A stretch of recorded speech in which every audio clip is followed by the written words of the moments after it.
States an apartheid regime in 2021. Amnesty International declared Israel to be an apartheid regime. Don't fucking stop me while I'm cooking, you baboon in a suit. The chef is in. Better give you a fucking Chelsea Green, you donkey. Donkey.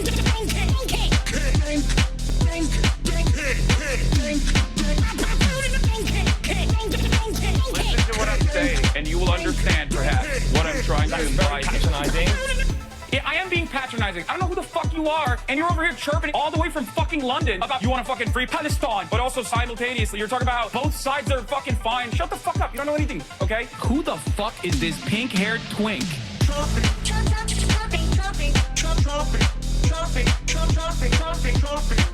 Dissolve the apartheid. So what would you like to see happen, Hassan? Do you not understand the English language? What's going on, everybody? I hope everyone's having a fantastic evening, afternoon, pre-noon, no matter where you are in the world. I'm Hassan Piker, and this is HasanAbi broadcast coming to you live from rainy California, Los Angeles. And you might already know it's rainy California, Los Angeles because I've been effing already. That's right. I just got started, and I'm already effing. So you already know it's rainy California, Los Angeles.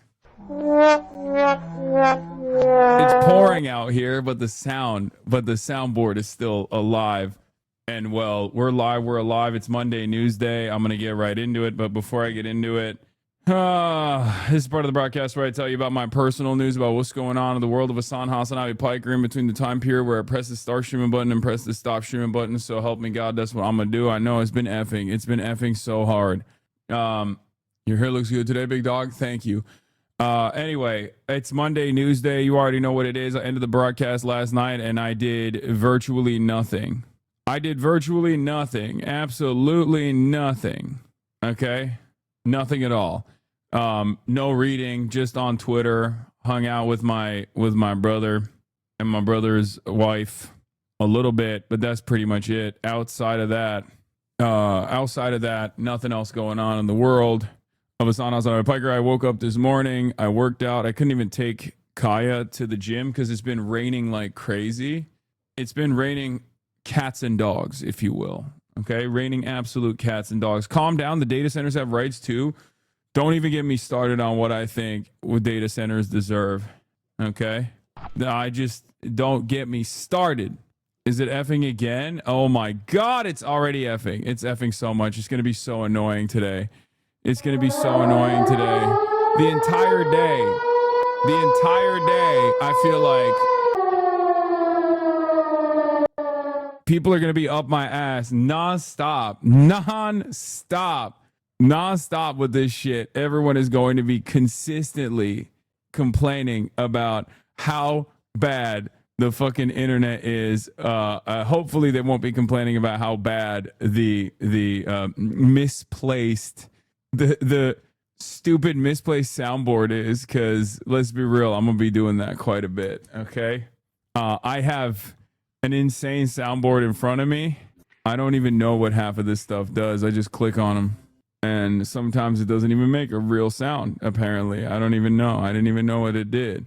But yeah, stop robbing RM Brown's gig. I feel like everybody also uses, like, there's a lot of breaking news.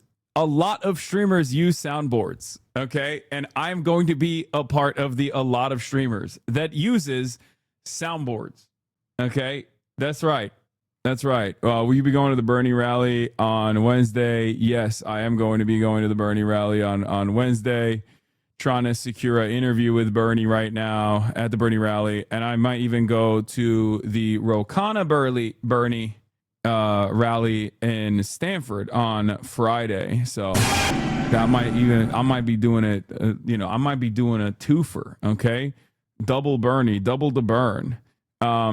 So, get excited for that. Obviously, can you sound balance it though? I have you on whisper quiet because you keep blowing up my eardrums with these clown noises. I feel like Rokana always makes time for you. True. He does. Don't give Bernie a platform, please. Yes, right now in the United States of America, the most successful left flank movement and mobilization that is taking place is people to the left of Bernie Sanders, but obviously under the umbrella of Bernie Sanders. So in a moment of tremendous opportunity, as the Democratic Party is weak, as like the Bernie agenda, vulgar Bernieism is being realized by liberals, far and wide. I am going to blow that opportunity to really push for as many left flank candidates as possible to be elected into positions of power over some ideological differences and over differences in general. If you consider me to be someone who is not pragmatic, well, you were wrong. I have always been pragmatic, and this is my method. There's a method to the madness, but as long as there is an opportunity to organize around socialism, as long as there's an opportunity to unlock class consciousness and hopefully the revolutionary potential of the masses, I will be there. I will be doing everything and anything I can. Yeah, I love the soundboard, but it's a bit loud. Yeah, I know. Don't worry. That's not going to be an issue when I have a real soundboard. I don't have Sunday broadcast became so much better because you were having a great time. Yeah, I was having a fantastic time with the soundboard. Who she almost killed because she refused to get vaccinated. They love your mug. I say to a 19-year-old who abused steroids so fucking hard he became infertile. Yeah, that's true. They did do that. It's pretty embarrassing, in my opinion. I don't even know where the fa button is. It's kind of crazy. Like, I can't, there's so many goddamn buttons. It's just like, there are so many goddamn fa buttons, and they're all so loud. So I'm trying to, oh, this is the one. Okay, this is the one. All right, good. I think I found it. Okay. There we go. That's good. All right, you just need the fa. Israel finally bricked us on. This is the only way he can communicate. Politician in this country, this administration and even previous administrations love to bend over for Israel. I came into Congress 13 years ago with the stated intention of being the leading defender of Israel in the United States Senate. Right. I've worked every day to do that. We need America to wake up and prioritize Israel, and bring home Israelis, and make sure we stand by our #1 ally in Israel. Sorry, what cause is dear to your heart? Cause is dear to my Israel, defense of Israel. What is number one? I have said to people when they ask me if this capital crumbled to the ground, the one thing that would remain is our commitment to our aid. And I don't even call it aid, our cooperation with Israel. That's fundamental to who we, fundamental. So instead of gaming, you use a soundboard. Yeah. The soundboard is great because if you're a boomer, and by that I mean if you're a millennial, then you're already familiar with it, with the shock jocks and stuff, and all the Zoomers love it. The Zoomers love it so much. Fear and is cinema clip from it. I texted. It's at 9 a.m. on a Saturday, by the way. Yeah. I said on Valentine's Day. On Valentine's Day, I texted Hassan. I said, "You want a coffee?" He said, "I'm supposed to ask you that." He didn't. I said, "Gotta wake up pretty early to best me, brother." Then he sent me a selfie of himself at the gym. What is happening here? And said, "But I recommend Koufax cold brew if you like that." I said, "Let's discuss their breakfast burritos." He said, "They're fire. I won't be partaking though." In what part of that message did you think I was supposed to bring you a cold brew? Well, I was just trying to subtly say I would like a cold brew. That's crazy. But the thing about Hasan that you have to understand, you have to ask him multiple times. Sometimes he won't. Yeah, I was texting you driving in person. It's like trying to become Jewish. You have to go to the rabbi multiple times. Yeah. You have to beg. Yeah, no, I mean. Are we gonna talk about Huggate? Dude, it was so funny. One of the funniest episodes we've shot. I'll be honest. One of the funniest episodes we filmed. Hasan, they're saying this is you. Okay, I can't wait. I'm sure it's not me. Oh, you want to go back home? We're going to stay here for a few days, baby. It's okay. We're going to have fun on the beach. We're going to go big walk. I love you. Come, Dad. Dad's not coming. It's just you and me, baby. That's me. That's me. This is my soundboard, actually. This is how I communicate with the fucking Zoomers now. Oh, you want to go back home? Yeah. All right. Anyway, where was I? So, personal news-wise, don't really have anything else going on. Worked out this morning. Hasan, please play the Polska Grom soundbite. Me and Alda of Poland will pledge our undying allegiance to you. I just thought there was a new person in the Hasan industrial complex with a soundboard, but then I went to the official channel and found out it was you. Yeah. No, I'm the one. I'm the one who's doing it. That's why it's not exactly timed well. I love this because I can tell you're having fun. Absolutely crucial as you wade through this chat. I agree. It makes it so much more fun for me. So I'm actually excited. The Yahoo reaction popped off. Did it? Yeah, I can make it over there. Like I said, I've never been over there, but I've heard nothing but great things, and I appreciate the question. That's crazy. That's crazy. That's crazy. What the fuck? He has internet. It's just like 4 years out of date. He hasn't gotten to the genocide yet. Hopefully someday I can make it over there. Oh my God. Hebron James. Likud James. Will you finally condemn the genocide? I mean, I have been. Let's be real. I have been. Okay. It took a lot for me to get here, but there is like, I have to have some kind of red line, man. I have to have some kind of red line. Yeah, you got KDF, okay? You got Likud James, and you got Stefan Yahoo. It's just, it is what it is. Oh my God, I just got a National Weather Service flash flood warning. Oh my God. Hassan's shoe cabinet just went up in value. Okay, bro, we get it. Oh yeah, Kyrie. Kyrie is the most vindicated man in so many ways, because like for the last like 2 years they were yelling at him for good reason. Like he was saying some like ridiculous shit, right? He was like, oh, I don't know, I watched a documentary on Amazon about like the Jews and their participation in the African slave trade, all this stuff, and you're like, come on, bro, what are you saying? And then like he literally has, at a time when not a single person would speak out, he just was like, no, this is completely unacceptable. What's going on in Gaza is completely unacceptable. Free Palestine. Like, it's just, he flipped the script, I think, so perfectly. I remember when I got the Kyrie threes, I was so embarrassed from his flat earth comments. Well, here's the difference. I stood by his side. I stuck with him, mostly because his shoes are really good. And I bought a fuck ton of his shoes, and now they've gone up tremendously in value. So, you know, that's right. No, that's because they're the ones that fit your ass. I'm just saying I am also vindicated for Kyrie being vindicated. Sometimes it's okay. You have to stick by your guys. You know what I mean? Especially if they have a really good basketball shoe, especially if they know how to, especially if they are just like one of the best ball handlers of all time. You got to stick by him a little bit. But yeah, your GOAT Lazinus' watch, though, don't even get me started on that, bro. Please. I already talked about it, bro. His petite Shurjoisie, I don't even know how to. Okay. Hit the biggest shot in NBA history, brother.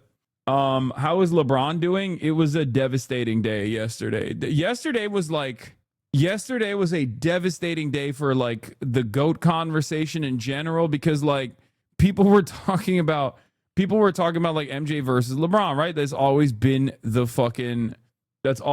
method. It was NBA 9/11 basically. This time definitely, not like I'm not doing some like, oh, was 9/11 caused by Israel? Like I'm not doing any of that. This was Israel related 9/11 for sure. Like 100%. This was directly Israel related 9/11 for so many of the GOATs. Okay. They all came down crashing pretty spectacularly. But are you going to cover the KD files? Yes. Call me investigative reporter Pablo Torre, the way I'm going to be covering the KD files, KDF. Truly devastating stuff.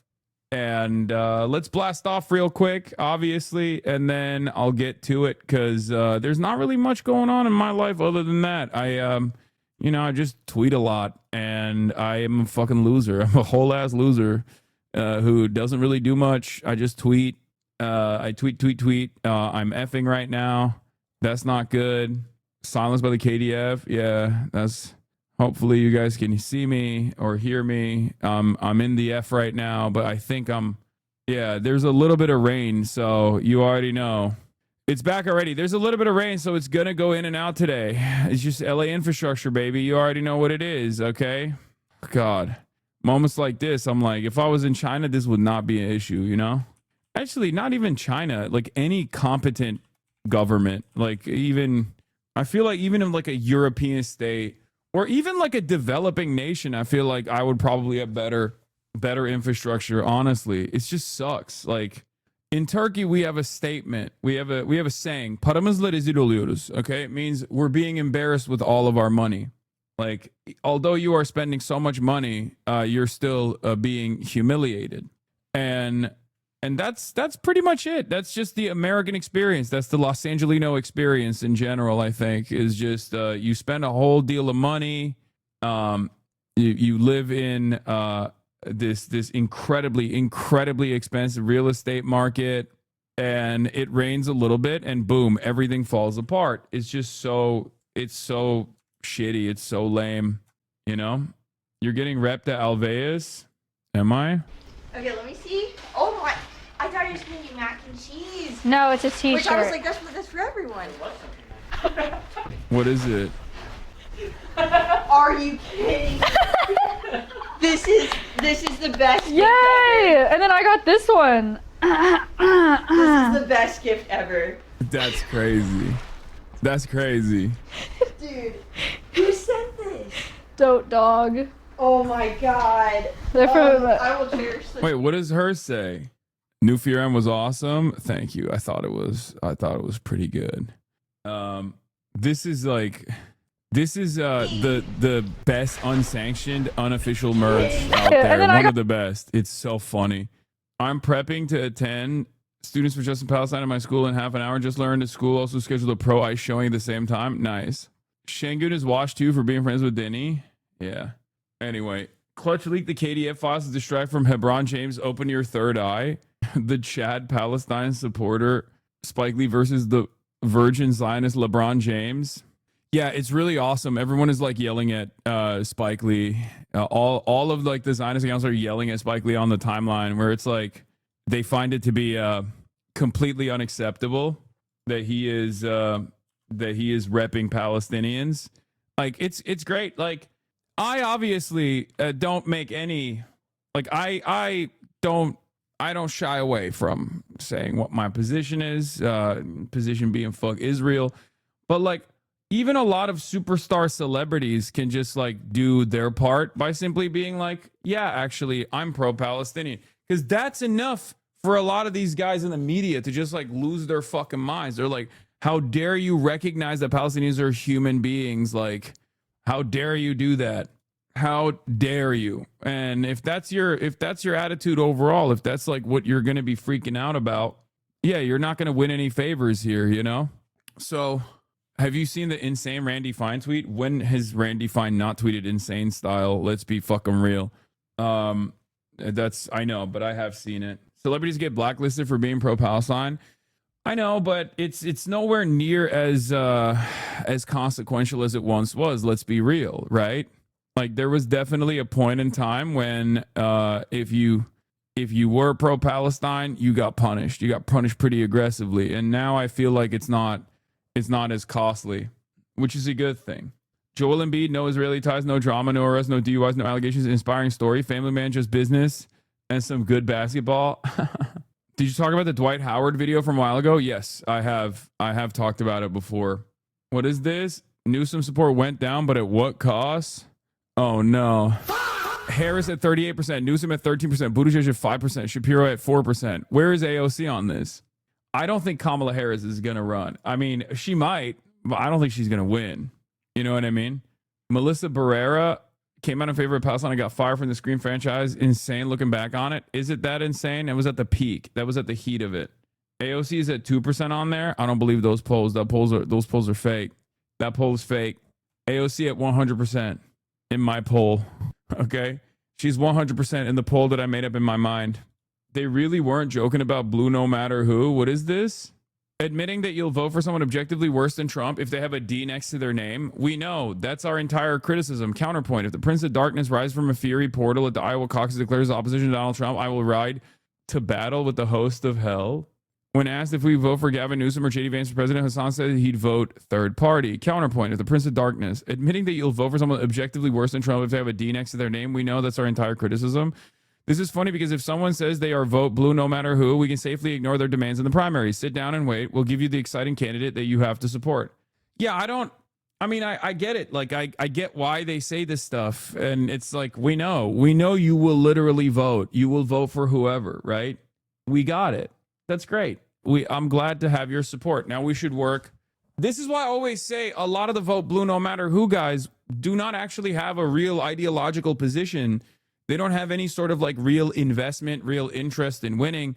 They will ride for whoever. And Zoran perfectly demonstrated that. Like, there are some who will offer setbacks. There are some who, in the establishment Democratic side, will fight back tooth and nail and fight back hard.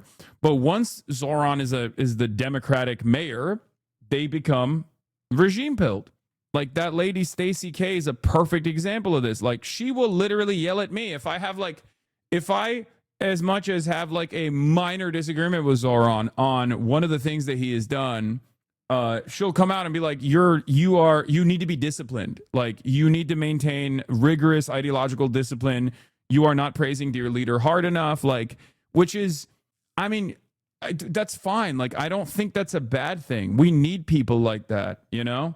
I mean, they're fucking annoying, but as long as the candidate is doing the right thing and these guys are pushing for it and they're basically party apparatchiks, like, I'm happy with that, you know?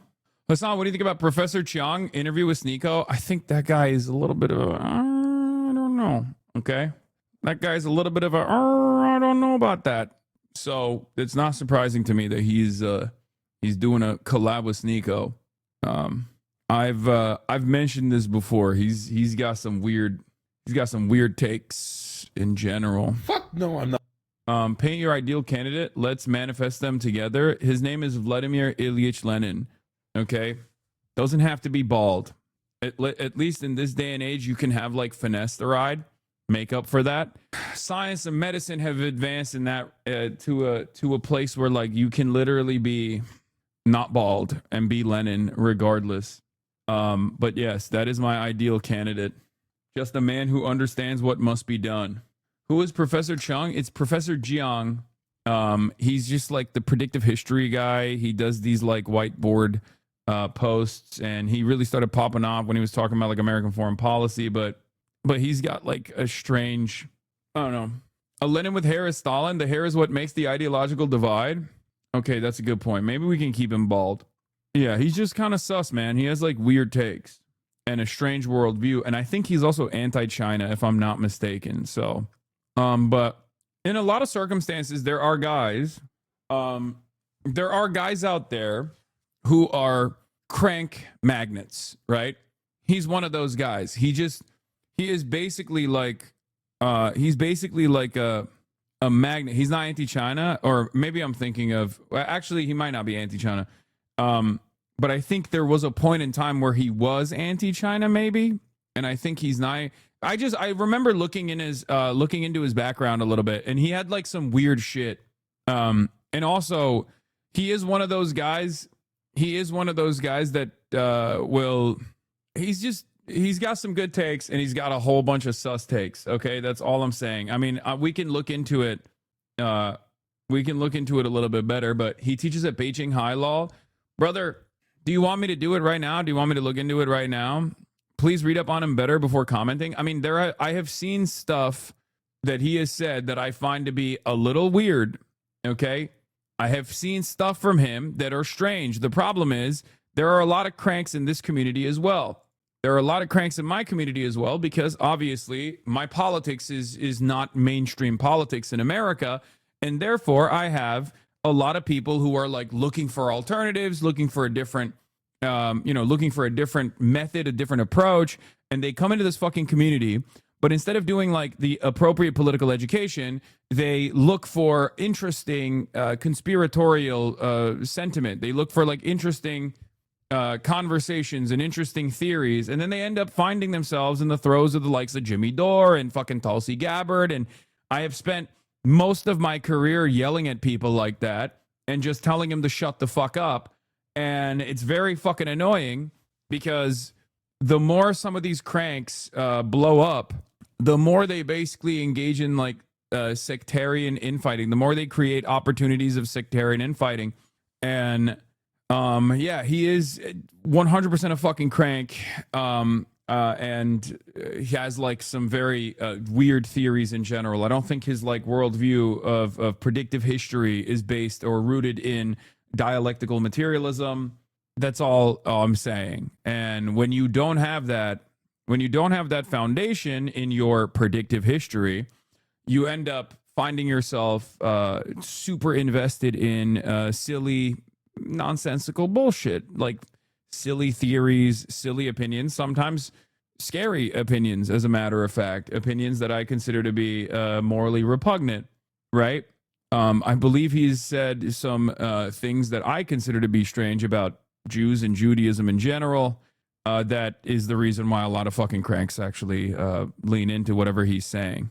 They love that shit. Anyway, couple things I want to bring up about AOC's foreign policy. Zaid Jilani, who sometimes has good takes, sometimes is far too invested in the culture war narratives, comes out and says AOC's a lightweight, and David Weigel as well. Consensus seems to be that this didn't work. AOC's pushing Democrats to take her seriously. Munich could launch her rebirth. David Weigel doesn't agree with this, and Zaid Jilani doesn't agree with this. I think it's good that a lot of the DC crowd that have spent a good deal of time in DC are considering, her commentary on American foreign policy to be bad. I don't think that's necessarily a bad thing. I believe it was literally Matt Iglesias who had like a decent take on this, where Matt Iglesias straight up said like AOC is so stupid. She doesn't know anything she's talking about as far as foreign policy, but here's why it's good. And it wasn't wrong. Like Matt Iglesias being like, look at all the most successful like foreign policy. Look at all the most successful presidents in our lifetime.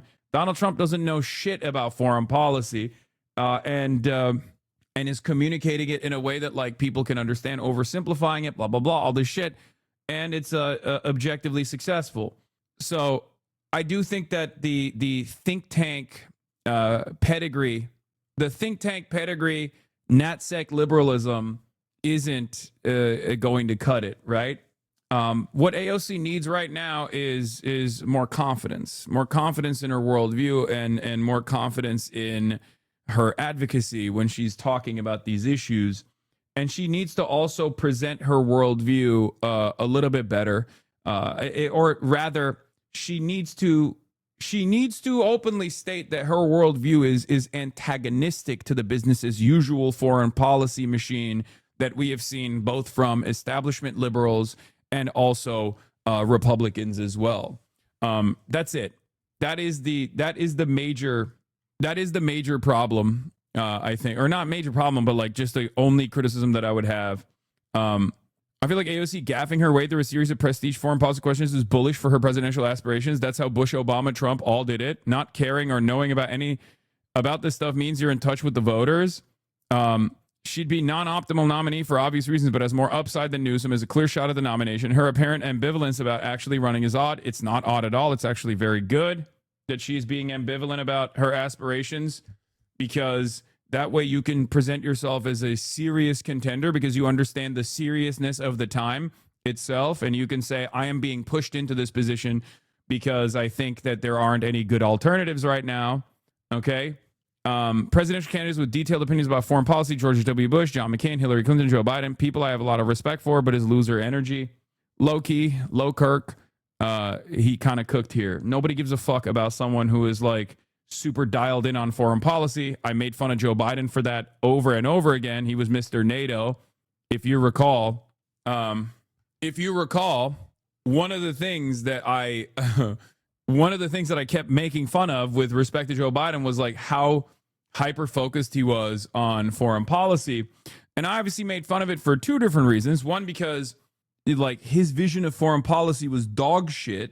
And two, most Americans don't vote on foreign policy, no matter how much I would like them to vote on foreign policy. No one has actually been able to talk about how foreign policy actually impacts domestic issues in ways that many people do not understand. A candidate that will successfully connect these two And one of the most famous lines that I always think about, I believe it was Eisenhower who said this: every dollar spent on bombs is a dollar that could be spent on books, is a dollar that could be spent on a brick that you lay to build homes in the United States of America. Every dollar spent on a bullet could be instead spent on roads. Something along those lines. Like, that is a perfect way to tie this back and bring this issue to the forefront of the conversation, bring this issue back to Americans in general. It's something that I do all the time. You know, every bomber is a hospital, every fighter jet is a school, something along those lines, talking about how all of these forced instabilities that take place at the hands of the American military are done not at the behest of the working class here in the United States of America. How many more decades of failed regime change wars do we have to engage in? That kind of thing, right? Contrast with how you spoke here. I know you don't want to compare. I love AOC, but she needs some spark on the panel. He's right. Steven Crowder, Stefan Molyneux. Wait, this is not even about my foreign policy. That's what I mean. Ted Cruz. What the hell was that? Yeah, Canadians in America. You're ruining. I think you sent the wrong clip. The other POV of your UBC visit. Fuck America got nothing on you in March. Yeah, this was fucking nutty, dude. Every gun that is made, every warship launched, every rocket fired signifies, in the final sense, a theft from those who hunger and are not fed, those who are cold and not clothed. Eisenhower said this in 1953. Yes. So that I think will be the defining trait of a new way of doing politics. Okay?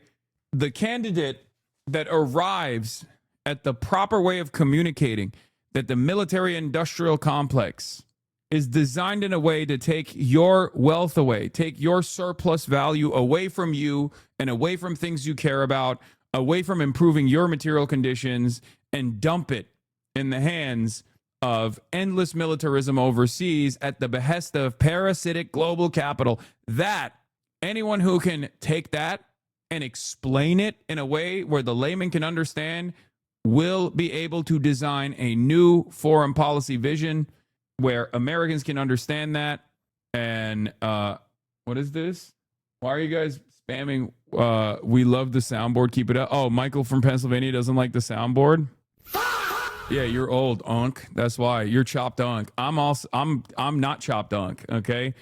Hey, shouts out to the Michael from Pennsylvania viewers. Thank you for the raid. Hope you had a good stream. This is the number one soundboard having broadcast in the United States of America. Okay, what the fuck? Is it effing again? Is that what's going on? Because I just dropped. I just fucking dropped again. God damn it. Fuck me.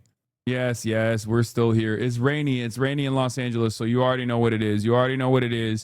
Hasan never raised anyone. Big L. I think I know why, though, by the way. Yes. Yes, I never raid anyone. I wonder why. The soundboard destroyed the stream. Yeah, I think it's not the soundboard. I think it's just the dog shit LA infrastructure. So, where was I?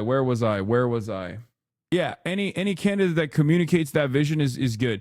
As far as like Venezuela being above the equator, it's like, yeah, I think she meant global south. We literally have a potential president, and the left chooses to do this. It's not even primary season. The 2028 primaries are already looking insufferable.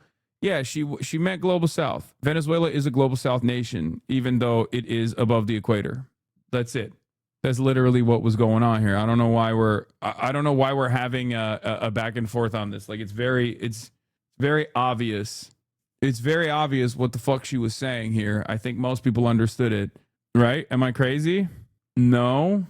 Isn't it technically Europe, not in the West, but it's the West? Yeah, like these terms, like Australia is a Western nation, okay?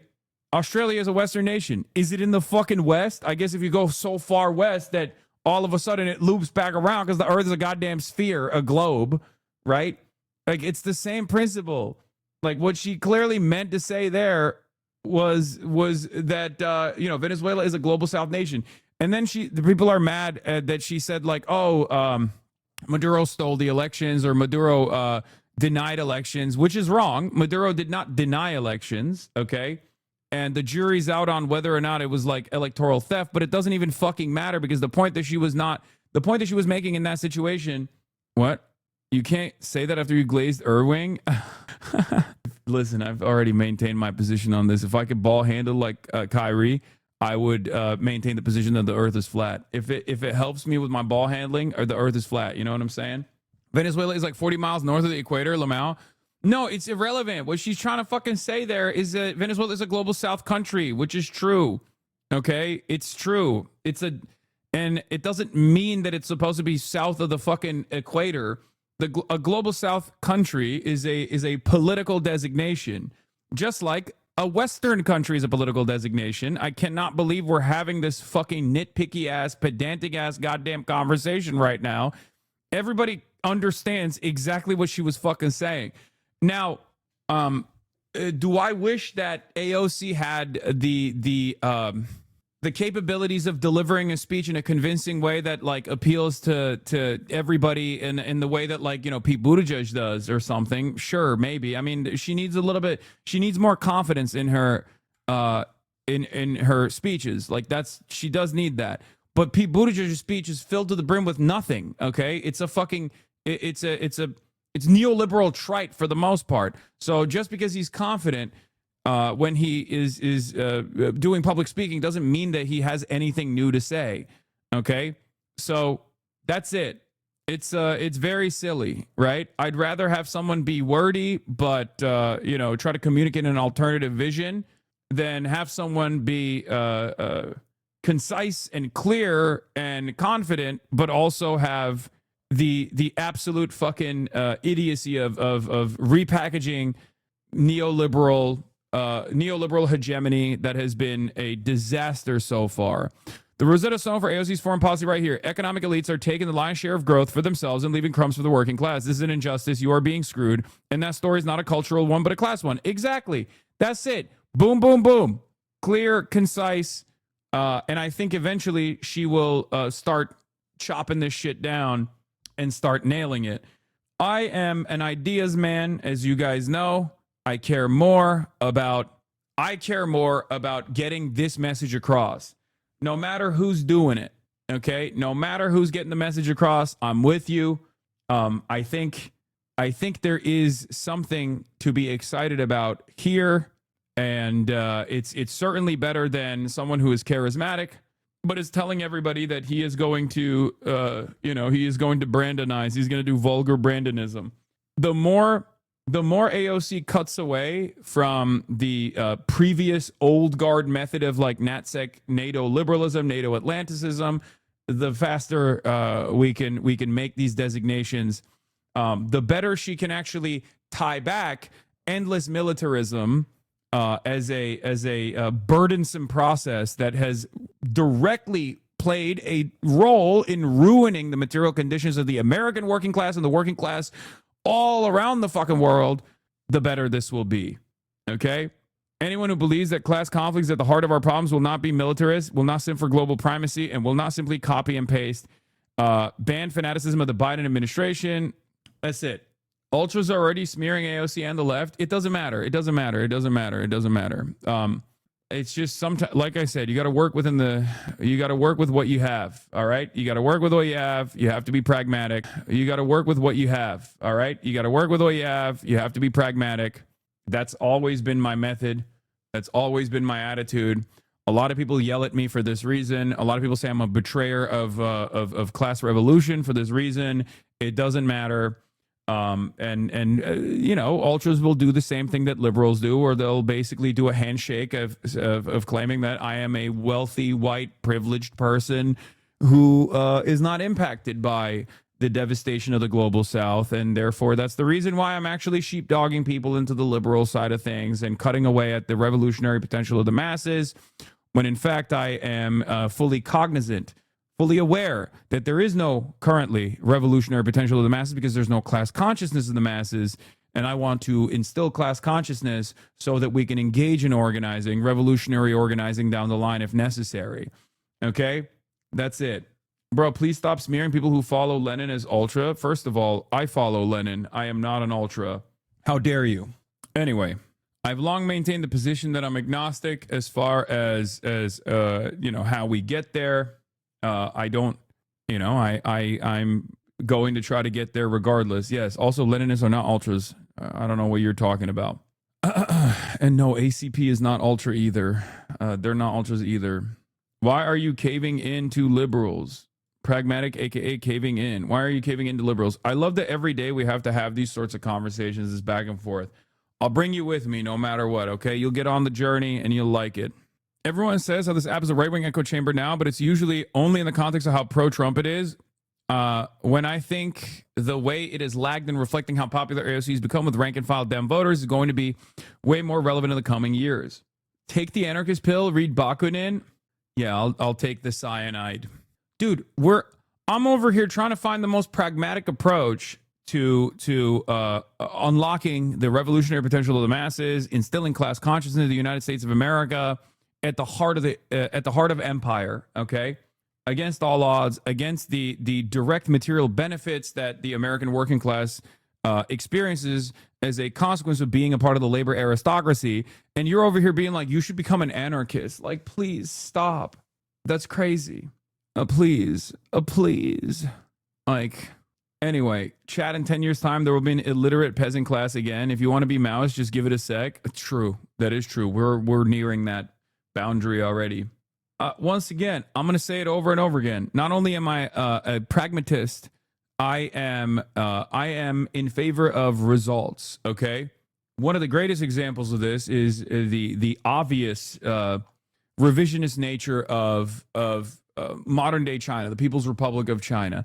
Why do I still celebrate the developmentary accomplishments of the People's Republic of China, regardless of the fact that it's very clearly not a full communist or barely a transitional socialist state in the way that you would expect it, especially in comparison to historic examples or even contemporary examples of like existing socialism. The reason why I don't care about it is because as long as they remain a nation state that is run by a communist party that is still controlling the flows of capital and also doing development at the behest of the working class rather than developing at the behest of capital, I'm fucking on board with it. You know what I mean? It's not perfect, but it doesn't matter, right? That's it. And there are lessons you can learn. There are lessons you can learn from said development, said project that is antagonistic to the capitalist design. Anyway, where was I? What was I talking about? There was another thing that I was saying. Lenin was against reformists and told us that reformists will make us lose, and AOC is 100% of reformists. There's nothing ultra about that.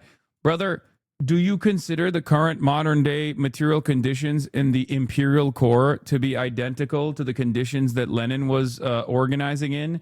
Are you fucking insane? This is what I mean. We are literally in the heart of empire. The best, if you believe that the revolutionary potential exists in the third world and nowhere else, for example, right? If you feel as though the dispossessed masses of the global south are the only people who can rise up against colonialism or the existing version of colonialism, imperialism, economic imperialism, and militarism, then the best you could do as an American is to force the American government to step out of the way and not be so aggressive in its destabilizing initiatives in an effort to make sure that there is no such movement in the direction of revolution in the global south. So even from that perspective, it's like the best you can do is chip away at the process, chip away at the problem. And you're, yes,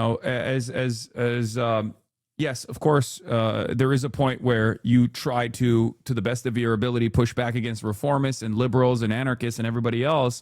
That is a conversation for the future. That is not where we're at right now. You're talking about a nation state in the imperial core comprised of lumpen proles, petite bourgeois, small business owners who are literal fucking tyrants in their own right, and a nation state that has no fucking class consciousness whatsoever for the proletariat. So in that situation, you have to organize where the masses are, something that Lenin also talked about as well. You have to organize where the masses are. You have to figure out what their needs are, what their interests are, and you have to communicate to them in terms that they understand. Okay? It's ridiculous. In any case, this isn't to say that like AOC is a Leninist or anything. That's not what I'm saying at all. Obviously, I wish she was. That'd be fucking awesome. She is not. That's like, you know, that's not. Also, it doesn't even fucking matter. Ultimately, it's just, you know, you got to work with what you have. That's it. That's it. You have to chip away at the problem over and over again, and you have to work with what you have. And that's what I'm going to continue doing, right? Because what else can I do? Just sit around and fucking expect spontaneous revolution to happen? It's not going to fucking happen, okay? It's been 12 years of this. I would have expected a lot of people to have, you know, figured out what I'm about by now, right? No one gives a fuck about politics. It's another hobby to people. Instead, ask what people do care about, like healthcare and rent, and focus on that, please. Dumbass shatters. Yeah. In practice, there's no difference between a social democrat and being a Leninist in America today. Yes, especially when it comes to moving in a political direction. There is virtually no difference whatsoever. This will piss off a lot of people, but the reality of the matter is, like, the most like left position that has any sort of viability in mass politics in the United States of America right now is modest social democratic change. Let's be real. It's unfortunate, but that is the reality. Hopefully, we can move in a direction where that's, you know, where the reality moves beyond that, right? Who are you debating next? It's not a debate necessarily, but I will be having a conversation with Adam Mockler, or I like to call him Adam Mocklib. Got him. About the you know, what is to be done, the best pathway forward, all that good stuff, especially with this like Gavin Newsom conversation that's been exploding in liberal circles. He is a very good debater, and I think we're going to have a lot of agreements at the end of the day, but, you know, it's a conversation. It's a necessary conversation to have. So, you know, why don't you like him? Wait, what? No, I love Adam. I am actually a big fan of Adam and what he has done so far. I think he's doing a great job. He's interviewed me before for Midas Touch at the DNC and stuff like that, and he's grown his profile over the years. So I think he's good. Obviously, I'd much prefer him over Sex Pestany, right? Like, if there's going to be a liberal out there, I would much rather have a liberal out there who is not fucking compromised because of their like weird, gross sex pest behavior, and also on top of that is way more open-minded towards, like, you know, the Bernie Crat wing of the party, rather than one that is just personally living out his individual agenda and individual hatred for content creators, right? Like, I have no issues with someone like that. Before We're Adam gonna start by Mockler- watching Debating Trump Fans in person. Yeah, this was his first big video that he did that I really liked. It was him debating Trump stands like at a MAGA rally, and it was pretty good. Okay, hear me out. AOC so disappointing though. Make Adam Friedland president. Okay, dude, calm the fuck down. All right. Anyway, let's talk about ICE for a second, and then we'll get back to foreign policy in a little bit. ICE to spend nearly $40 billion on detention centers. New The Department of documents Homeland show. Security is planning to spend nearly pee. $40 billion on new immigration detention centers. Documents show God ICE is aiming damn to his acquire ass. and renovate 8 large-scale facilities to meet the growing demand and streamline the detention and removal process. Now, some Republicans are speaking out against the plan. ABC News Justice and Homeland Security reporter Luke Barr has the latest on that story. Yeah, Diane. So the Department of Homeland Security says they look to implement a new detention model around the country. New Hampshire Governor, a Republican, Kelly Ayotte, released documents last week that outlines ICE's large-scale plan to build facilities across the country, including in Merrimack, New Hampshire. They say, quote, this effort aims to meet the growing demand for bed space and streamline the detention and removal process, focusing on non-traditional facilities built specifically to support ICE's needs, according to the document that they released. Quote, this model includes the acquisition and renovation of 8 large-scale detention centers and processing sites, as well as the acquisition of 10 existing, quote, turnkey facilities where ICE ERO already operates. Now, the model is expected to cost about $40 billion, but Republicans, including Mississippi Senator Roger Wicker have already come out in opposition of a warehouse, turned into a detention facility in Mississippi. So it remains to be seen what happens and what other senators and other lawmakers say about this model going forward, Diane. All right, Luke Barr, thank you. Now to the partial. We need more of that. That's what we need. Fuck hospitals, dude. Who needs a hospital? Fuck education. Who needs public schools? What we need is another $40 billion to ice reel, United States of ice reel. Let's fucking go. That's what we need. More concentration camps. Let's go. There's a huge warehouse in my town of Georgia that was in the process of being sold to ICE, and local groups here protested so much it got delayed. Hell yeah. We have to be on the ball every single moment. Okay? I have so much respect for the people in Kansas City. I have so much respect for people that are just like constantly paying attention to this stuff, because these big landlords, these corporate landlords will sell off their business properties to ICE over and over again so they can create concentration camps in your fucking backyard. Okay? 100%. They will do it. And they are doing it right now. So you have to constantly pay attention to what's going on, and you constantly have to organize around that. And you have to constantly organize against that. Okay? Shouts out to Kansas City. Yes. Kansas City was an example of the success that you can achieve if you are actively on the ball and you bring awareness to these sorts of initiatives, and you get your otherwise liberal neighbors to also organize against this sort of thing. Did you blast off yet? I did. That would not have happened with the Democrats, right? That didn't happen because like a bunch of Democrats got together and were like, "Oh, this is unacceptable." That happened because a bunch of voters, non-voters, a bunch of Kansas City locals, ordinary people got together and said, "I don't want this shit. What do you mean you're setting up a concentration camp in my backyard and like instead of businesses that could help people?" Right? That's how it happened.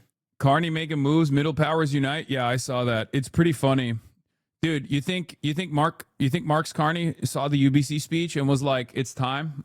Marks Carney saw the UBC speech and was like, "That's right, Hasan. I will be the Marxist-Leninist that you wanted. I will organize the middle powers against America caca." Lol, no, I'm fucking joking, dude. I don't think the Oxford-educated central banker is in any way, shape, or form invested in destroying the neoliberal hegemony. I think he's just looking at what's going on. I think he is looking at what's going on right now and realizing that Canada is going to get fucking cooked because Europe is getting cooked. That's what's so funny about all of these disgusting European politicians and leaders standing up and giving a standing ovation to Margot Rubio's idiotic speech about how, like, "Oh, we're going to fucking build Western supremacy. Like, we're going to be way more aggressive and dominating everywhere. Like, this is a new frontier," all this shit. Like when the European dumbasses were clapping for that, like a bunch of fucking seals, what they didn't realize is that they're cooked. They're destroyed. Okay? They are absolutely destroyed in the process. And yes, by the way, shouts out to Donald Trump, because Donald Trump single-handedly got an Oxford-educated economist elected as Prime Minister of Canada at just the perfect time for him to crest the tsunami of anti-American sentiment. Probably the funniest, stupidest own goal in international geopolitical history. Just genuinely no reason for it. Dropped an orbital nuke on a surefire sycophant conservative victory just so he could make a bunch of 51st state memes. Literally. What is this? Hasan has more motion than he thinks. Carney is so online now, he needs to give himself more credit. He is aware of all the memes and shit too.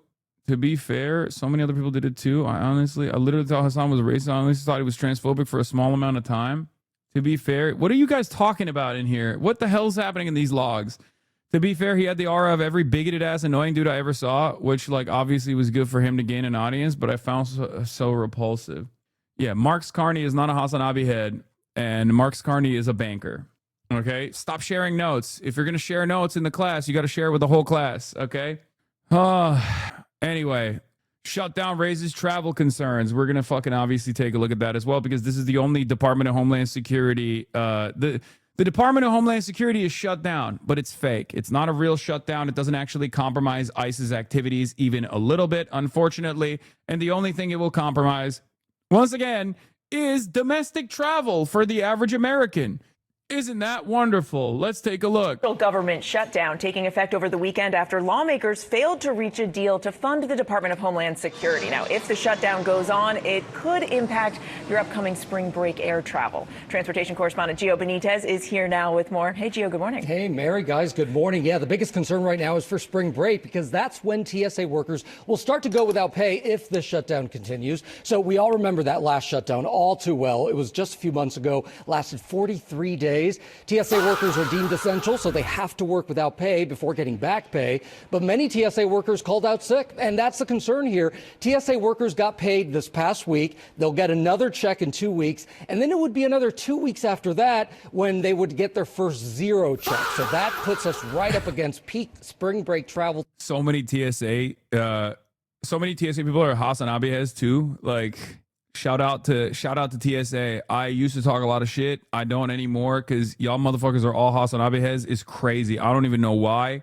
But yeah, get prepared, chat. Here comes the soundboard spammer. Okay, bro. Fucking calm down, all right? Every now and then there's going to be a little bit of fun, okay? We're going to have a little bit of fun. Air traffic controllers, they're not affected by this, but airlines could still delay flights if they're waiting on too many passengers to clear security. The acting TSA administrator says that these workers are just recovering from the last shutdown and, quote, we cannot put them through another such experience. It would be unconscionable. They're calling on Congress, of course, to act now. So you don't need to change anything about your travels just yet, but if workers do start calling out sick, well, that's when you want to start getting to the airport very, very early. Yeah, you hope they can figure this out because it isn't fair to have them. We can't get fucking ready. Get fucking ready for travel. Get ready for any domestic travel coming up. If you thought this Department of Homeland Security setback was going to actually stop ICE activities, you thought wrong. The only thing that it's actually going to cook is domestic travel once again. Thank you so much. Turning now to Capitol Hill this morning, no deal is in sight to end the partial government shutdown. Congress is on recess after failing to approve more funding for the Department of Homeland Security. The parties are fighting over immigration enforcement. Willie James Inman is in West Palm Beach traveling with the president. Willie James, good morning. Eva, good morning to you. That partial government shutdown that took effect over the weekend impacts more than 260,000 government employees. And that means some, like TSA officers, may be forced to work without a paycheck until President Trump and congressional Democrats strike a deal. President Trump says he knows how to end the latest funding fight with Democrats. I know what they want.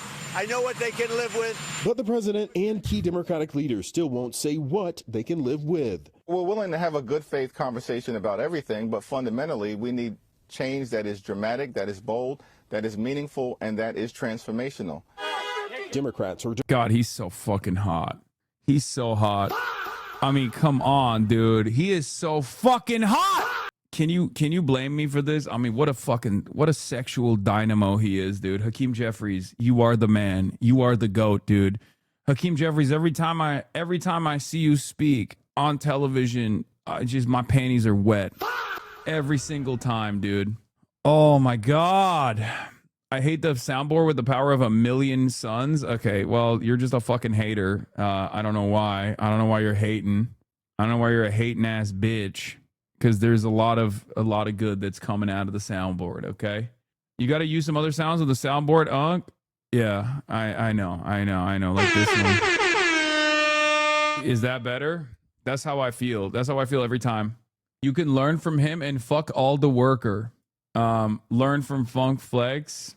Soundboard feels like you're turning your stream into a slot machine engagement, bullshit exploiting human weakness on the most fundamental level. Wow, we got the esteemed Marxist Leninist in the chat, dude. Oh my God, you are so fucking intellectual and so well read. I don't know if you know this, but I'm a fucking Twitch streamer, dumbass. Do you understand? Do you understand that? Like stop looking for something more intellectual here, okay? Do you understand? Wee woo. It's the fucking fun police up in this bitch. Jesus Christ. No fun allowed. Soundboard is necessary for to hold the attention of Zoomers. Yeah, soundboard exploitation. It's fucking crazy. It's crazy. Here's what I have to say to you. You are an idiot. Yeah, there you go. I'm gonna have fun. I'm gonna have some fucking fun while I'm also, live streaming. Okay. Democrats are demanding changes after scenes like these in Minnesota, where immigration officers shot and killed Renee Good and Alex Preddy. They need to be reined in. They need to stop the violence. Democrats want immigration officers to unmask, wear body cameras, and get warrants to enter private property. Some of the asks are just, I think they're unreasonable. But Trump administration officials have not specified which changes are reasonable. And while TSA officers are now working without pay, immigration enforcement operations are not currently impacted. Meanwhile, new fallout from a racist image of the Obamas depicted as apes that appeared in a video Trump posted online and then deleted 10 days ago. Trump maintains he didn't make a mistake because he never saw the image of the Obamas. The White House blamed a staffer for posting the video. This weekend, former President Obama responded to the post. The majority of the American people find this behavior deeply troubling. There doesn't seem to be any shame about this among people who used to feel like you had to have some sort of decorum. And because Congress remains in recess all week, funding for the full federal government may not be in place by the time President Trump gives his annual State of the Union address next week on Tuesday, Vlad. Former President Barack Obama breaking his silence after President Trump's blatantly racist post earlier this month depicting him and... Did you hear Obama confirm aliens? I did, dude. I don't care. Okay. You know how I feel about this.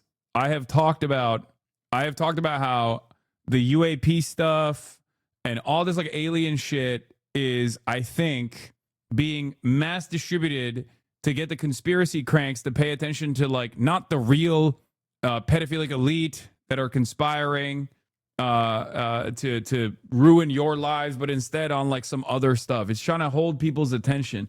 Also, he walked it back anyway. He came out and was like, oh, actually, what I meant is that there's definitely a likelihood that there's aliens. That's, it's very different. That's very different than like, saying I'm the president and I saw aliens in the files. Okay. the former First Lady Michelle Obama. He just meant like logically speaking, he said what I say all the time about aliens, that it's like, I'm a believer that aliens do exist in the way that we understand it. Probably not. But the universe is infinite. And therefore there are, there is a infinite amount of opportunities for aliens to exist. Of course there's going to be aliens. Of course there's going to be life forms out there. It's just like, they're not, universe is finite. Okay, well, from where we're standing, it might as well be infinite. Apes. I think it's important to recognize that the majority of the American people find this behavior deeply troubling. Obama over the weekend calling the Trump administration shameless, saying they don't respect the presidency. There's this sort of clown show that's happening in social media and on television.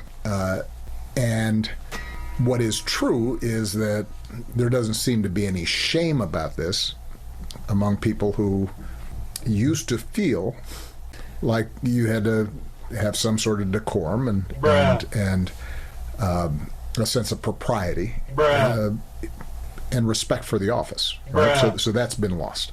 Obama's reaction coming more than a week after both Republicans and Democrats condemned that post. The White House initially defended it, calling it fake outrage.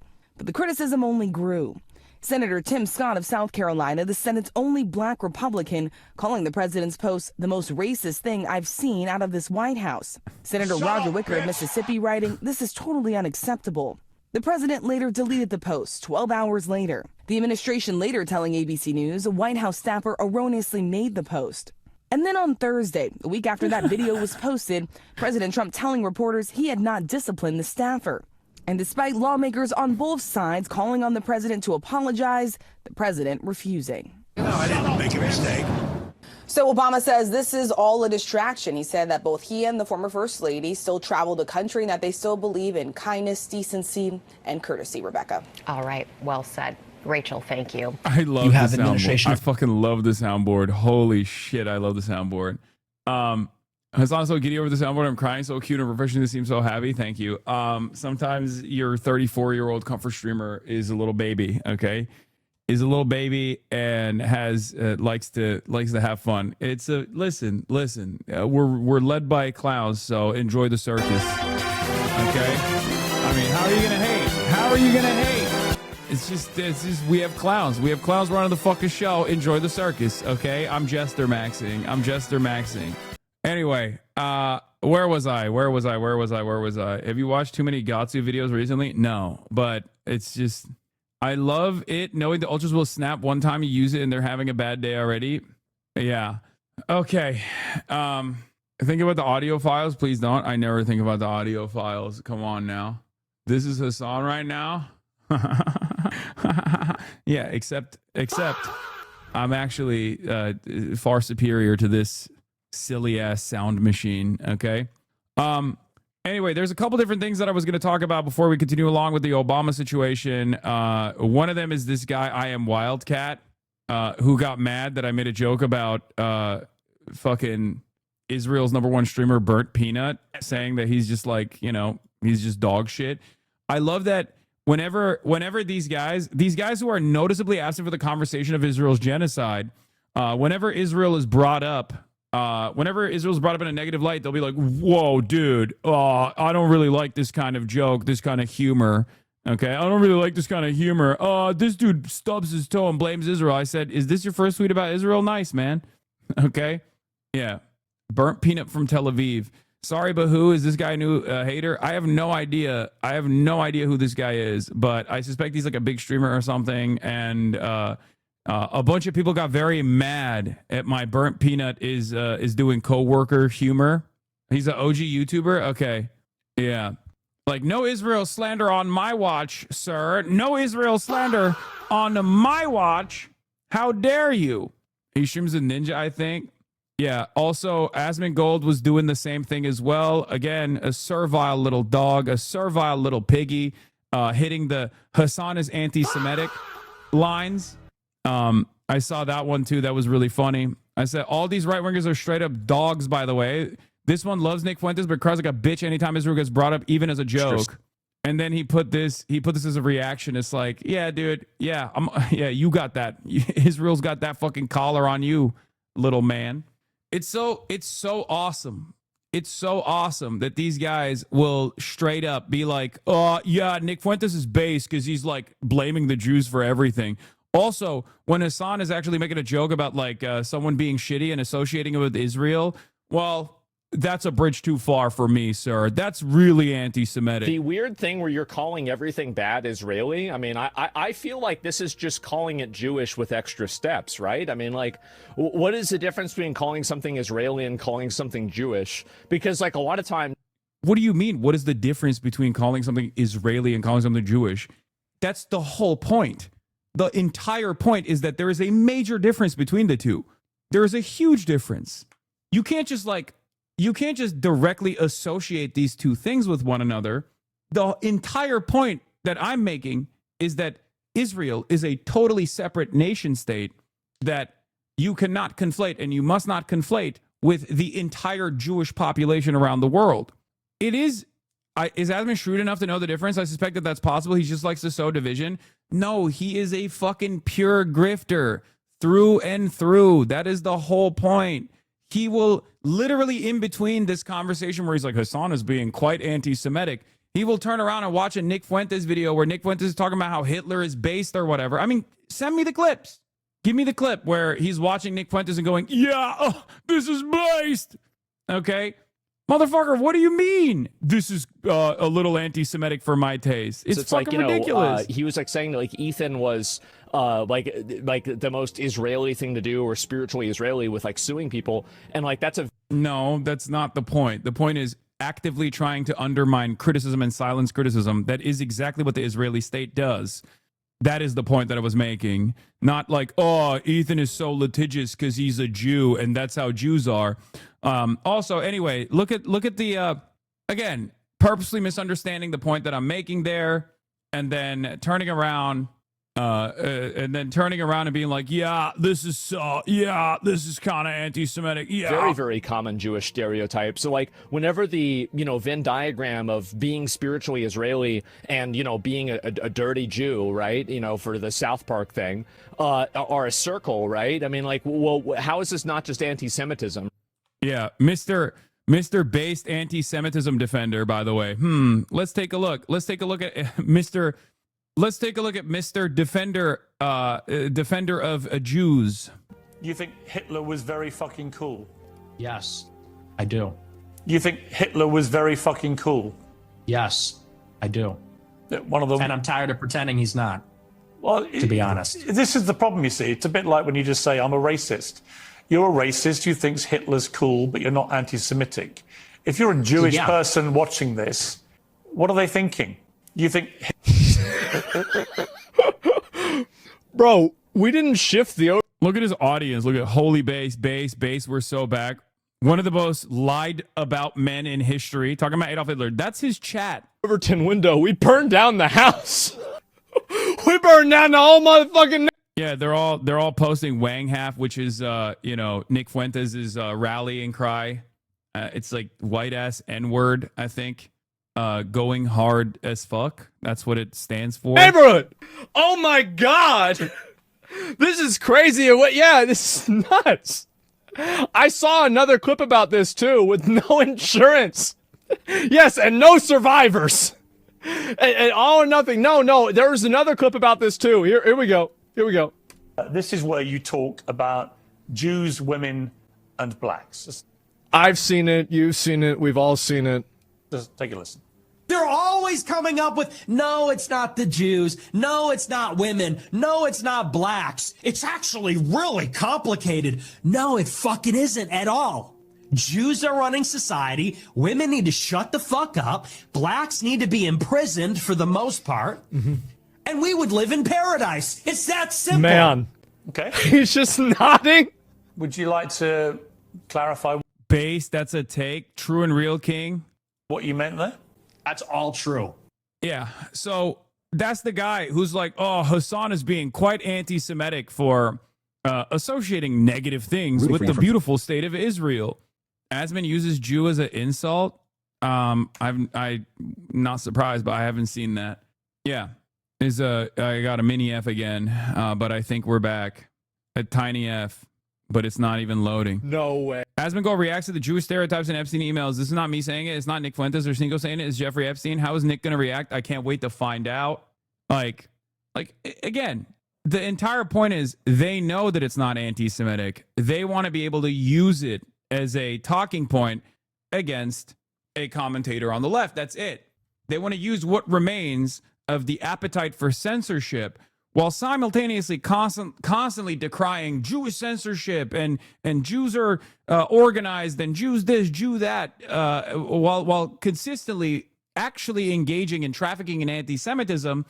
They also utilize the appetite for a lot of Jewish advocacy organizations that are actually secretly Israeli advocacy organizations to go after people like myself. They will do that over and over again. That's precisely what's happening here. That's exactly what's going on here. It's maximum hypocrisy, if that's what you care about. I know some people care about hypocrisy more than like actual good and bad dynamics, but it is what it is. Is the context on burnt peanut on your YouTube? No, because it was like a fucking minor joke that I was making. It's not like something significant enough to like post an entire fucking Jesus Christ. What is happening to my fucking internet? Jesus Christ. Oh my God. Oh my God. Oh my lordy Lord. It is so ass cheeks up in here. What did Tectone say? Oh yeah. The pedophilia brigade is suffering. HasanAbi did not hold back on infamous person Chibi reviews after finding out his fiance cheated on him with his best friend and everyone turned on him on the internet. Okay. And then Tectone, I don't know, maybe the guy laughing at people's suicide attempts, abusing his dog on stream, saying America deserved 9/11 and encourages audience to kill high power American officials is like evil or something. I don't know. Rape Tone says what? Generational rapist. It's the rain. I know it's the fucking stupid ass rain. It's so frustrating, but it is what it is. We're going to pull through, boys. It's going to be all right, hopefully. And if it's not all right, it's not all right, you know? Yeah. Here's the reality, okay? Here's the reality of Asmongold's hypocrisy, Asmongold's like consistent dick riding of Nick Fuentes. If he actually thought I was sincerely anti-Semitic, he would literally be glazing me, okay? Finland. Yeah, Asmongold has been. We got to do a stream. Does he want me to reach out to him? I think that we might have to wait till next year for that one. I don't know if Twitch is ready for that one yet. Now, I will say it's not a matter of if, it's a matter of when. But I don't know if when is sooner than later. I know the position that I'm in. Yeah, that's it. That's it. That's it. Like, if he actually thought I was anti-Semitic, he'd be dick riding me just like he dick rides Nick Fuentes, who is an avowed anti-Semite. That's it. That's how you know. That's how you know this shit is fucking completely fake, completely phony. And a lot of people with Hassan derangement syndrome will lean into it because they think, oh, this is another opportunity to try to get this guy banned. We hate this guy. We have no real political world. We have no real political opinions at all. So, of course, we'll align with neo-Nazis as long as these neo-Nazis are fucking anti-communist, anti-socialist, anti-Hassan. And that's what it is. That's what it is. I'm a Muslim terrorist. I'm a Muslim anti-Semite terrorist. Unlike an actual anti-Semite neo-Nazi, I am a far greater danger to America, you know? Wonder why he's totally on board with having a collaborative stream with a neo-Nazi, but he's utterly terrified of actually having his opinions be contested by someone like myself, you know? Twitch loves platforming Asmongold. Yes, they do. In any case, no matter what happens, I'll keep pushing because I know that our cause is just. I know that our cause is just. We don't need fucking bots. We can push through it. We can organize. And when we organize, we will inevitably win. Okay? Why isn't anyone talking about our high electric bill? For some, it's getting to be as high as their mortgage. You can't because we have to get the data centers going. It is what it is, you know? EU Fuentes, Nick Fuentes apologized for his words? No, he didn't. What the fuck are you talking about? What are you talking about? Nick Fuentes has never apologized for his words. What? He famously does not apologize at all. We just watched him literally double down on the Piers Morgan show. I've been working on an Asman video and I've been going through footage. He's been on a crazy ethno-nationalist rant for the past few days. He's just coming on stream about Rupert Lowe's tweets. It's getting worse and worse and more extreme. Yeah, that's because Elon Musk is boosting Rupert Lowe. And Asmongold is Elon Musk's little puppy.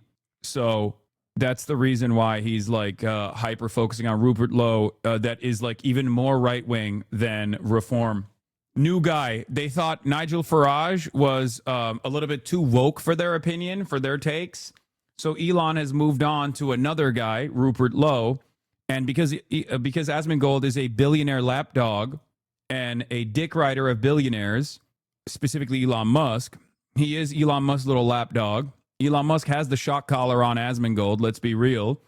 He will suck his cock, his weirdly misshaped penis, every day of the fucking week for a crumb of right-wing billionaire clout. He is now dick riding Elon Musk's new guy, Rupert Lowe. Yes, Elon Musk from the Epstein files, that same Elon Musk. Rupert Lowe himself is also an Israeli asset, obviously, as all of these fucking weird right-wing ethno-nationalist fascists are. Asmongold says being listed on... Asmongold goes back and forth on his position. He distanced himself from Trump following the Epstein scandal, but then he goes back to him. He's also talked about how being listed on Stop Anti-Semitism is a sign of authenticity. But obviously, when it comes to someone like myself, he considers that to be an opportunity to fucking, deplatform someone he considers to be a threat. And that's precisely the reason why he's not like a principled First Amendment defender at all. It just sucks. It sucks that there are so many fucking stupids out there. So many stupids out there that just do not understand the inconsistency here at all, have no investment or have no investment in the truth at all. Okay. Have no interest in fixing any of these issues that pertain to their everyday existence at all. That's it. It is what it is. Meanwhile, I can't even fucking stream normally with the unimaginable amount of infrastructure hurdles that I have to overcome, because if it rains even a little bit in Los Angeles, the entire internet fucking collapses out here. What a dog shit reality we live in. I know I'm effing, guys. I know. There's not really much I can do about it, unfortunately. In any case, zero contradiction being recognized? Yes. The terrorist and anti-American narrative about you online is so fucking strong. I don't even know how. People who have no clue about you will still think you are those things because at one point some twisted clip of you they have seen or someone they'll watch talk negatively about you. Yes, I know. It is a very easy way. It is an incredibly easy way to disparage someone's perspective by just going and saying this guy's a fucking much easier way to summarize a person's positions by being like they're a white supremacist, they're a racist, they're a Nazi. The opposing vision of that is to simply say, this guy is a fucking terrorist. He's a champagne socialist. He's a terrorist. He's a Muslim fundamentalist. He's infiltrating American politics so he can actually, do Sharia law here, things like that. There are a multitude of different factors at play here, obviously. One of my least favorite things that people do is obviously when there's an oppositional figure, they act as though the oppositional figure has no capacity to do jokes or humor. A lot of people on the left do it as well, to the right, and they even do it to me sometimes because they just like genuinely don't understand when I'm making a joke. It is what it is. I mean, that's why like one of the most common questions I receive, even from friendly, non-hostile interviewers, is, do you sometimes feel like you're going too far with your commentary or with your brand of humor that that dilutes the message itself? And I'm like, no, I don't. And the reason why I don't think I'm going too far is because I think like humor is a pretty appropriate vehicle that makes all this the gruesome imagery that we're consuming on a daily basis more palatable, So yeah, instead of having this like super academic approach to my analysis, yeah, I think it's better to just like keep cracking fucking jokes, and that's precisely the reason why I'm gonna keep doing the soundboard as well. The other side says they are Nazis and unashamed. Who cares about jokes? Exactly. So for me, I don't necessarily mind. I don't have an issue. I just urge you not to be more mindful of the use of the soundboard. Okay, shut up. The more you say be mindful of the usage of the soundboard, you aren't. You are doing everything correctly, in my opinion. The people that have good in them and are not stupid will find what you actually stand for, and what you stand for is morally correct. Let not those motherfuckers demotivate you. They can't. I am very motivated, especially right now. Especially right now, more than ever before. The reality of the matter is, our movement is growing, right? Our movement is growing. There are more people who are self-identifying as like socialists in this country. That's massive. That is a massive thing. I mean, this is the heart of empire. This is the most like militantly anti-communist country on the fucking planet. And now you have 33% of the Democratic Party's base openly self-identifying as democratic socialists. I'd say that's a spectacular success. And that's precisely the reason why establishment liberals are also aggressively fucking coming after people like myself. And that's precisely the reason why the right is even more militant in its approach and is even more invested in deplatforming people like myself. That's it. And it's not just me, it's all of us. You have played a role in this. You have played a major role in this. Things are changing. The material conditions in America are worsening so much that the contradictions are impossible not to notice. And at a time when the contradictions become glaringly obvious, people inevitably arrive at these conclusions that business as usual politics and liberalism has failed them, and that if out of the crumbling of the old guard, the old system, the system of hegemonic neoliberalism, if there are only two options out of that, and one option is fascism, and you're not a fucking racist person, and the other option is socialism, you will see more and more people lean in that direction, hopefully. And that is my goal. My goal is to obviously expose these contradictions to people who don't have the capacity to see them. My goal is to explain to people that these systems are designed in this cruel way, and that the real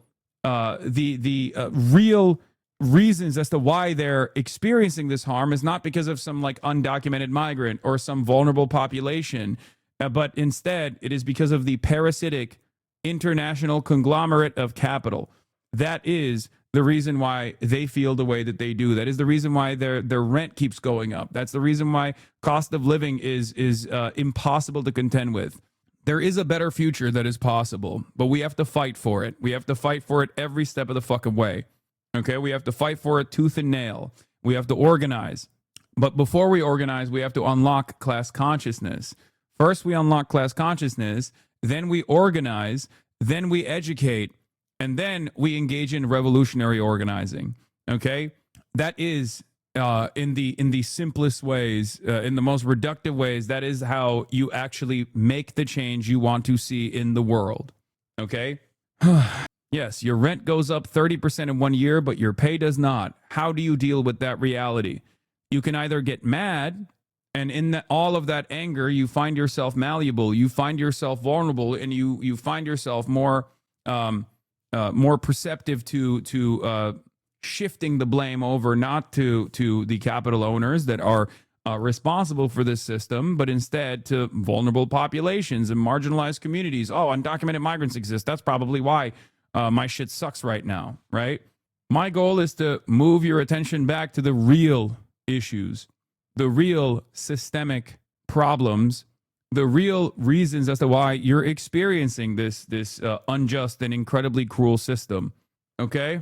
That's it. Also, here's another funny thing that I wanted to show you guys. Another instance where like a right winger is just straight up a fucking dog. Another instance where like the same right winger who once openly was fantasizing about having sex with me because of my outfit and my perfectly chiseled jawline from that photo that I took with Omar Fateh at the protests in Minneapolis, Minnesota. He's back at it again. And he's a gun guy, too. Firearms guy. DZ enthusiast. British opinion on gun control stopped being relevant in 1776. Trigger warning. I have opinions on other things other than guns, too. Right?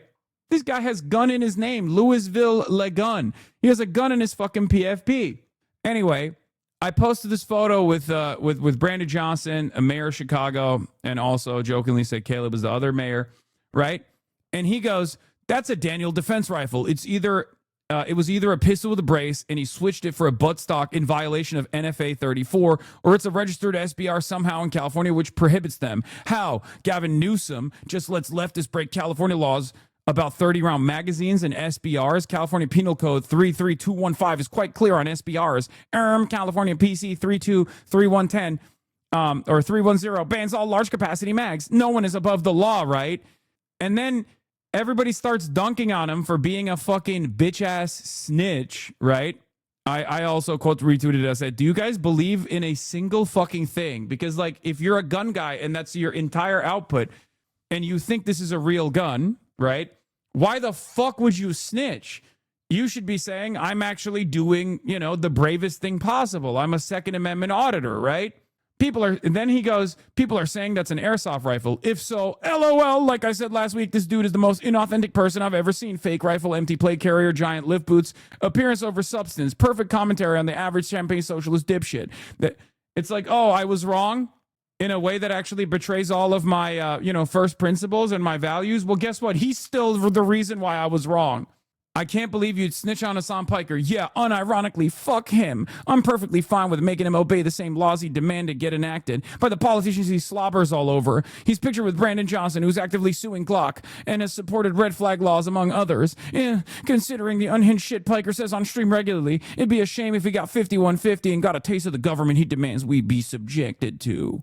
So-called gun enthusiasts, Second Amendment defenders, when they see a fucking airsoft gun, they have the most hysterical approach. This is exactly the type of approach that they would be admonishing, that they would be shitting on if it was like a leftist doing this. Where's the septum piercing, Louisville Le Gun? Where is the blue hair? You fucking shrieking hyena. You goddamn SJW, you. What the fuck is that? On the one hand, he's like, I love caring about guns. Every American should have a gun. On the other hand, you fucking chirp like you put together the most soy chirping I've ever seen in my fucking life. My favorite psycho gun nut even defended you. Not a felony, don't worry. I don't think he was doing that. I think he was basically, oh, he's saying it's airsoft. Never mind. Yeah. You have a Texas flag shirt on, you're literally in a costume. Yeah, that's the other thing. He's like, his life is a costume. It's like, yeah, you fucking idiot. That is actually a costume. How does he not delete this post in shame? Because back in the day, there was the capacity to feel shame. Okay? There was the capacity to feel shame for a lot of these people. Nowadays, they don't have the capacity to feel shame. Shame doesn't exist. It's all information warfare. Okay? For them, it's like, he got 12,000 likes on this. This banged. All these fucking right-wingers are like, hell yeah, yeah, let's go after him. All you need to do is double down. All you need to do is double down over and over again. That's it. You make money from all the likes and impressions? No, I don't. I don't fucking monetize my Twitter account. I don't make money from these impressions. I would much rather have these guys not exist or not notice who I am. Not gonna lie, 10K is the baseline for your farmers. Anything past 20K, then the shit has online motion. Yeah. We live in a post-shame society. We live in a post-truth society. It is what it is. You just got to fucking live with it, all right? They do this. It's sad because they do this shit because it galvanizes their side. It gets them around like, you know, $20 in Twitter revenue. You know, that's another reason why they do it, obviously.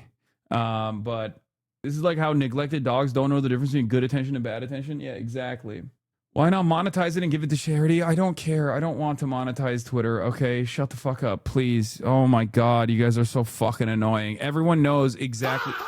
Everyone knows better on how to do my job for me. Okay, well then you do it. All right. It's just like I can't deal with motherfuckers in my community that are like, I actually have a really good suggestion for you. Something that you probably have not considered. Have you considered monetizing your Twitter account and then fucking, donating it to charity? No, I hadn't considered that at all. Thank you for letting me fucking know, chatter. God damn. Officials saying that the victims of ISIS aggression are domestic terrorists. You have J.D. Vance coming out and saying that it's okay. You don't have to apologize for being white. Just days ago, Donald Trump put a picture of your face on an ape's body. And so again, this is kind of, we've seen the de-evolution of the discourse. How do we come back from the place that we have fallen into? Well, first of all, I think it's important to recognize that the majority of the American people find this behavior troubling. It is true that it gets attention. It's true that it's a distraction. But, as I'm traveling around the country, as you're traveling around the country, you meet people. They still believe in decency, courtesy, kindness. And there's this sort of clown show that's happening in social media and on television. And what is true is that there doesn't seem to be any shame about this among people who used to feel like you had to have some sort of decorum and a sense of propriety and respect for the office, right? So that's been lost.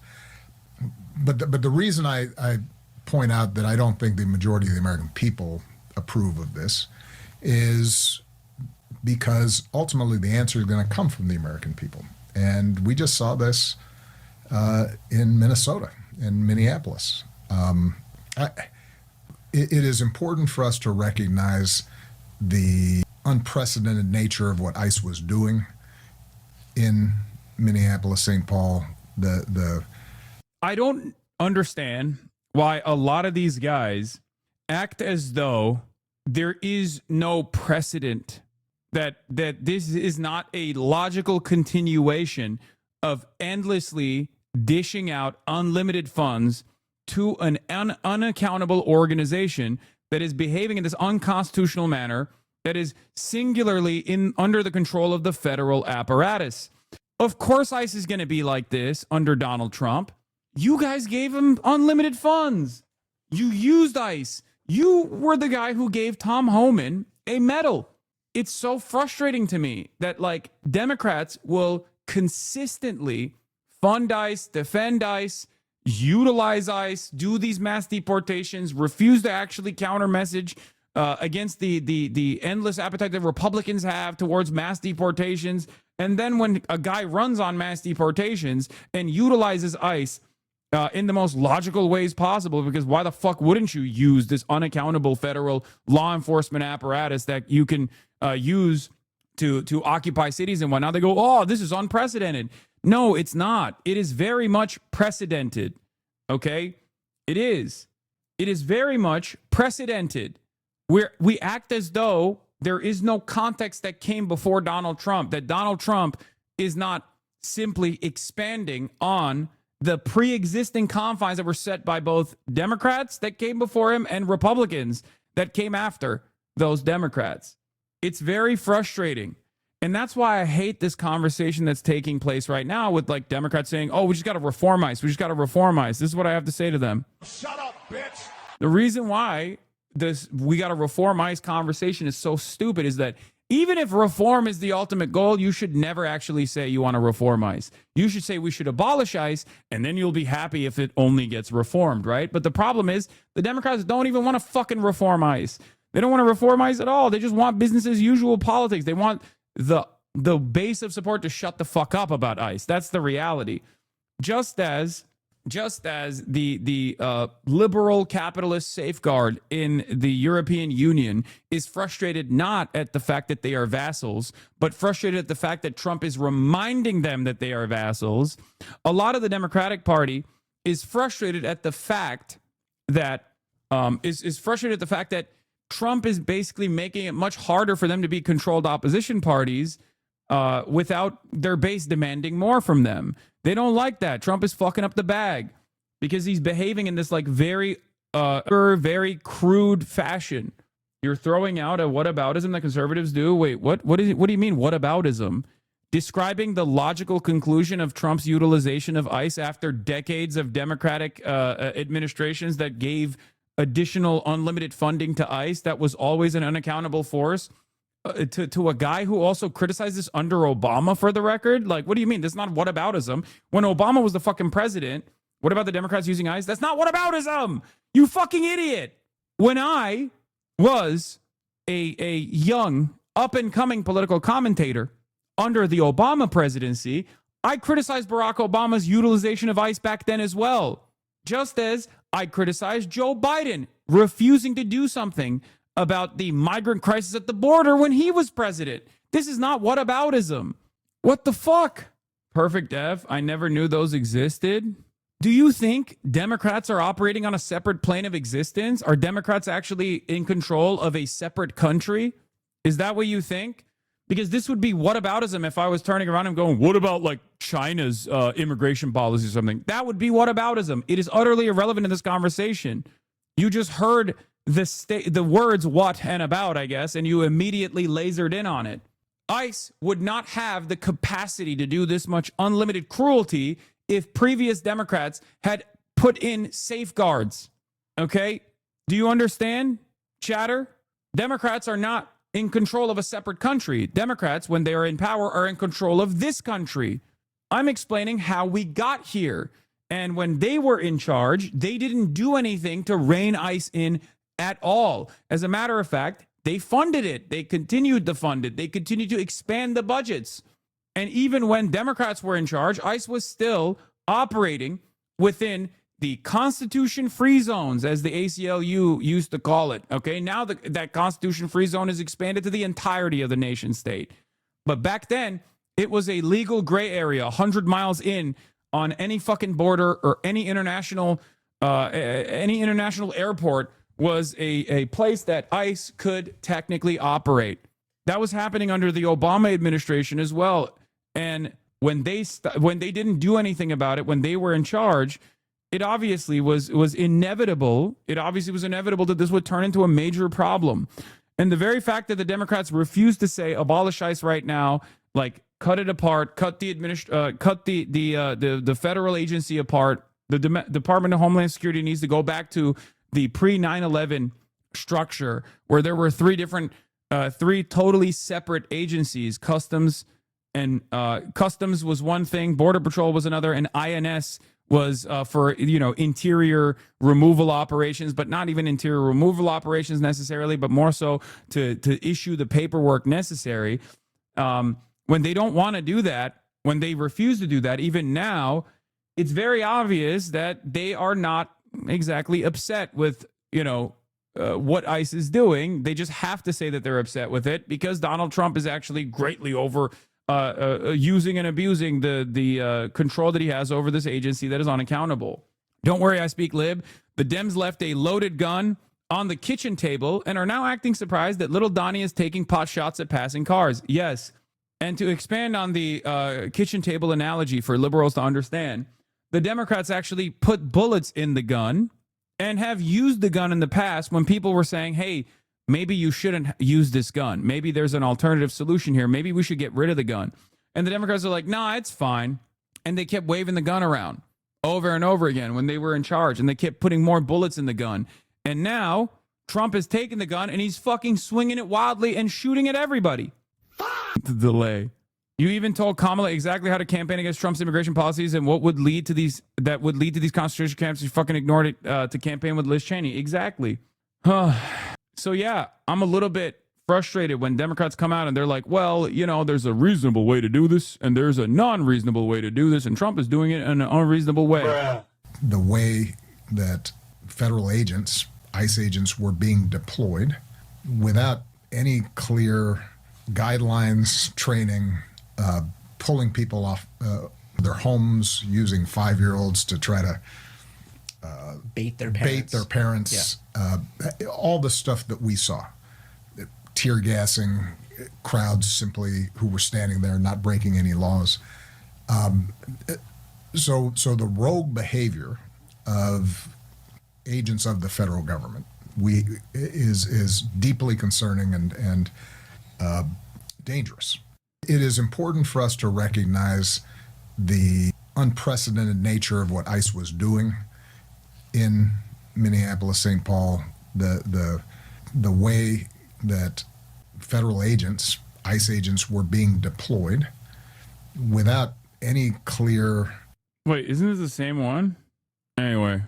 Let's take a look at another president, though. President Donald John Trump. Look at this. I got 4 numbers across for you on this screen here. They are... Holy Toledo, ladies and gentlemen. Bruh. Donald Trump's approval ratings are in the dumpster. It's a dumpster fire. I'm Harry Emden. Are all second-term lows for the given pollster. What are we talking about? AP North, 26 points below water. NBC, 22 points below water. Yahoo YouGov, 20 points below water. Quinnipiac, 19 points below water. So we're ranging from negative 19 points all the way to negative 26 points. Kate, there's this question that folks keep asking, where is the floor for Donald Trump? And I'm not sure there is a floor, because if there is one, Donald Trump, at least in term number 2, has just fallen through it to another low level. How does this compare with his first term, and how does this compare with Joe Biden? Okay, so we look at these numbers right here. One of the things that Donald Trump had been arguing, his proponents have been arguing, you know what, he's doing better than he was doing in term number 1. No longer is that the case. What are we talking about here? Okay, net approval rating at this point in the term. Look at this. 22 points below water on average when you average all the polls. Please stop, bro. Jesus Christ, shut up. Gallup stopped measuring the COVID strat. I know. That is pretty fantastic, by the way. Gallup, after 88 years, has decided to no longer poll. I see. After 88 years, Gallup has decided to no longer poll the presidential approval ratings, which is crazy. Okay. And there's a reason for that, because, dear leader, we are basically taking on all of the excesses of our ideological enemies. Straight up. People that we have, countries that we have long considered to be enemies of the United States of America, and some of their excesses we have now adopted. Things that we suspect them of doing, we have started doing here in the United States of America. Straight up. Okay? Yes, it is an indication that the empire is collapsing. Peter Baker of the New York Times says, this is a huge loss for journalists and others who follow politics. Gallup has been the top source for presidential approval since FDR, and particularly valuable because of that historical context with apples to apples numbers that allow us to make comparisons and see patterns. After 88 years, Gallup has decided to hit the COVID strat. We will no longer calculate the presidential approval. We will no longer track the presidential approval, because if you don't track it, then it's fine. Everything is fine, actually, and the situation is better. It's the COVID strat. The only reason why the numbers are so high is because we're tracking them. We should stop tracking the COVID numbers, and then COVID will go away. Bye-bye. Pollsters from the last slide. That is actually lower. That is lower than he was at this point in term number one, when he was 17 points below him. So he's doing 5 points worse, and he's doing way worse than Joe Biden was doing at this point in his term number one, when he was 13 points below water. So the bottom line is this: Donald Trump is setting new records for himself in term number two, setting new records for himself compared to where he was at this point in term number one, and he's doing worse than Joe Biden, which is, of course, the comparison that Donald Trump does not want to be, because we all know what happened to Joe Biden. His party lost the House in term number one, that midterm elections, and of course Joe Biden was not reelected to another term. At this point, the numbers are no bueno for the President of the United States. What's driving this that you're seeing right now? Okay, Kate. You know what? This is the segment. We have done it over and over and over again because he keeps setting new lows for himself. What are we talking about? Well, we're talking about independence. We're talking about independence. When you lose the center of the electorate, you lose the American people. Trump's net approval rating among independents, you know, at this point, you go back term number one, he was 17 points below water. Now, according to Quinnipiac, he is 27 points below water. I don't understand how this works out well for the President of the United States. When you are 27 points below water, underwater, with the center of the electorate, with independents, you lose, your party loses. You know, I've made the comparisons before, you know, oh, he's more underwater than Greg Louganis. I've made the comparisons with all those different divers. And the bottom line is this: you can continue to make those, but over time, when you keep making those same comparisons, they run a little bit old. But at this point, I don't really know who to even compare Donald Trump to, because he's just so low, and he's so low with the center of the electorate. 261 days to go. Yes, the midterms may seem far off, but they are starting to dominate the dynamics here in Washington and are fresh on President Trump's mind. As the GOP now confronts a daunting political environment, Trump is taking his pitch to the nation's battlegrounds, even before U.S. troops in North Carolina, where he urged them to vote Republican. Biden, who is the worst president in the history of our country. 0 illegal aliens have been admitted into the United States, and that's done by the radical left. Michael, will you come here for a second, please? He's running for the Senate, and if he gets in, you're going to be taken care of. If he doesn't get in, we're going to be stripping the military like they always do, the Democrats. When I heard they were taking the name Fort Bragg off, I said, no, they're kidding. Again, always immaterial nonsense, always aesthetics nonsense. How much longer will this nonsense work on the unwashed reactionary masses? Because for the time being, when he first came into office, everyone's like, hell yeah, we're winning. It's awesome. It's like we're winning together, right? Anti-woke is on top. Woke is dead. Let's go and, blame transgender people. Let's go ban transgenders from playing sports at the NCAA. But like, he got a sequence of those executive orders in action, and nothing actually changed for the better. So there's only so much you can do in terms of culture war issues, in terms of advancing the culture war agenda, until people realize, wait a minute, my pocketbook is still hurting. It's not helping. Like, groceries are still expensive. The electricity bill has skyrocketed. What the fuck are we doing this for? I'm not winning in this process. Oh, you named the Gulf of Mexico to Gulf of America? I don't give a fuck, dude. And even in the absence of the Democratic Party presenting said alternative loudly and proudly, engaging in politics from the perspective of class and saying, we're going to do class first politics, we're going to do class first politics. In the absence of the Democrats doing that, people still realize that this shit is not working. Okay? That's it. There's a reason why he has to turn around and say, affordability is a hoax. It's a hoax. It's a Democrat hoax. Why does he have to do that? He has to do that because affordability is a real issue, okay? It was a shot across the bow when Zoran Mamdani won on the affordability agenda. Do you know what I mean? They did. They took the name off. We got it back very quickly, but they took it off. And if we don't win the midterms, they'll take it off again. It's another reason you have to vote for us, because they'll change it back to whatever it might be. And this weekend, Trump also renewed his calls to place new restrictions on voting as he started to see some fraying within his coalition, all while possible 2028 contenders, including Secretary of State Marco Rubio, flocked to Europe this weekend where they're getting some attention. Let's break this all down with my excellent panel. Tia Mitchell from the Atlanta Journal-Constitution, CNN's Phil Mattingly, and Julie Davis from the New York Times. Good morning to you all. So look, Trump is, of course, as he does, demand total unity as we head into this very daunting stretch for the GOP. His party wants him to focus on issue number one, the economy. And we've seen time and time again, Trump trip on his own message or create distractions and do things that are causing significant pushback within the ranks. Just this past week, we saw the Justice Department try and fail to indict 6 House Democrats, a lot of Republicans uncomfortable with that. How he's handled these ICE surges, particularly in Minneapolis in recent weeks, has caused pushback among Republicans, nervous about going too far. Of course, that racist video of the Obamas that he later was forced to delete, though did not admit a mistake. Phil, how is this playing as we head into the midterms with his party?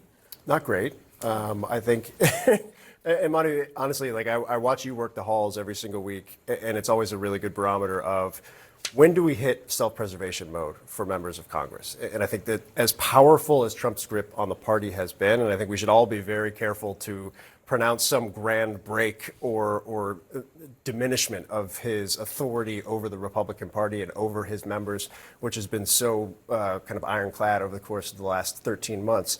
But the moment where Republican lawmakers, particularly frontline Republican lawmakers, start looking around and say, if I need to actually win in November, I need to start creating some distance, not dramatic scale of distance that we've seen perhaps in past administrations. But I think what we've seen over the course of the last couple of weeks, but in particular this week as well, is some of those members saying there are opportunities for me to break.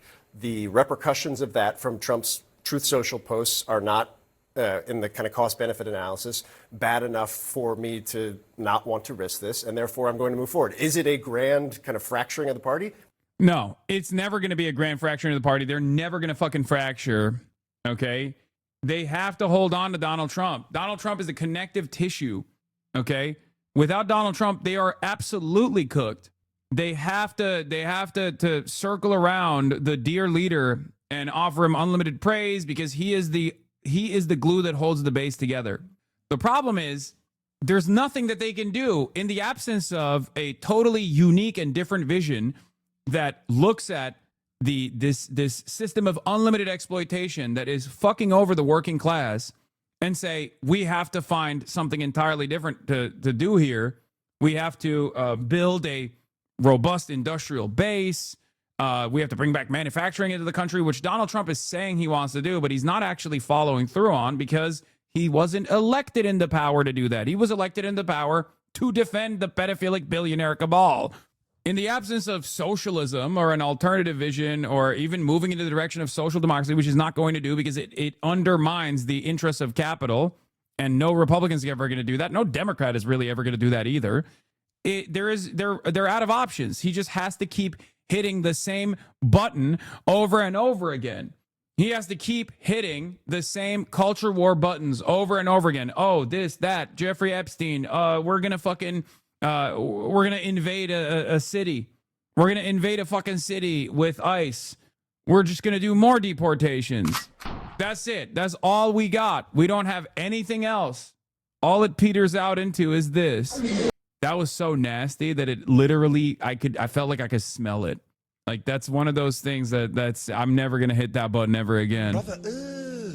Yeah, that was unacceptable, and I apologize for that one.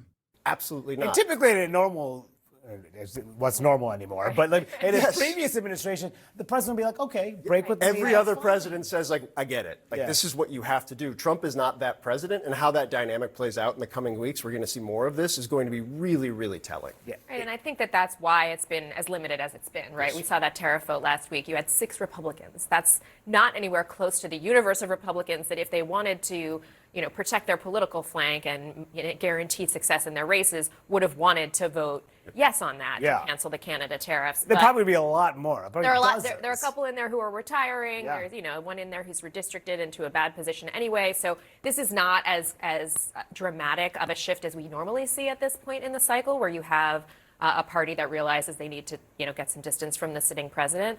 But part of that dynamic is because this particular president will not brook any kind of break whatsoever, even if he knows, he probably doesn't think about this, but that it's for his own political good, the good of his own people in Congress and keeping the majority. And we're starting to see his messaging too, focusing, as he does, about voting, voter ID, which of course, voter ID is an issue that unites Republicans generally. There's no question about it. But Trump is going much further than most Republicans are, particularly when he talks about what he mentioned on Truth Social just over the weekend. He said there will be voter ID.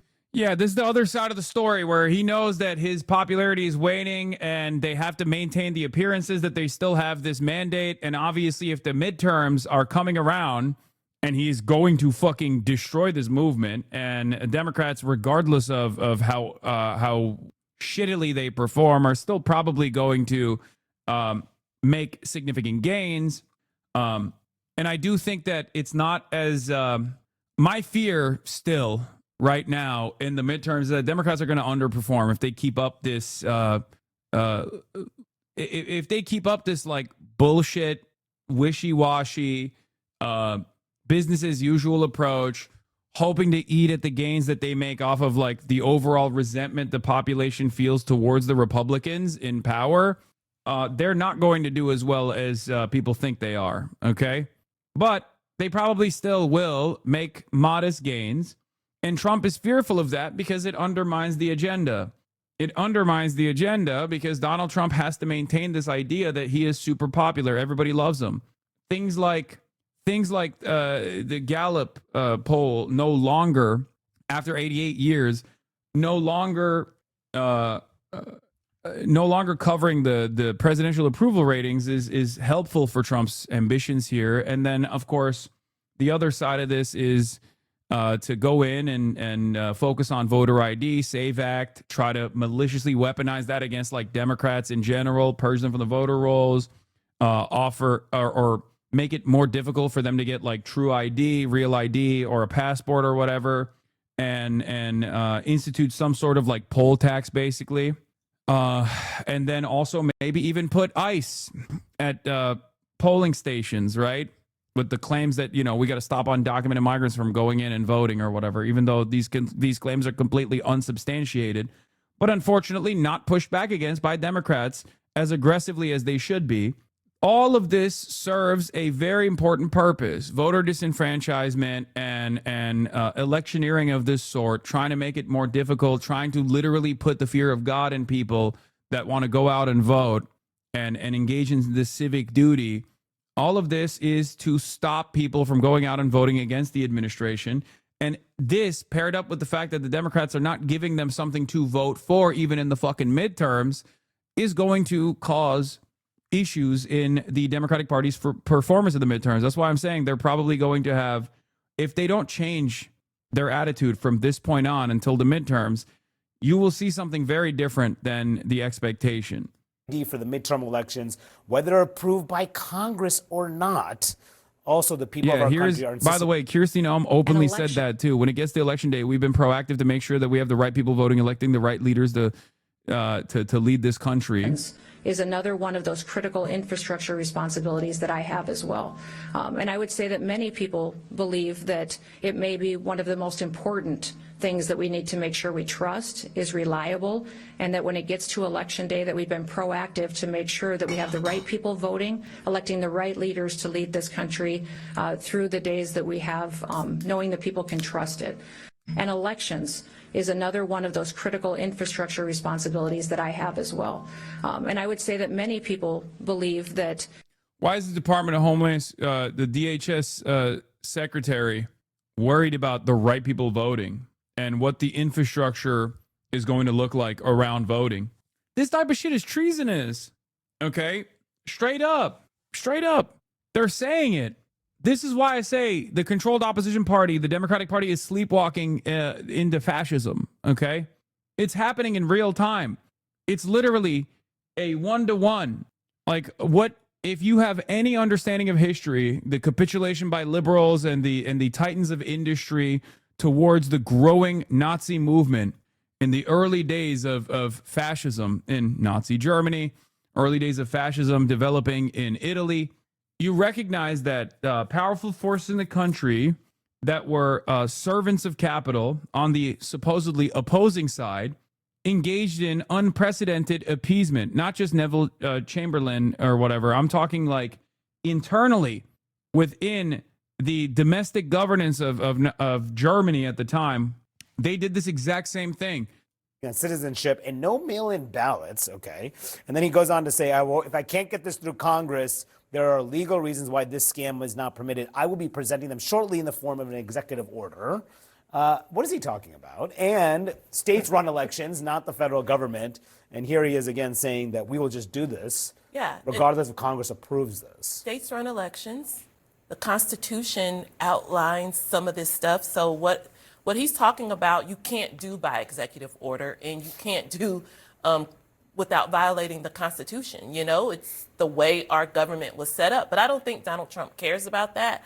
I also just think it's so interesting because I'm old enough to remember when Republicans, state by state, started relaxing the mail-in ballot rules to allow more people to vote by mail. I mean, a lot of Republicans want that to happen. They want that because to happen. They wouldn't have the majority if vote by mail did not exist. Absolutely. Exactly. And they know that the rollbacks of voting by mail could really hurt them in the long run because a lot of rural voters, a lot of voters in far-flung areas like that convenience of voting by mail. So it's just like, it's problematic from a legal standpoint. It's problematic from just a purely political standpoint that he's pushing for things that a lot of Republicans don't agree with, especially it's one thing to say voter ID at the polls. And that's what a lot of Republican members of Congress are focusing on. But that is not all that what President Trump is asking for. He's talking about proof of citizenship, which again goes back to the fact that, yes, there are some states that have different rules because we have determined that, well, the Constitution outlines that states run their... Dude, people say we need voter ID bad. You have to ask if the elections in the United States of America are fair and free. At least a lot more fair and free than the way Republicans presented. You got to ask why they want to do voter ID. As a principle, I don't care about voter ID one way or another. Like, I would be fine with, showing a piece of paper that says you're an American citizen when you're voting if that piece of paper or that identification was readily available and accessible. Okay? But in the absence of a real necessity for this, the only reason why they're doing that is because they want to engage in voter disenfranchisement. Okay? That's it. If you can't comprehend why they're doing this, I don't know what to tell you. Anyway, let's get to John Oliver covering Department of Homeland Security and ICE. Facing bipartisan. Very, very good video overall. Haas raid, Minneapolis, Minnesota. Yeah. The Department of Justice also in the chaos is decided no more new Epstein files. Okay, you've gotten enough. But yeah, going back to John Oliver, really respect him for doing this. Fantastic. No notes, honestly. I mean, I'd go a little bit harder on like the Democrats not doing enough right now, but fantastic video. I definitely have grown to appreciate what John Oliver does even more so than Jon Stewart, like a lot more than Jon Stewart. Obviously, it's a different format. He has a lot more time to cook stuff up, but I'm really happy that he exists. I'm really happy that he does this kind of commentary because I think like no matter how much I try, no matter how hard I try to get liberals to understand what I'm saying about like these structural inefficiencies, the structural inequalities that are built into the system that is also propped up by the Democrats as well, and the appropriate measures to take against it, that a true opposition party would actually seek out abolition rather than reform. They won't recognize it. They refuse to recognize it until it comes from packaging that they are comfortable with. And I think John Oliver is that package. I think Jennifer is another version of this as well. Okay, it's Jennifer Welsh at the I've Had It podcast and Pumps. Like they're delivering this commentary in a way that liberals respond to positively. I'm a firm and committed believer that everyone has a different role to play here, and they're all playing their own role in this process. So it's fantastic that they're doing that. Josh Johnson is the one who got my centrist parents. Great. Whoever plays a role in convincing your centrist adjacent parents, I'm on board with. Anyway, we got John Fetty Wap. And I think that personally, that the idea of completely unconditional aid, no matter what one does not make sense. I think it enabled a genocide in Gaza. She talks about a genocide, but I have a Jerusalem Post. Headline this week that Iran is shooting protesters in their hospital beds, but she makes no mention of that. This is such a fucking this is whataboutism, for the record. If that chatter earlier who was like, "Oh, dude, aren't you doing whataboutism?" No, like this is actual whataboutism. Okay, the fuck does this have to do with Israel doing a genocide? It's so stupid. TNC want you back. He's got his thing. He What is this? Oh, the necessary conversation. Yeah, I mean, absolutely. Why is she so eager to criticize and find a way to criticize Israel? But I don't really recall them saying anything as Iran was executing thousands of their.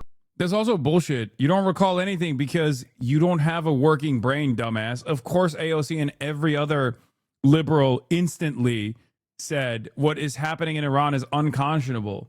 Like, I love that there's no investment in the truth anymore. Like, it's over. I don't know how we move on from this.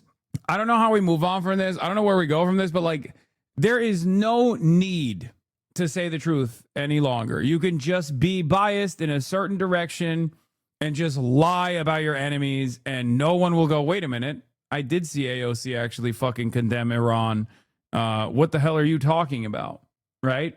It doesn't even fucking matter. It just, you could just lie. You could be like, AOC actually delivered weapons to the IRGC, and Kayleigh McEnany will be like, yeah, you're right, Mr. Ogre. You're right.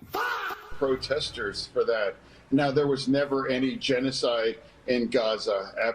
Okay, yeah, there was no genocide in Gaza, but the real genocide is taking place in Iran. Absolutely. And there shouldn't ever be any conditions for aid for Israel because they were in an existential war. That's part of the problem with the very anti-Israel part of my party. So call that what it is. Why wouldn't you can't just stand? And why would you align yourself for raging anti-Semitites and very pro-Hamas people like Hassan Piker? And now, why can't you just call it what it is? You know, there's a rot in my party standing with pro-Hamas people like that, whether it's even in the New York Times. They're fascinated with him. So, I mean, where we are and call this is and stand with Israel, that's our special ally. And there was never. Oh, our special ally. Dude, we got it. You think it's fucking boring and annoying. Okay, shut the fuck up. Shut the fuck up. Oh my God. That chatter is like, that chatter since this morning, like timed out before, still coming back after that timeout, being like, I hate the soundboard. Can you please stop? No, dude, I'm not. Okay. For a genocide. And when there is a genocide where you're executing tens of thousands of people in Iran, why? Yeah. Iran is doing the real genocide. What Israel has done, not a genocide. Iran, on the other hand, definitely a genocide. Thank you. Thank you, John Fetty Wap. Not and call that out too.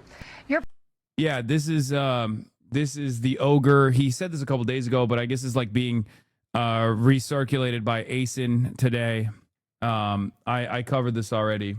HasanAbi's rather serious. Stuff your face with food for 30 minutes, then rather hear that soundboard. Okay, take a day off. I do think it's great. I love having someone like this as my enemy, right? He's incompetent. He's a moron. He's a stroke victim. He's a pure reactionary. One of the most pro-Israel people in Congress, alongside Randy Fine. I'm happy to call motherfuckers like this my enemy every day. Great.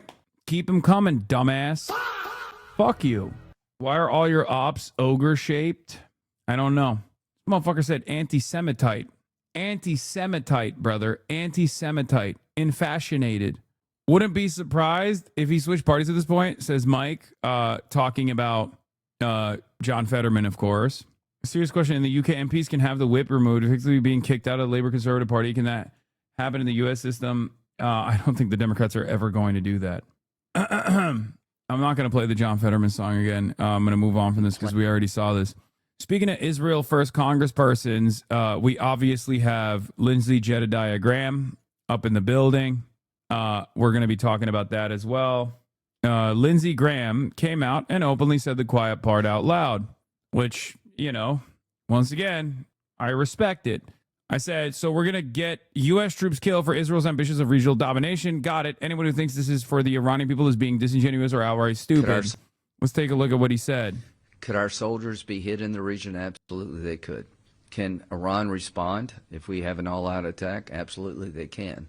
I think the risk associated with that is far less than the risk associated with blinking and pulling the plug and not helping the people as you promised. Could our soldiers be hit in the region? Absolutely.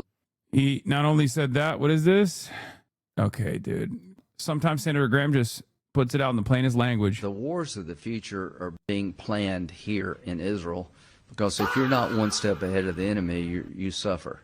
The most clever, creative military forces on the planet are here in Israel because they have to be to survive. So what we're looking at is that Israel is advancing down the road of new weaponry far beyond us, and it would be nice to have a process where we could be partners.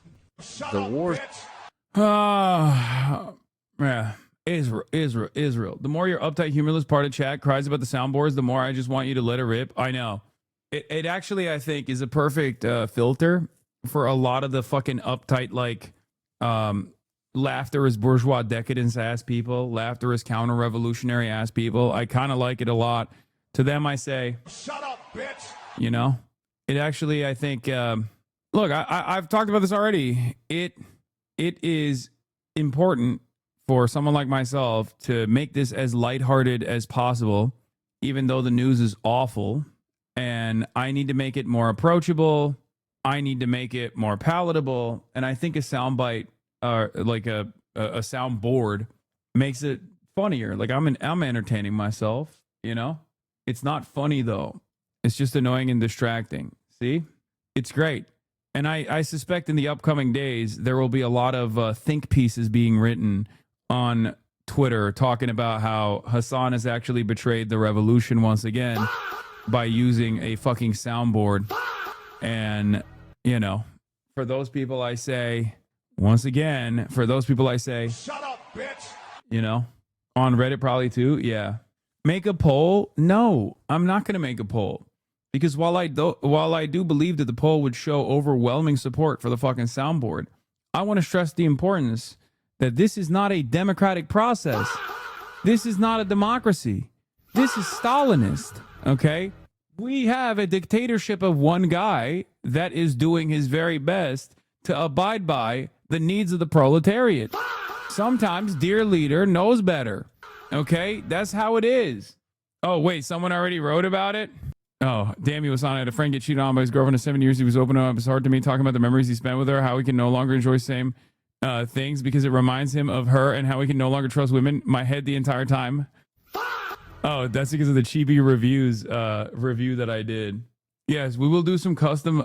We will actually use a full soundboard. Right now, I don't have a physical soundboard. I'm just using a fucking soundboard mix on the internet, if you haven't noticed. But when I have a real soundboard, when I have like a real normal soundboard, like a physical one that I can hit, I will end up using, well, I mean, I already have one right now. Oh, wait, it didn't work. It doesn't work. I guess the Rodecaster soundboard is not working. Or did it work? Did you guys hear the applause? No, right? No. Okay, so yeah, it doesn't work. The Rodecaster soundboard doesn't work. Wait, what? Maybe if I do this? Does this dial actually do? Oh, wait, no. Right. No. Or no, is it working? No, it's not doing anything. Never mind. Let me see. No, never mind. You need to add in an OBS probably. I could kiss whoever gave you the idea to use a soundboard. Dude, I love that. I fucking love that. All right, Crystal Ball and AOC, the deep state apparatus, and being rock solid as president on foreign policy. Let's see what Crystal Ball The had. questions in here, some of them are like, oh, AOC Dem momentum, and others are like, oh, she face planted in Munich. I think probably both are kind of true. I do think the Munich, it was bad. It was not great. I mean, both on the content and also she just feels very shaky in foreign policy. And at the same time, you know, I do think she's you can't call her a front runner for 2028, but I do think she's obviously got a base of support. We put up the polling. Young Democrats absolutely love her. So there's, you know, a lot there that she could build from if that's what she decides to do. I'll put my cards on the table. I hope she runs for Senate. I think she'd be a great senator. Obviously, she'd be vastly superior to Chuck Schumer. That would give her a chance to, you know, further deepen her comfort and her knowledge on foreign policy, which I do think is her greatest weakness. And you can see it in the way that she's been really all over the place in terms of Israel from the beginning of when she first got into Congress and continuing up to this day. And so you could really see in Munich how shaky she was. You know, it felt like kind of baby deer legs there in terms of her own worldview. And it's an issue. I don't know if it's an electoral issue. It probably is, but it's definitely an issue for how will you actually be as president of the United States when you have a whole deep state apparatus around you that wants to coerce you in one direction or the other. If you are not really rock solid in what you want to do. The last part of this analysis I do agree with. You have to be rock solid in your worldview. You have to be firm in your worldview. You have to be committed, because this is the one aspect of American politics that is bipartisan. There's uniparty consensus on this. And if you are going to place yourself above the noise as a different visionary, as a bold visionary, you have to be bold and you have to withstand eating a lot of shit. Okay. Unfortunately for AOC, like she has in the past, succumbed to pressure from outside groups and elements, like when she talked about Jeremy Corbyn, for example, a couple of years ago, and how great Jeremy Corbyn is. And then like some fucking random group reached out to her and was like, Jeremy Corbyn is an anti-Semite. And then she was like, I'm so sorry. I'm now cutting all ties with Jeremy Corbyn. Or when she was like, Bernie Sanders shouldn't like go on the Joe Rogan experience, stuff like that. Like there are remnants of like rad lib tendencies in her commentary, in her worldview that I don't think she should. I mean, I think she would do away with, and this would be positive and beneficial for her. She listens to the chirpers too much. I've literally told her, I have told her personally, don't listen to the chirpers, cut out the noise. You know what I mean? Like, or if you're going to listen to the chirpers, there are some chirpers who are objectively correct, right? There are some people when they say like, oh, you can't, for example, you can't get outflanked, myself included. I've been critical of AOC at times, like when she got outflanked by Marjorie Taylor Greene. That's, you know, not great for her ambitions of higher office. It's not great for her being like a leader of the left flank movement in this country. And I think, you know, that those are criticisms not coming from the flank that says she's like CIA compromise, AOCIA or whatever. Those are actually constructive criticisms as well, in my opinion. However, there are plenty of people who just like yell at her, both from her left flank in ways that are ridiculous, like the hyper focus on AOC. And then there's also people to her right that constantly use rad lib shit, like constantly use identity and identity politics in an effort to move her off of certain positions that she should maintain. It requires a steadfastness. It requires a steadfastness that she has to develop, in my opinion. What is this? On that exact note, at TU Berlin, I asked AOC about her engagement with the German SPD. Oh, damn. One of the German chatters. It's Joshua. Thank you for taking this question. Joshua Samuel. Oh my God, Joshua, do you get mad when I make fun of your accent? Joshua is the one, some of the very few comrades in Germany that probably has to live with these Eurolibs. So I feel terrible for you, Joshua. Your situation is not an envious one. Okay. I respect it. You know, keep up the good fight, comrade. Keep fighting the good fight. It's, you're in captive territory. When I'm making fun of the German accent, I'm not making fun of you. I'm making fun of the Eurolibs. Okay? We are not the very few. I mean, you're not. That's true. It's just the German government is not listening to your needs or your demands at all. My name is Joshua. Thank you for taking this question, and thank you so much for your work. You've immensely inspired me during the course of my life. You've Okay, Chad. Okay, Joshua, rightfully Chad. spoken out about hypocrisy in international politics, and you've also been rightfully outspoken about the genocide in Gaza. I'm therefore respectfully wondering why exactly you are participating in public outreach together with the Social Democratic Party, who has been a major facilitator of weapons exports towards Israel. This whole event... This is so common too. What you just got there, the applause break that you just got there, is indicative of virtually every fucking room, right? People that share your values. There is an abundance of people that share your values, okay? It will do all of us well to remember that. Anytime I go into these fucking rooms, even if it's supposed to be like a heated environment, a contested environment, even if I'm like, you know, like the UBC, I'm sure has done plenty of fuck shit about pro-Palestinian protesters, as has every other college campus. But there are more of us than there are of them. You can go to an SPD event, okay? You can go to an SPD event and still like call out SPD's involvement with the Gaza genocide, and the entire fucking room is on your side. This was at the SPD event, right? This is not the Die Linke event. This is the SPD event. The person that's sitting across from AOC is an SPD member, right?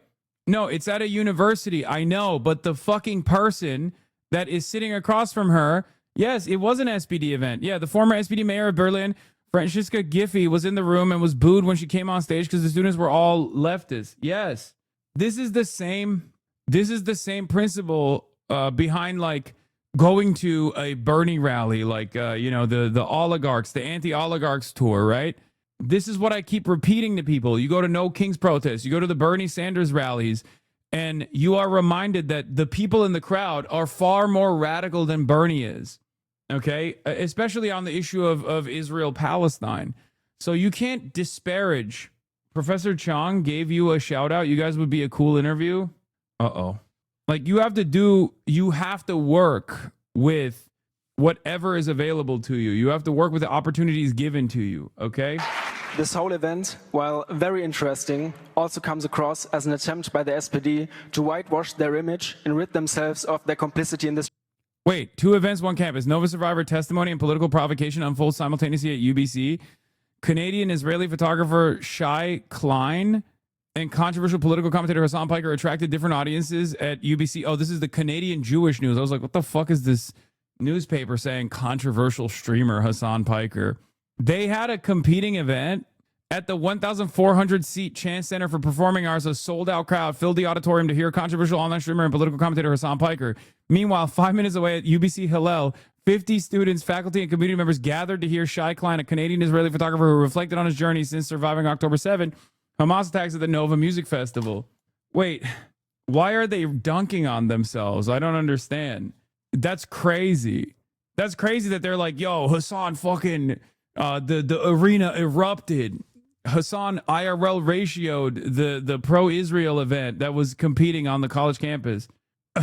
Meanwhile, 5 minutes away at UBC Hillel, okay, simultaneous events happening in close proximity reflected broader tension on campus across Canada. Yeah, exactly. It does. As in, the pro-Israel event gets 50 people in attendance. Half of them are fucking students and half of them are faculty.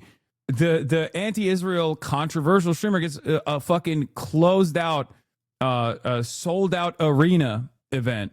Piker is one of the top streamers on Twitch, a platform where creators broadcast in real time large interactive audiences. He's known for his highly charged left-wing political commentary. Critics include the Jewish community organizations throughout North America, which regularly point to what they view as his history of anti-Israel and anti-Semitic rhetoric. He was invited to campus as part of UBC speaker series entitled America First, America Alone, Global Politics in the Age of Uncertainty. In the weeks leading up to the event, Jewish community organizations, including the Center for Israel and Jewish Affairs, the B'nai B'rith Canada, appealed to the university and to government officials to cancel Piker's appearance, citing concerns that this message could amplify extremism, incite hostility towards Jewish students and faculty, and spread misinformation. University administrators permitted the event to go on. In response, Hillel intentionally scheduled Klein to speak at the same time. Bro, they are so afraid. They are so afraid that, like, Jewish students on campus that are maybe looking into Israel for the first time ever with a critical lens are going to accidentally hear what I have to say and go, wait a minute, this guy's not a fucking anti-Semite at all. As a matter of fact, he dunks on anti-Semites with regular frequency. I actually don't think this guy's anti-Semitic, and I kind of agree with what he has to say about Israel. God forbid, okay? God for fucking bid that young liberal Zionist Jews hear what I have to say and go, wait a minute, I was lied to about this fucking guy. He's not an anti-Semite at all.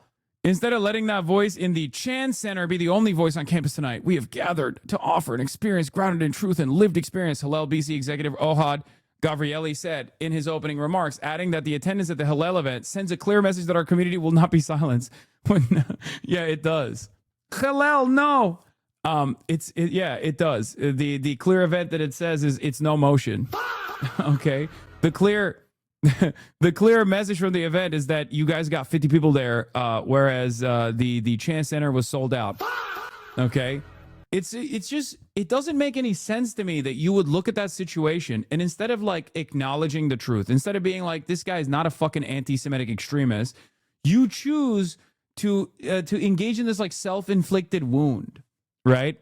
You choose to engage in the self-inflicted wound where you're like, I would rather hallucinate that this guy is fucking anti-Semitic and freak myself out, okay? My resistance to the state of Israel is my profound and unshakable commitment to anti-fascism, okay? Israel and Zionism is fascist. Israel is a fascist ethno-state committed to ethnic cleansing of the indigenous population. Of course I'm going to be against that. Just as I am against Nazis for that exact same fucking reason, okay? Jesus Christ, dude. It is so fucking crazy. It just blows my goddamn mind. Your position is way more dangerous than Nick Fuentes, though. He turns whites against Israel. You are turning Jews against Israel. That's why they hate you over him. I know. Well, he's not even turning whites against Israel. He's turning... Have you seen the Groypers? I wouldn't say Nick Fuentes is successfully turning whites against anything. If anything, he's turning a lot of Latiners against Israel.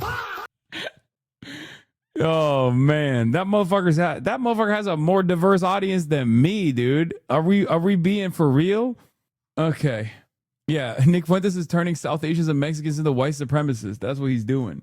They're not even fully against Israel either. They're fine with Israel as long as Israel's like attacking someone like myself, you know?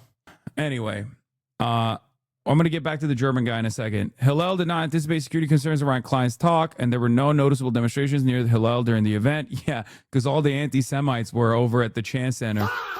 If we were to present someone at the Chan Center of Piker's magnitude, there would likely have been security concerns. I wonder why. An exuberant welcome. When Piker strode onto the Chan stage, oh my God, they're glazing me. The reception was immediate and loud. According to the video of the event later uploaded to YouTube, he was greeted by raucous applause and sustained cheering from the packed hall. The announced title of his talk was America Bad, but he devoted considerable amount of time to Israel, the war in Gaza, and his critics.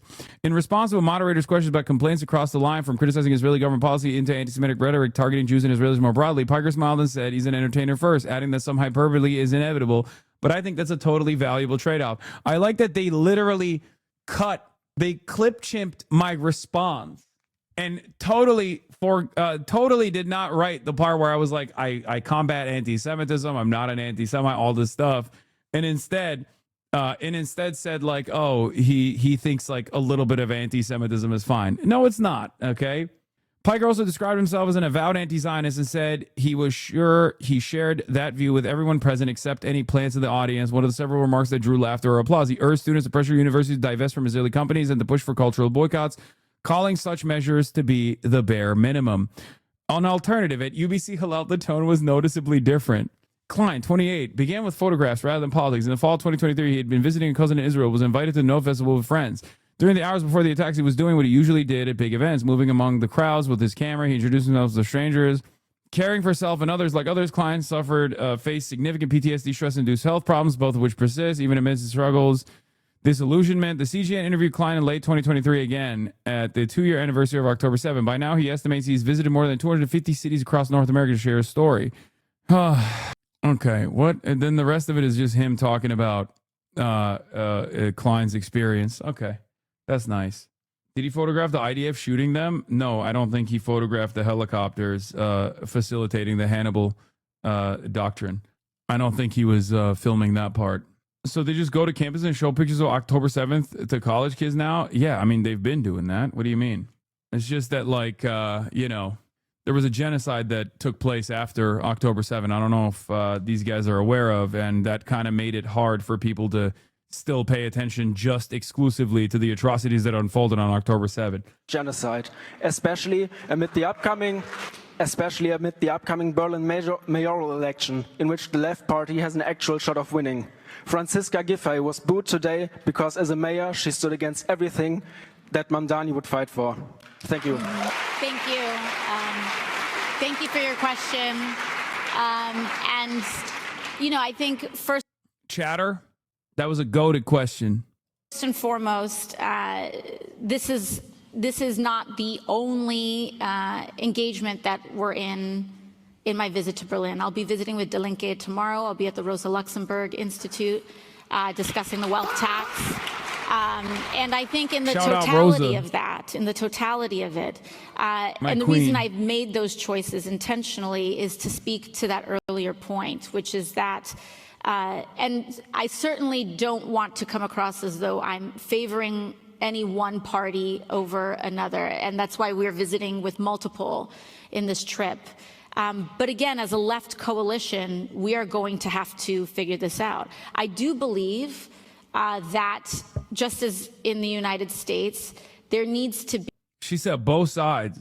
She said both sides of the Rosa Luxemburg equation. Both the side that killed her, and also, you know, Rosa Luxemburg herself. Be an opening in the discussion of what is happening in Gaza and towards the treatment of Palestinians and the crackdown of the freedom of speech of individuals who are trying to change the world for the better, for the basic respect of human rights, dignity, and to end the blockades, to end the genocide.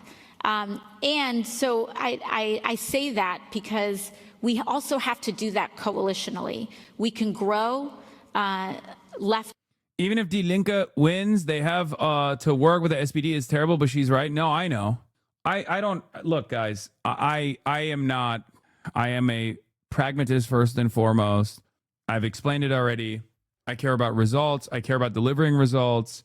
Unfortunately, the way things are currently, in the absence of an uncompromising socialist movement that is singularly capable of winning all of these like parliamentary seats and shit like that, you're going to have to engage in these sorts of coalitions, even if they are anti-communist in nature.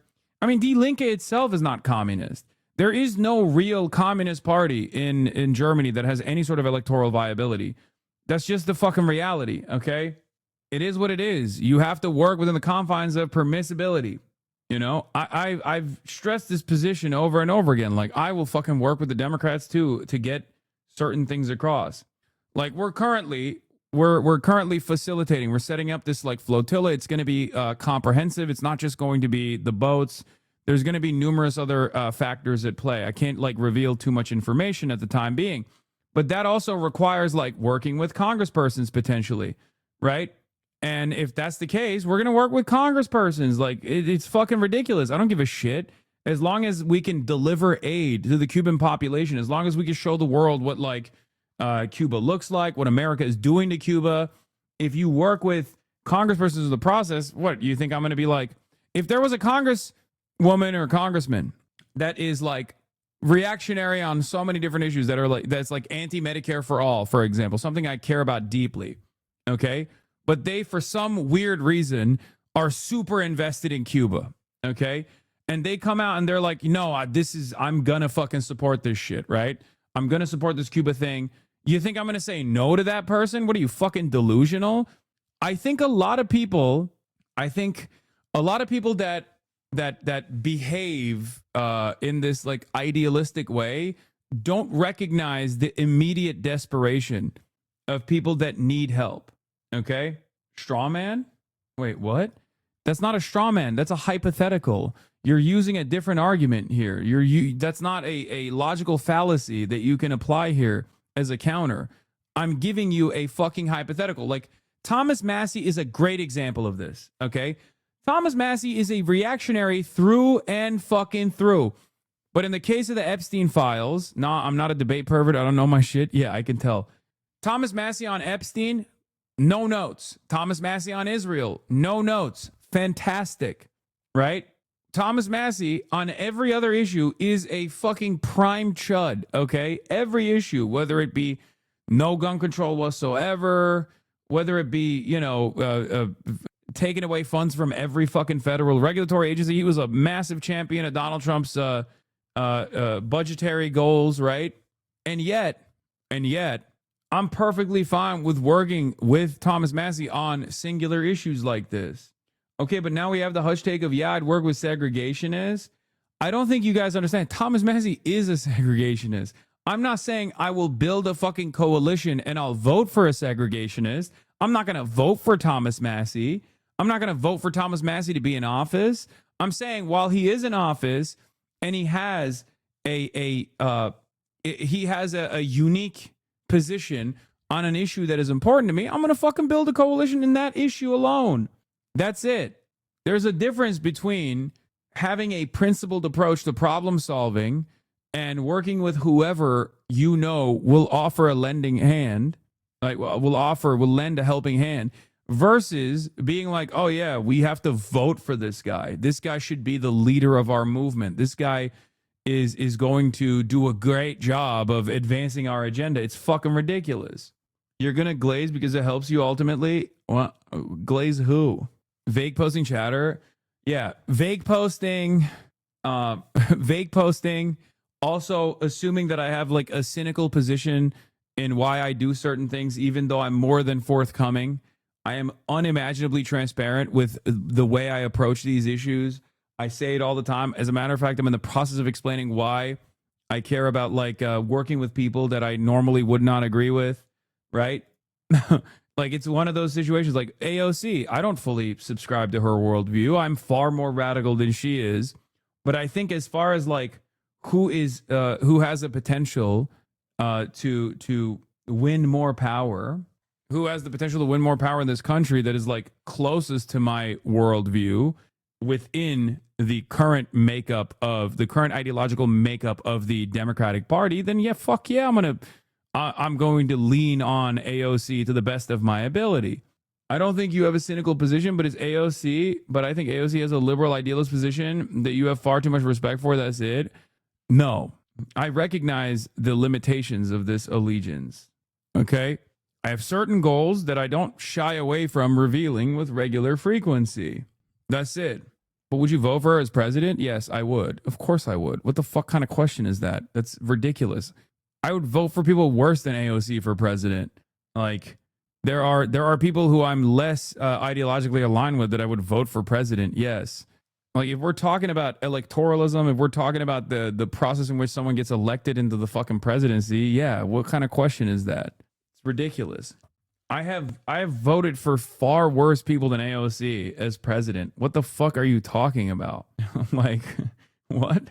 I've publicly endorsed and supported Hillary Rodham Clinton, okay, with the harm reduction narratives because I knew the dangers that Donald Trump presented.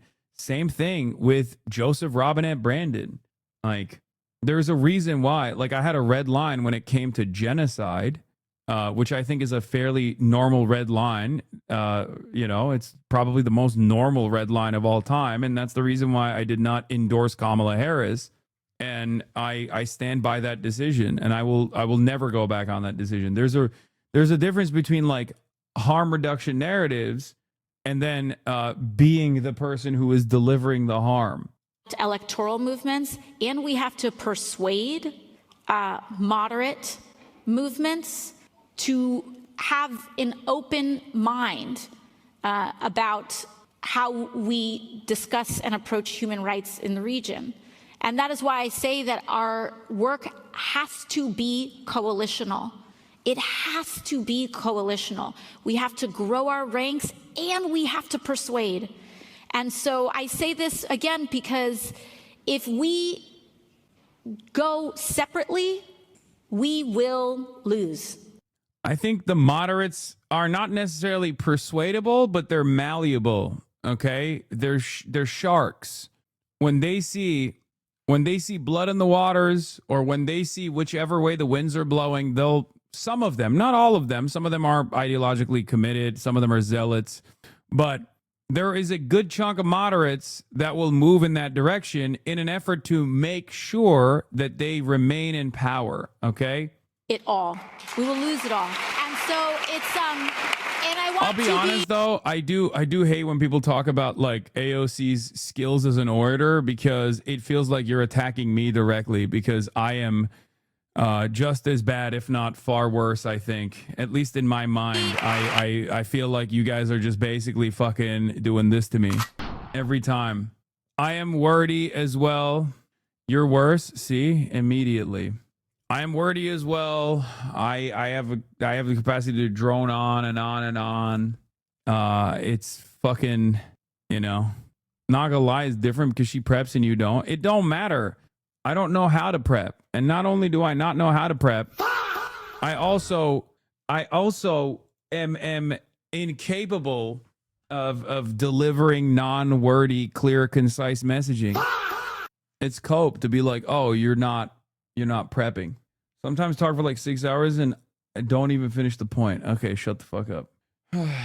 15-minute speech. Fuck it, I'll wing it. I mean, I think I did all right on that. I haven't actually rewatched that speech at all, even now. And I've been meaning to rewatch it, but yeah, where is it? Where was my speech?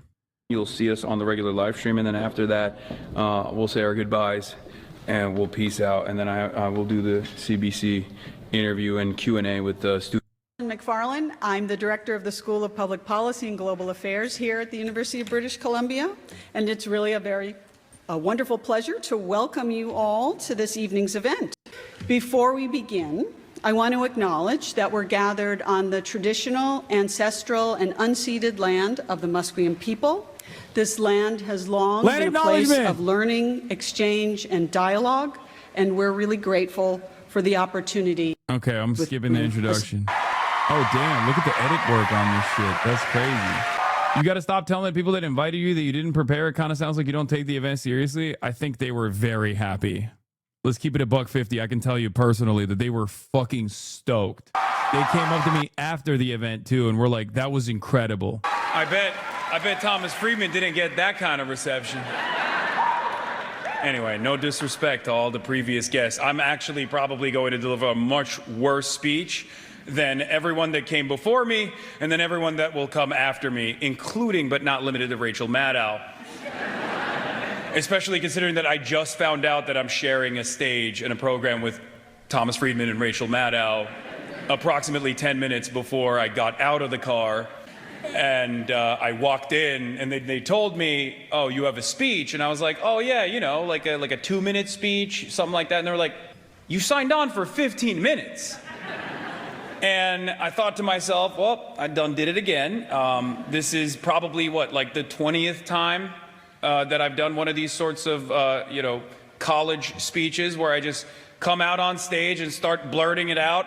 And I have no understanding of what the event is, but I'm gonna try to do my very best, especially considering that I speak for 8 hours uninterrupted, or usually interrupted with chat. It's not gonna be too difficult, I hope. But today, obviously, we're gonna be talking about one of my favorite subjects to discuss. According to all my naysayers, including the CIJA, I believe. I don't know if they're in the room right now.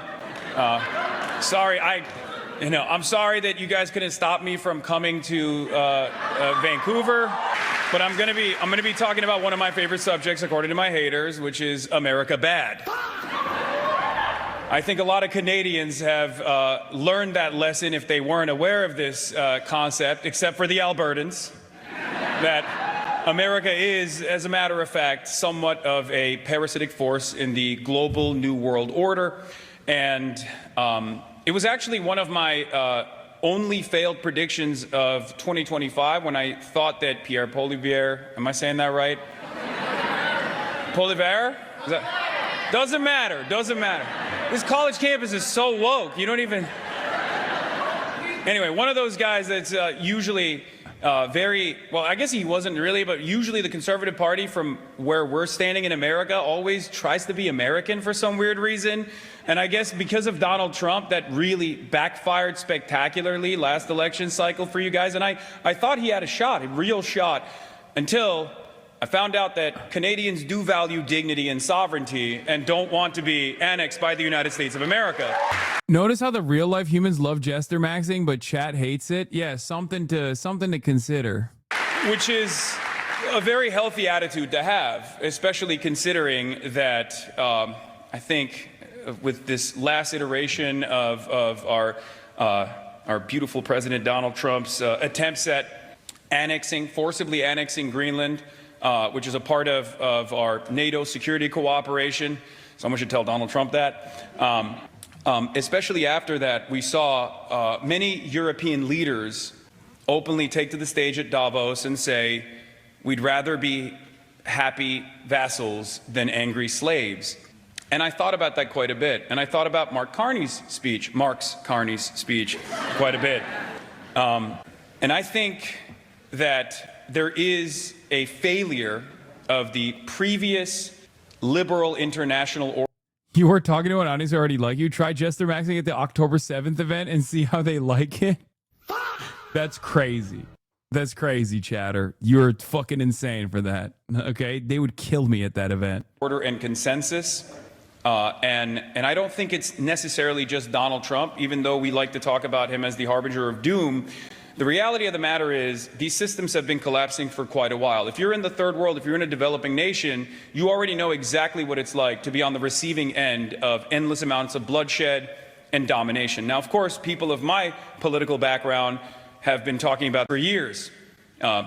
Lenin was one of those people that talked about it quite a bit. Imperialism being an absolute necessity as a global capitalist order, as profit rates have a tendency to decline. And we've seen this endless militarism and endless domination in the global south, in countries that are in the periphery, at the behest of super profits for international capital. But unfortunately now, America's appetite for instability and all of the potential promises of said instability for international capital has put new targets in its crosshairs, as Mark Carney and many others have talked about, middle powers. We're talking about the European Union, Canada, and many other countries that are stuck between what seems like American domination and the global liberal capitalist hegemony, and potentially the rise of regional powers such as Russia that do not shy away from irredentist action and oftentimes violent military conquest, and the behemoth of manufacturing that is China. Now, as you guys already know, BRICS nations have realized that this bargain of American domination was not always going to work out well for them, and that's the reason why they have sought out alternatives and tried to create different trade agreements and maybe even currency cooperative agreements with China, specifically to, at times, leverage their relationship that they have with the United States of America.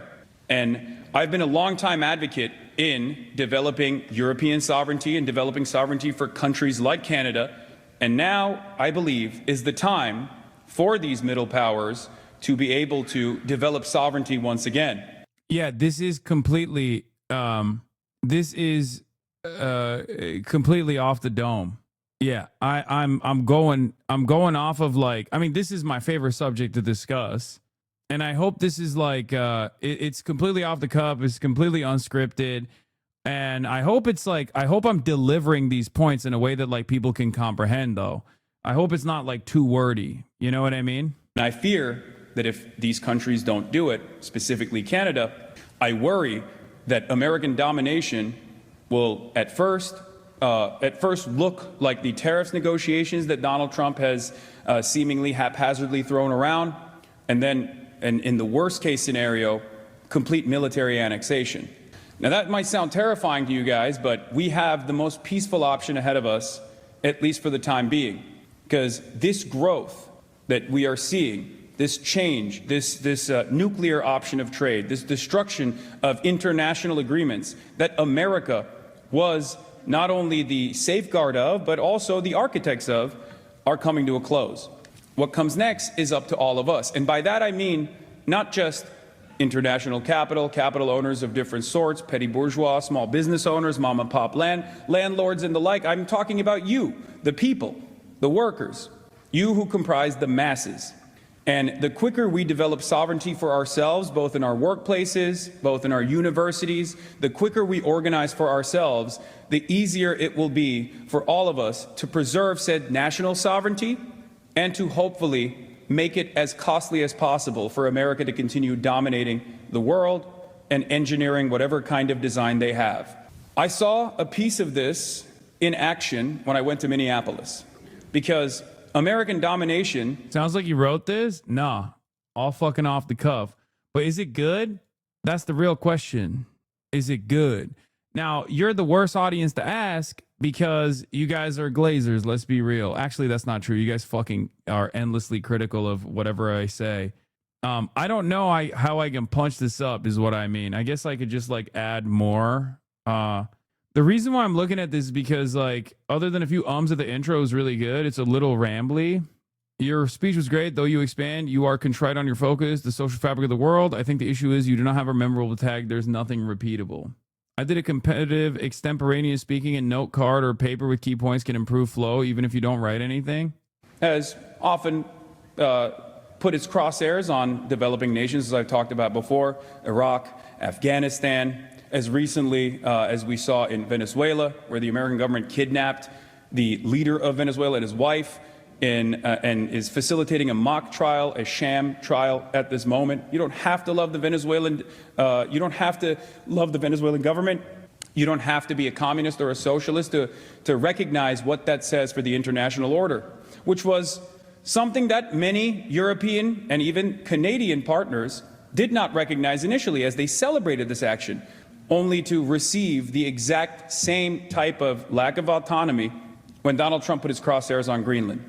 It shouldn't take for Trump to go after a white partner country in Europe, a NATO partner country in Europe, for people to wisen up to our grand design. And when I say our, I'm talking about the American government. But the international destabilization that we have caused came back into the home front, as imperialism often does, in the form of fascism. Just as fascism arose from the failures of liberalism only but 100 years ago, the new wave of fascism is no longer seen as a revolutionary movement, but instead a movement away from liberalism. The American Republican Party is now transitioning away from a liberal conservative party to a fascist party. And as fascists often do, they are invested in domination and cruelty for cruelty's sake. And the reason why I brought up Minneapolis, Minnesota, and my experiences there is because, as of today, Tom Homan has decided that they are retreating the ICE occupation that unfolded in Minneapolis, Minnesota. And the only... See, you mentioned Minneapolis, but then moved on to another point. What did you see with Minneapolis? There you go. I brought it back, baby. It's called weaving. Donald Trump does it all the time.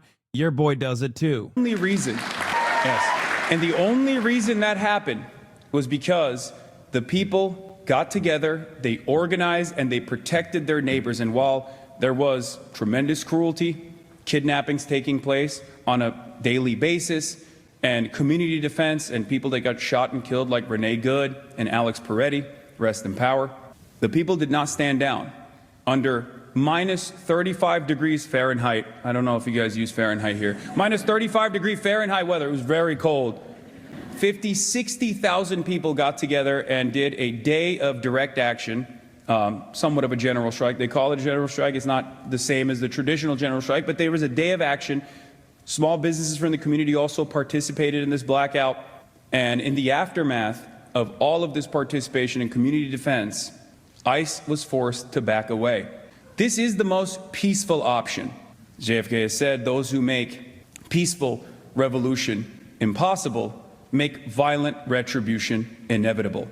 And I fear that violent retribution as the last option, which is why I'm here to talk today to you guys about what it means that the international order is falling apart. The old world is dying. A new world struggles to be born from its ashes. Now is the time for monsters. Gramsci said that. I hope I didn't destroy that quote. I was trying to paraphrase it. And on that note, I think I'm ready to go. I did 15 minutes. I don't even know how I did that. But yeah. It's funny how Dumbo did the opposite speech. Yes. Cringe ass self-doubt. The only thing missing was a call to action. I think it was probably my best speech so far. They call you daddy up in BC now, I heard.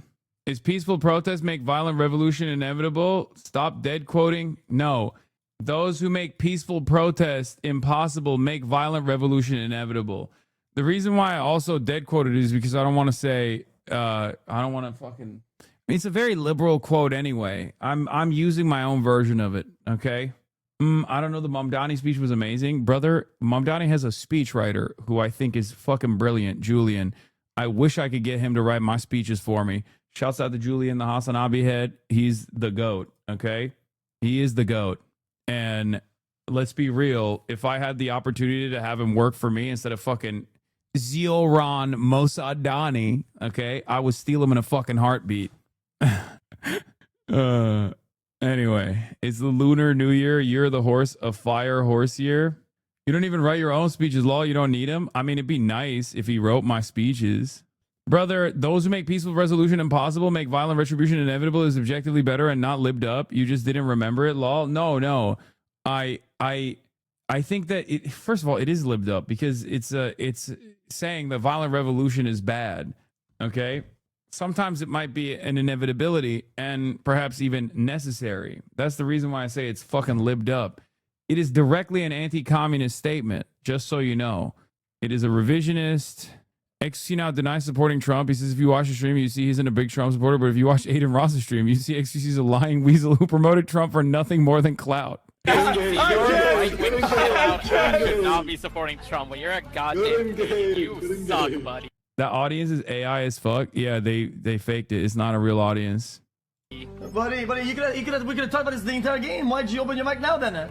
You want to be so brave, but you're such a bitch ass. Well, if you actually watch the stream, you know that I never supported any candidate, and I always said to people that you should educate yourself and vote on whoever matches with your values. That I would never push anybody anywhere. But if you want to really get down to it, I supported Kamala a lot more than I did Trump overall. That's so crazy because I know for a fucking fact that like Destiny's bitch ass audience it would most likely say the juicer is way more pro Kamala than someone like myself, even though he did a fucking pro Trump stream, objectively worse. If you want to really get down to it, if there was a bias in one way, I would be biased for Kamala way more than I was for Trump. Kamala, really? We're really gonna argue this? It's crazy. Yeah, one day everyone will have been against this, okay? And it's here already. This is woke 2.0, baby. We're in political suicide, buddy. Hey, I don't give a shit. If you want to put me today, I would do it again. I don't give a shit. Like your radicalization has nothing to do with mine. I'm not radical. You have standards that are radical. You're weird. He called you a terrorist for talking to a kid in Yemen. That makes him a pedophile for hanging out with a pedophile president. You know what? I never really thought about it that way. You bring up an interesting point. He's still trying to find his way in this world too, by the way. He's still going back and forth on whether or not he's a reactionary or not. Eventually he'll land on the side of woke once again, for the record, but we do not care. You know, he just sees the tide turning. Do with that information what you will. All right.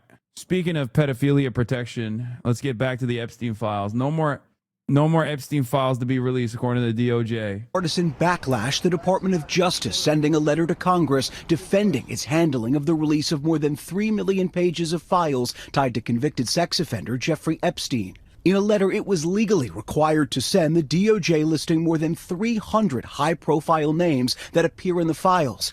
It includes some people who've been dead for decades and is not evidence of any wrongdoing. Some have no known association with Epstein, like Elvis.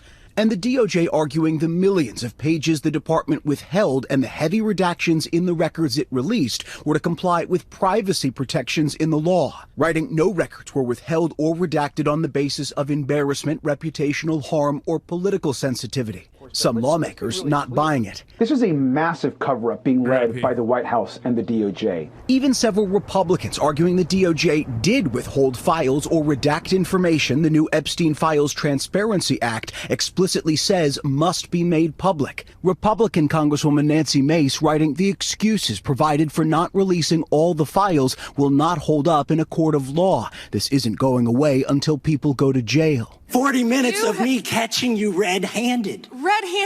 And lawmakers directly criticizing the Attorney General, saying she ducked questions last week on why the names of some high-profile men were blacked out in the files while some victims' identities were revealed. She wasn't confident enough to engage in anything but name-calling in a hearing. And so, no, I don't have confidence in her.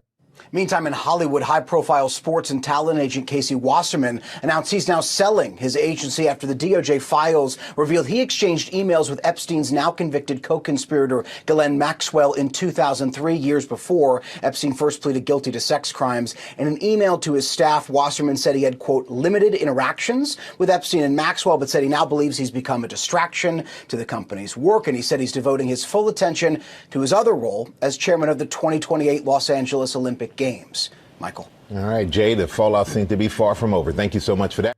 And now to the growing fallout from the Epstein files and how they've been handled by the Trump administration. While little action has been taken to investigate the files in this country, the files have prompted new investigations in several other countries. Attorney General Pam Bondi claims all relevant files have been released, but her Justice Department has been accused of redacting the names of potential co-conspirators. In Europe, the former Prince Andrew is under growing pressure, but he is not the only public figure facing scrutiny these days. Lee Canary has the story. Jeffrey Epstein. An international domino effect. Investigations are now underway in at least 10 countries. From Europe, where the former... Bro, could you call it a domino effect if the first piece doesn't fall? First piece being America, and then all of the other subsequent pieces fall elsewhere? Because low-key, it is a domino effect, except nothing happened in America. Even fucking Peter Attia,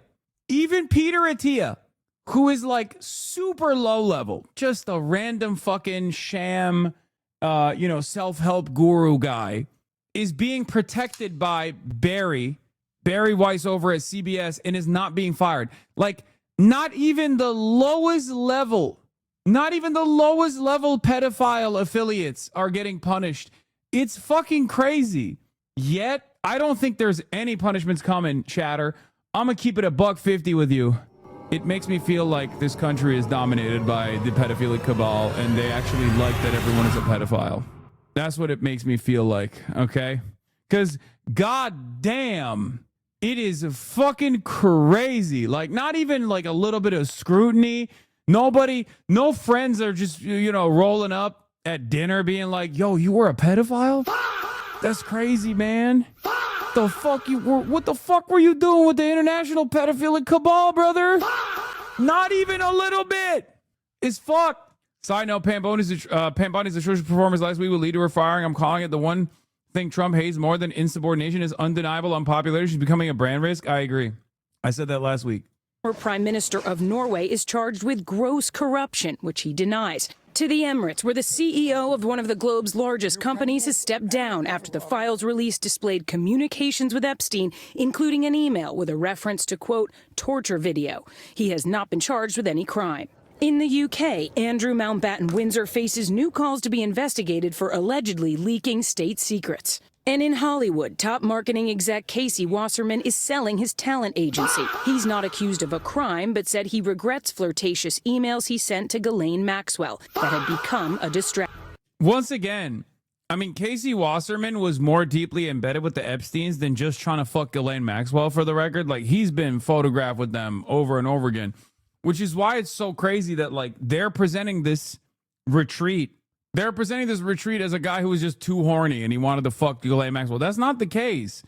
People don't realize that, like, that's not people don't realize that Casey Wasserman is far, far more embedded with the Epsteins than just trying to fuck Ghislaine, even though that is obviously crazy. You're criminally horny, brother.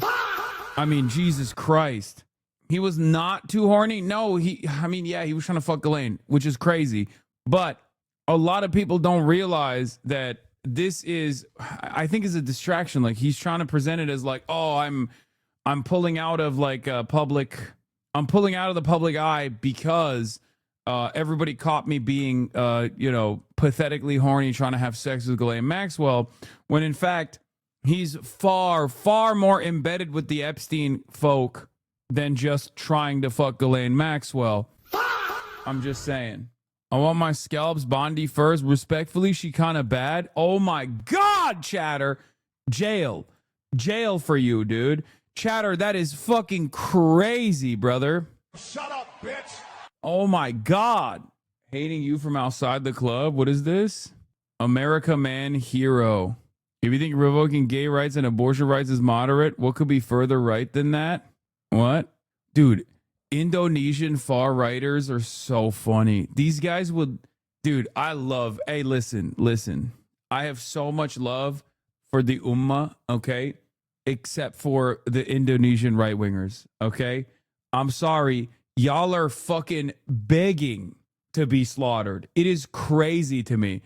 There is nothing funnier than Indonesian far right figures that are like, the Indonesian nationalists that are, Muslim and brown, right? Like objectively hated by the very same people that they glaze endlessly. I don't understand it. It's just so, you have to be so fucking brain broken. Like, they were all celebrating because they all hate China, right? And once again, I love Indonesia. Indonesia is great. After all, Indonesia is responsible for Barack Obama, my favorite politician. Having said that, okay, Indonesian far right figures were celebrating like the anti-communist Japanese, the LDP party winning, like the far right, more nationalist Japanese person winning. And then literally a day after, Takaichi was like, I love Israel. And the Indonesian far right was like, whoa, hold up. We love you. Why are you doing this? Why do you love Israel? Bitch, what the fuck do you think the far right does? They don't give a shit about Muslims, you dumbass. You're so stupid. Enjoy the fucking Chinese high-speed rail and shut the fuck up. India is like this too. I know. Well, I think the BJP, like the Hindutva fascists, love Israel regardless, though. Soundboard is the best part of the stream now. Yeah. Action. Epstein spun himself a web of global elites. Many of them named this weekend by the Department of Justice. 300 high-profile people that appear at least once in Epstein's emails. Some in direct contact with him, others just mentioned in news articles. Criminality is not implied. But Juliette Bryant said when she met Epstein in South Africa, surrounded by powerful people, it made her feel safe. A girl approached me and said she was here at the King of America. He was here with Bill Clinton and Kevin Spacey and Chris Tucker. Bryant did not accuse the other men of wrongdoing, but said Epstein flew her to New York and then put her on a private jet. Yeah, I know. I said CBS retained Atia, which is crazy. CBS is covering the Epstein files. Meanwhile, Barry Weiss, the editor-in-chief, has retained Peter Attia and is refusing to fire Peter Attia, who was directly involved with Jeffrey Epstein. Billionaire Tom Pritzker announced on Monday he was retiring as executive chairman of Hyatt Hotels after his association with Jeffrey Epstein. Okay, we got one scalp. We got one. I'll take it. By the way, Tom Pritzker is a whole ass freak, bro. I'm not even going to do the fall for that. Like, if you look at what some of the correspondence looked like between him and Jeffrey Epstein, he was like talking about potentially doing some really fucking weird shit in Afghanistan as a part of his like birthday celebration. By the way, this is not even a punishment. He's just fucking, yeah, it's not even really a punishment, honestly. He's just retiring. Like, he should, I'm not going to say anything else or whatever. He should receive criminal punishment, a criminal investigation, and then possibly go to fucking jail. Let's be real. Another pedo elite, pro-Trump billionaire Mark Rowan, who the president appointed to the Board of Peace tasked with reconstructing Gaza, maintained close connections with child sex trafficker Jeffrey Epstein, newly released documents show. Unsurprising. Yes, there is a likelihood that he was either hunting or raping young boys in the mountains of Korengal, the Korengal Valley. Not even a fucking joke. Like, a lot of this stuff, for Tom Pritzker, I mean, a lot of this stuff is crazy. Also, Tom Barak, and we know that already, Ambassador and Trump confidant Tom Barak kept in regular contact with Jeffrey Epstein for years, documents show. And Tom Barak is famous for saying the quiet part out loud over and over again. He's like, why the fuck would the Hezbollah disarm themselves? We're just going to dominate them and we're going to take over Lebanon, you know? Which, by the way, isn't a defense of Hezbollah. Like, he wasn't making a defense of Hezbollah. He was just saying, like, there's nothing you can do about it. Israel's going to take over your territory, whether you like it or not. Airplane took off. He started touching me forcibly in between my legs, and I freaked out. I realized this is not a modeling opportunity. I've been kidnapped. Bryant received damages from Epstein's estate. In the last few weeks, Juliet, we've seen people like royals, prime ministers, people in positions of power face real consequences. How do you feel about Yeah, Tom Barak said, Jeffrey Epstein and Tom Barak said, send picture of child, make me smile. Also, yes, the Tom Pritzker is JB Pritzker's cousin, I think, right? Yes, JB Pritzker is a billionaire. They own the Hyatt Regency hotel chain. They're a billionaire family. Did you guys forget? Yeah, they're billionaires. They're rich people. Hello? that? Well, I think it's amazing that they're all being exposed, but I just would like to see them all held accountable. The pursuit of accountability continues. The House Oversight Committee will depose Ohio billionaire Les Wexner next week. The FBI labeled him as a co-conspirator in a 2019 internal document. Now, Wexner and all the men we mentioned deny criminal accusations. Vlad? All right, Lee, thank you very much. Billions of pages of documents related to Jeffrey Epstein, providing more information on the convicted sex offender's crimes. Among the files, claims bodies are buried near Epstein's Zorro Ranch in Santa Fe County. Tonight, the state land commissioner demanding an investigation. Yeah, the guy who purchased this property is Steve Bannon affiliate, Donald Trump affiliate, for the record. Just something interesting to think about. The super wealthy guy who purchased the property is not cooperating with the police, as far as I understand as well, in terms of opening up a new investigation and potentially digging up the property to see if there are bodies there. Zorro Ranch in New Mexico is the ranch that the Clintons had also visited. It's the eugenics ranch that he had. This is most likely the base of operations for Epstein's breeding facility. Oh, he is now? I'm going to keep asking questions and keep poking around until I get an answer. Those coming from an anonymous email in 2019 addressed to a local radio host. Aaliyah Chavez spoke with him and has the details of that email. Yeah, Doug, Shelley, we're also hearing tonight from the Attorney General's office, who says it takes these allegations seriously, but needs more information to do something about it. Eddie Aragon says it was early in the morning in November 2019 when he got this email from someone claiming they were a former staffer at Zorro Ranch. Writing, "Did you know somewhere in the hills outside of the Zorro, 2 foreign girls were buried on orders of Jeffrey and Madam G. Both died by strangulation during rough fetish sex." I got the email. I was startled. The emailer says they had 7 sex videos, including some with minors, but never actually sent the footage, asking Aragon for digital currency Bitcoin. Approximately at that time, Bitcoin was worth about $8,000.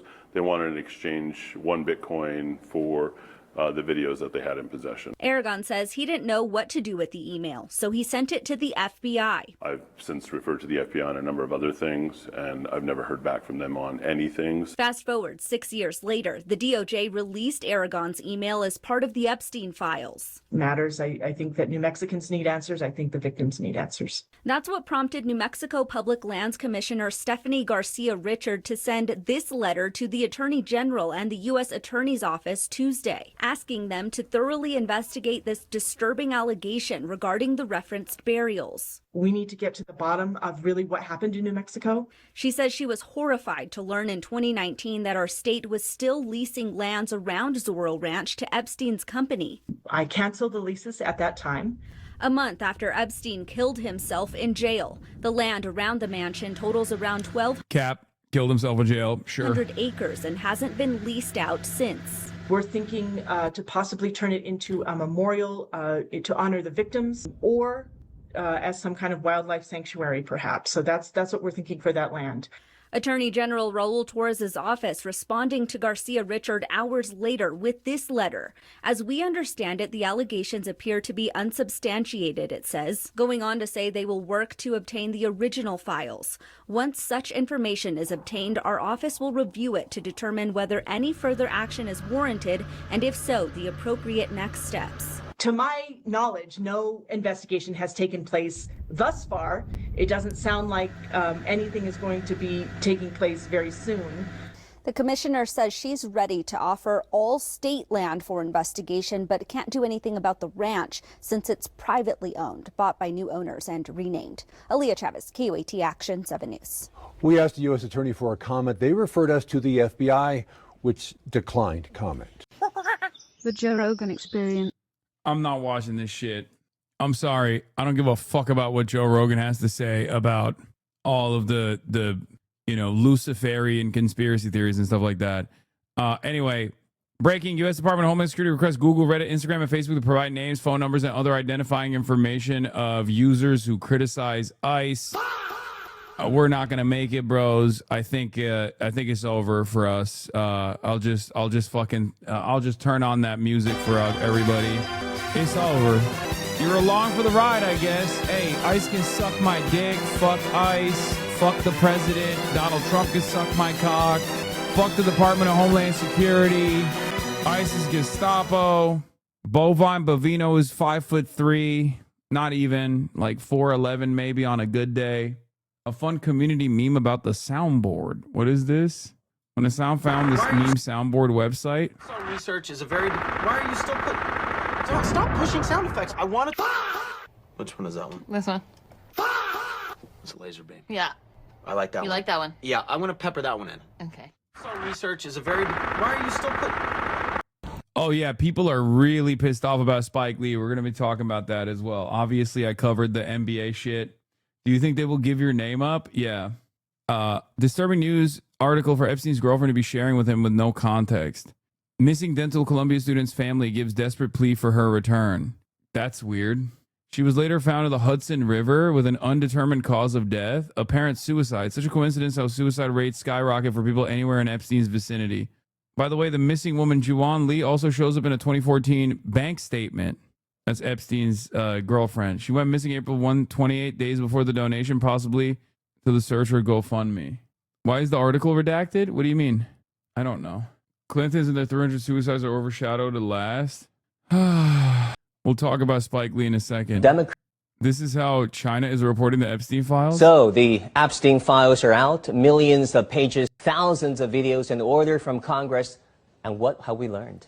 Well, Democrats accused the Attorney General of a cover-up. The Attorney General calls a senior congressman a washed-up loser lawyer. Victims sit in the room watching their accusers. Bro, I don't care about the Kung Fu robots. Please stop linking me the Kung Fu robots. I saw the Kung Fu robots. It's great. It's great. Robot takeover. The China takeover. Please stop. Their names blacked out, while their own names, their photographs, their suffering are leaked to the public.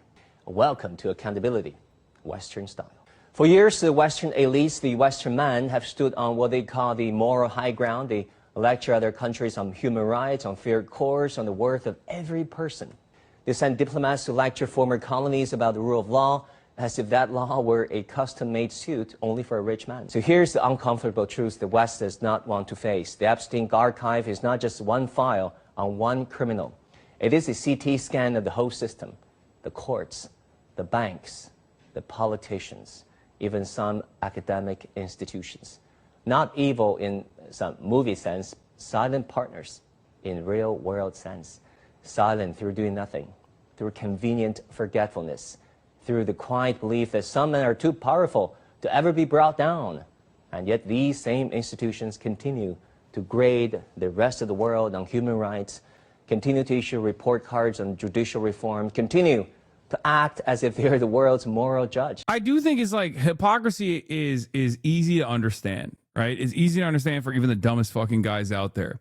So the American criticisms of Russia's irredentist actions that are unjustifiable in Ukraine, followed so closely to Israel's unlimited genocide of the Palestinians, was a massive moment of hypocrisy, a moment of hypocrisy that made the rest of the world, including people here in the Western hemisphere, people here in the Western world, recognize that maybe America didn't have the best interest of others in mind, right? The Epstein files is yet another glaringly obvious example of said hypocrisy. No accountability, no real justice system exists in the United States of America for the super wealthy. No matter how heinous the crime, the American government will never prosecute billionaires and millionaires, while they simultaneously claim that other countries do not have an adequate judicial process. Other countries are actually corrupt, and that there is this moral rot in the way that they govern. Laying that hypocrisy out the bear, making people realize that maybe America's statements about foreign nations is all fucking bullshit. Okay? And that's the truth. It is bullshit. We are a country that endlessly punishes the working poor for oftentimes, you know, being victims of circumstance, crimes born out of poverty. There are people rotting in jail for taking illegal substances like cocaine or even fucking marijuana, which is even crazier, especially considering the marijuana is now legal. But you have RFK Jr., who is the head of the HHS, going on the Theo Von show and saying, I've snorted lines of coke off of, you know, toilet seats. That's the type of country this is. So yeah, it's not necessarily hypocrisy, but I think it's contradictions. Contradictions is when you recognize that this is not hypocrisy at all, okay? That this is a byproduct of the system. This is a byproduct of the system's design. But if you do that with someone else, that means woke is back? What do you mean? Oh, you're referencing the fucking Fear End podcast episode. Yes, Epstein's victims were working class, and Epstein's co-conspirators were a part of the parasitic capital owning class. And therefore, none of Epstein's co-conspirators were punished, and they did unlimited extrajudicial punishments and illegal acts to all of Epstein's victims. That's it. This fucking administration, or no American administration, will ever punish the wealthy. It's disgusting. I mean, yeah, I already covered this as well. Rubio's speech being impulsive and imperialist and repulsive, saying unlimited violence is the only way forward for the global South, all this shit. The lease on that high ground has run out. It ran out in Florida courthouse in 2008. It ran out on the private Caribbean island with the Harvard professor as a guest. It ran out this month on the live television when the victim had to watch her abuser's name being blacked out while her own name staying in plain sight. The Western elites wanted to be judged by their good intentions. Unfortunately for them, the Epstein files contain only the fact. Yeah, that's where we're at. When's the next China trip? Potentially the next, whoa, what the fuck was up with the camera there? Potentially in April is the next China trip with Alex and Alexa, and I'm very excited about that. Also, Boy's trying to come on the Cuban flotilla as well. This will be you in 50 years, Comrade Unk. Can I come to China too? You will be there. You will be there. And maybe Brace, you said on Mero's pod, that would be great, yeah. Did you see Chiose begging people to pick up their dog shit because literally everyone in New York City right now, KW? No, I don't pay attention to what the fuck's going on in New York City politics and New York City day-to-day existence because I'm jealous. I'm jealous. Isn't there a 100% chance Trump will arrest everyone on the flotilla for passing a blockade or for whatever? No. I mean, they might choose to do so. That risk is always there. But, hi, Hassan, I'm 50, so not your demo. But just wonder why lately you keep burping in the mic. You never used to. It's a bit rude. I guess I'll get banned now. First of all, I'm not going to ban you, sir. And secondly, I've always burped in the microphone. That's not new. They're being called Stephen Yahoo, Lekud James, and the KDF is I saw this already. Oh, my God. I don't even want to see it. I don't even want to see it. Adam Tooze had a take on Kaiser Kuo talking about, it's hard for me to fathom why any European delegates would have been applauding Rubio's Munich Security Conference speech.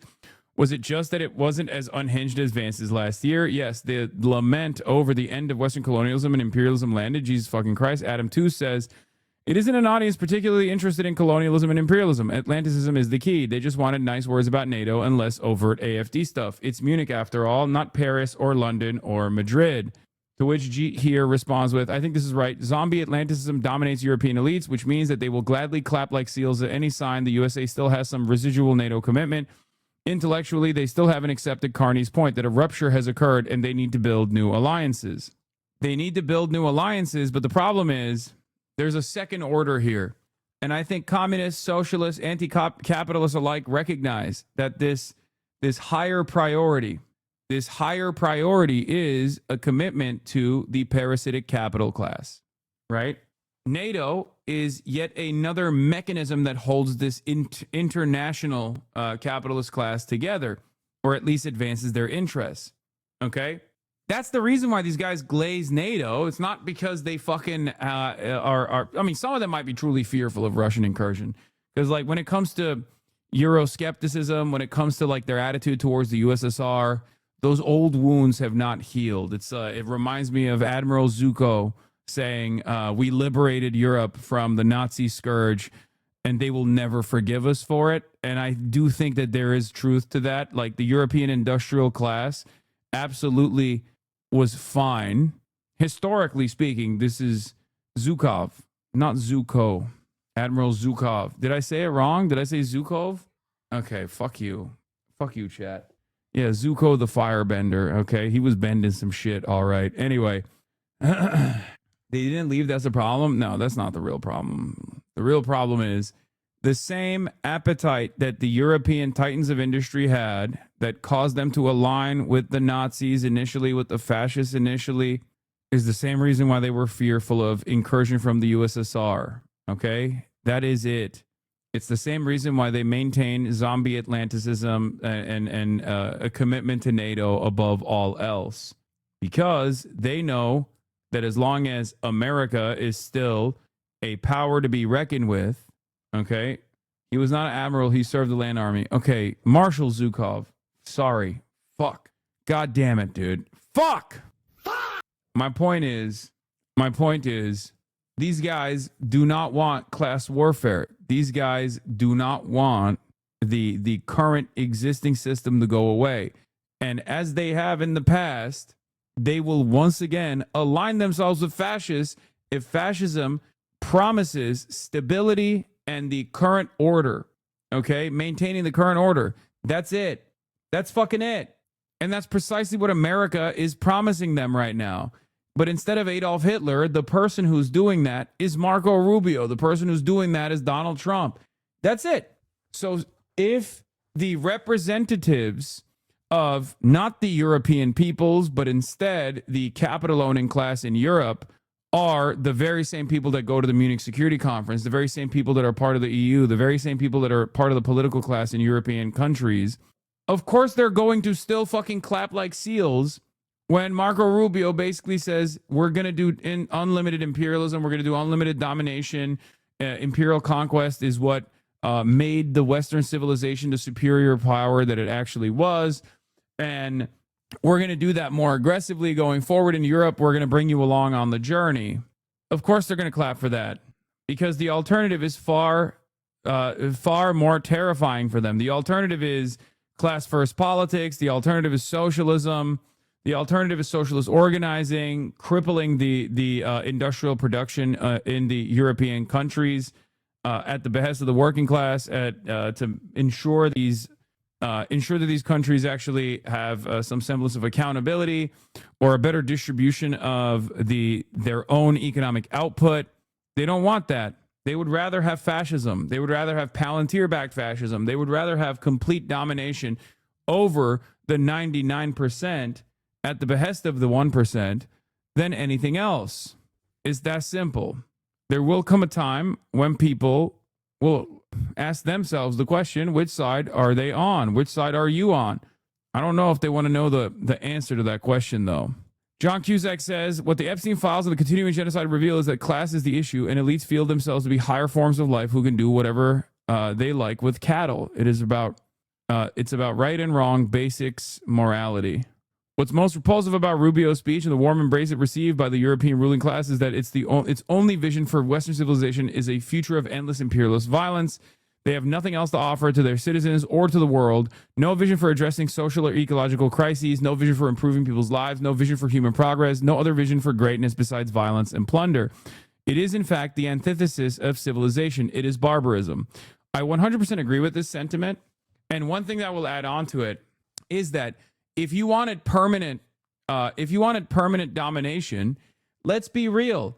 Fascism fucking failed in the past. I don't know if it will succeed this time around, but it failed in the past because there was a collaborative element within social democracies, liberals like the United States of America, and also, you know, communist nations like the USSR that worked very hard to destroy the Axis, right?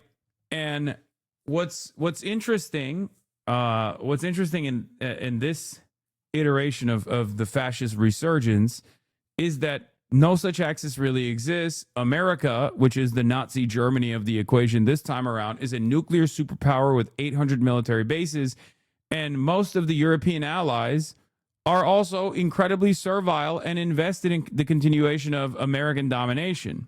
I happen to believe that fascism always fails because it's suicidal, right? It's a suicidal death cult ideology.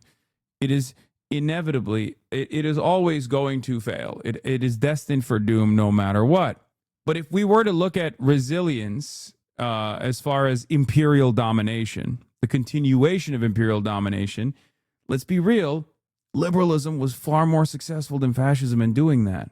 So this acceleration in the direction of international fascism is probably a consequence of America being on the death spiral of empire.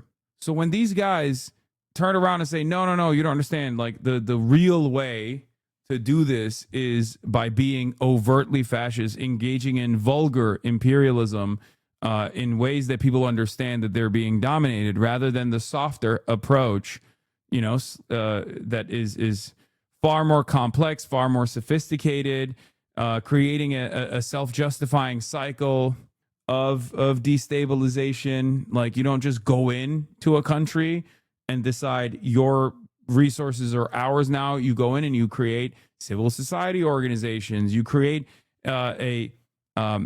you at least find groups that you can utilize to create instability, to destabilize the country itself from the outside.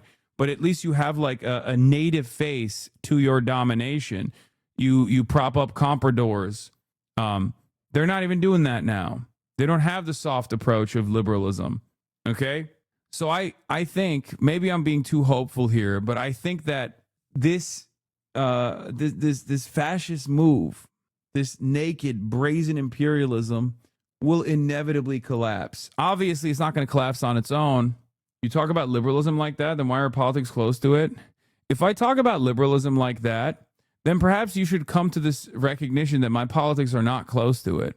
Okay? You might be a little too stupid. How could you say that my politics are close to it while you simultaneously understand that I'm criticizing liberalism? Then why are you surrounded by all these products? What? Products? Like commodities that I consume? Is that what you're saying? Socialism is when no Diet Dr. Pepper, no iPhone? Is that the argument? Is that what we're doing? I don't understand. Why do you fucking own things, dude? What the fuck? Socialism is when no treats and no products whatsoever, no commodities. Guy who despises you and your ideology spotted? No, that's an 8-month subscriber, so I suspect that's not a guy who despises me and my ideology. That's just a guy who's a little bit misguided and doesn't fully comprehend what socialism is at all. And not promote the mass production by funding it? What? Yeah, this guy is tuning in not from his iPhone, but his own personal handmade device. Syndicalism. Okay, bro. Libertarians need to take a day off. Please. Just hugs and kisses for you, okay? Shh. Now is not the time. Now is not the time, libertarian baby. Okay? Take a day off. Also, I run a cooperative corporation too, so it's like really funny. Every syndicalist should be up my ass talking about how fucking awesome that is all the time.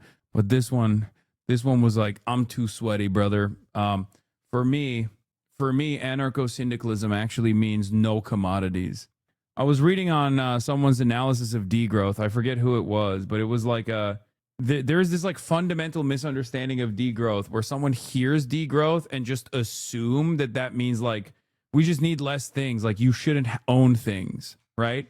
Whereas like degrowth advocates are, and I know it's like it's a scary term, but degrowth advocates, it might have been Jason Hickel. No, it wasn't Kohei Saito, even though I have been talking to Kohei Saito and I'm hopefully going to link up with him when I go to Japan. But The degrowth advocates, it might have been Hickel. Yeah. I came across this critique of degrowth today in the Catalyst magazine by two prominent writers. I was struck by how wildly incorrect it is. Degrowth does not proceed from the position that there's already more than enough wealth in the world, which here seems to mean the stuff we need to live good lives is already produced and just needs to be distributed better. Totally wrong. Everyone with any sense can see there are critical shortages of basic things like housing, sanitation systems, healthcare, public transit, etc. In reality, degrowth proceeds from the position that there is already more than enough productive capacity. The problem is that capital controls that productive capacity, the labor, the resources, the factories, and therefore produces what is profitable to capital. So we get massive overproduction of SUVs, weapons, mansions, etc., with devastating ecological consequences. And we get chronic shortages of obviously necessary things because they are less profitable or not profitable at all. The solution is to reclaim democratic control over the means of production, overcome the capitalist law of value, and organize production around social and ecological goals. In other words, socialism. This must include, and indeed is enabled by, degrowing, damaging, and unnecessary production. No more weapons production, no more nuclear arms production, but instead a focus on necessary resources that we have more than capacity to build. With this approach, we know it is possible to ensure good lives for all 8 billion people on this planet, including supplying all the core goods these authors call for, with less total resource use and energy use, and less total output than the world economy presently produces. This is clearly not just about moving numbers around. What a bizarre claim. It's about transforming the ownership and direction of production.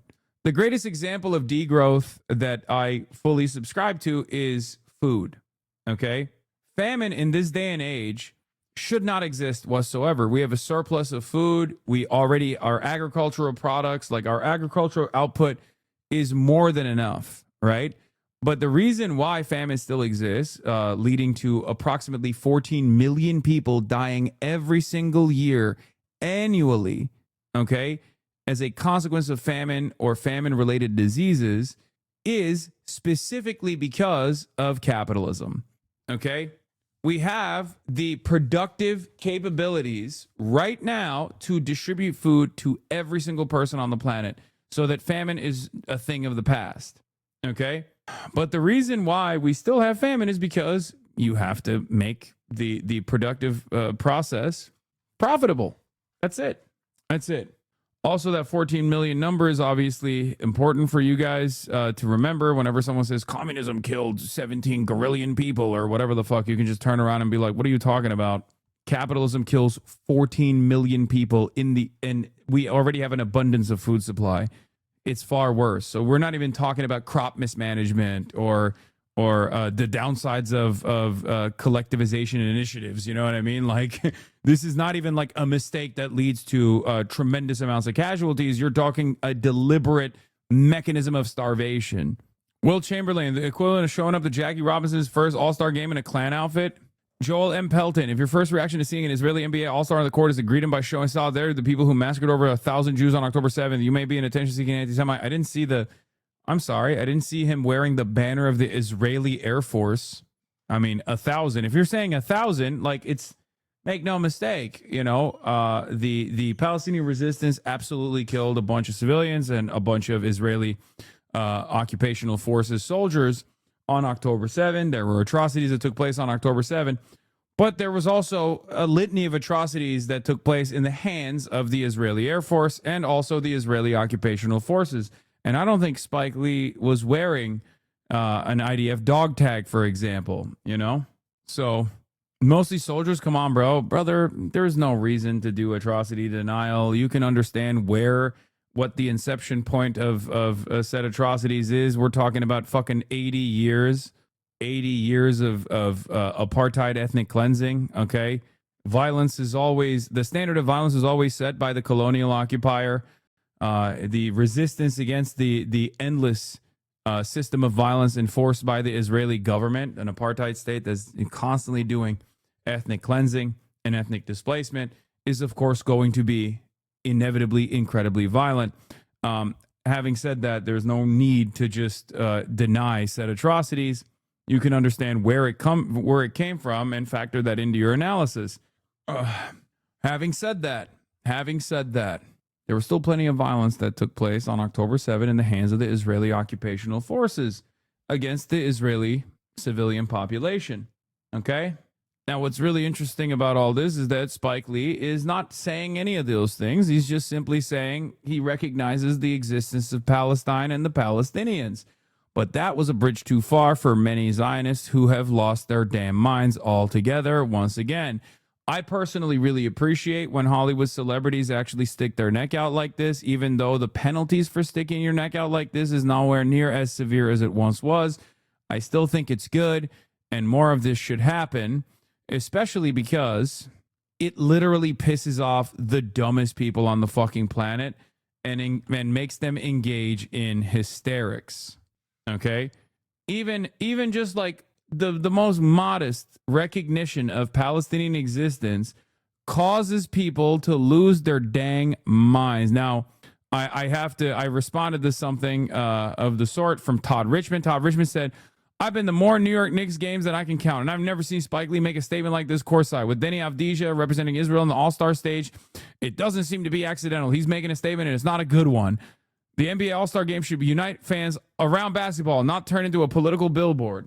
Okay? Brother, you are literally the co-founder of Democratic Majority for Israel. Fuck you mean?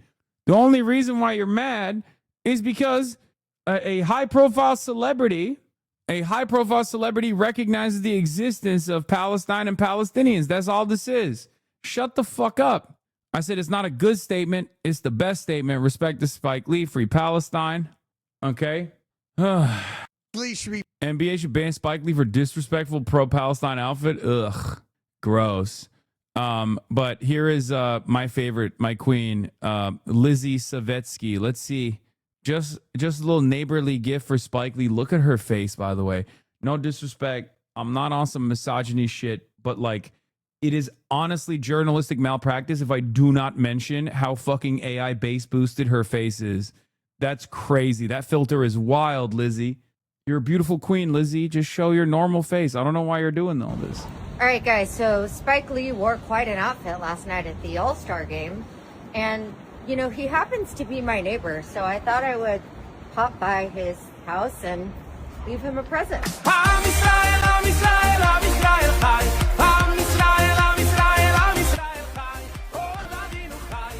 God, I fucking love...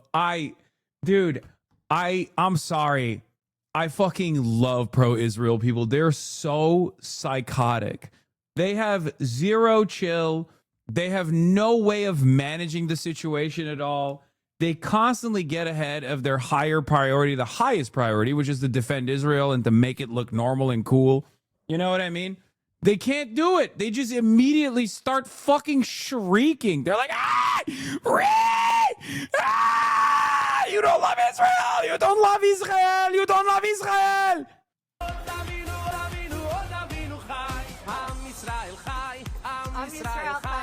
Am Israel Chai! I'm doing normal thing!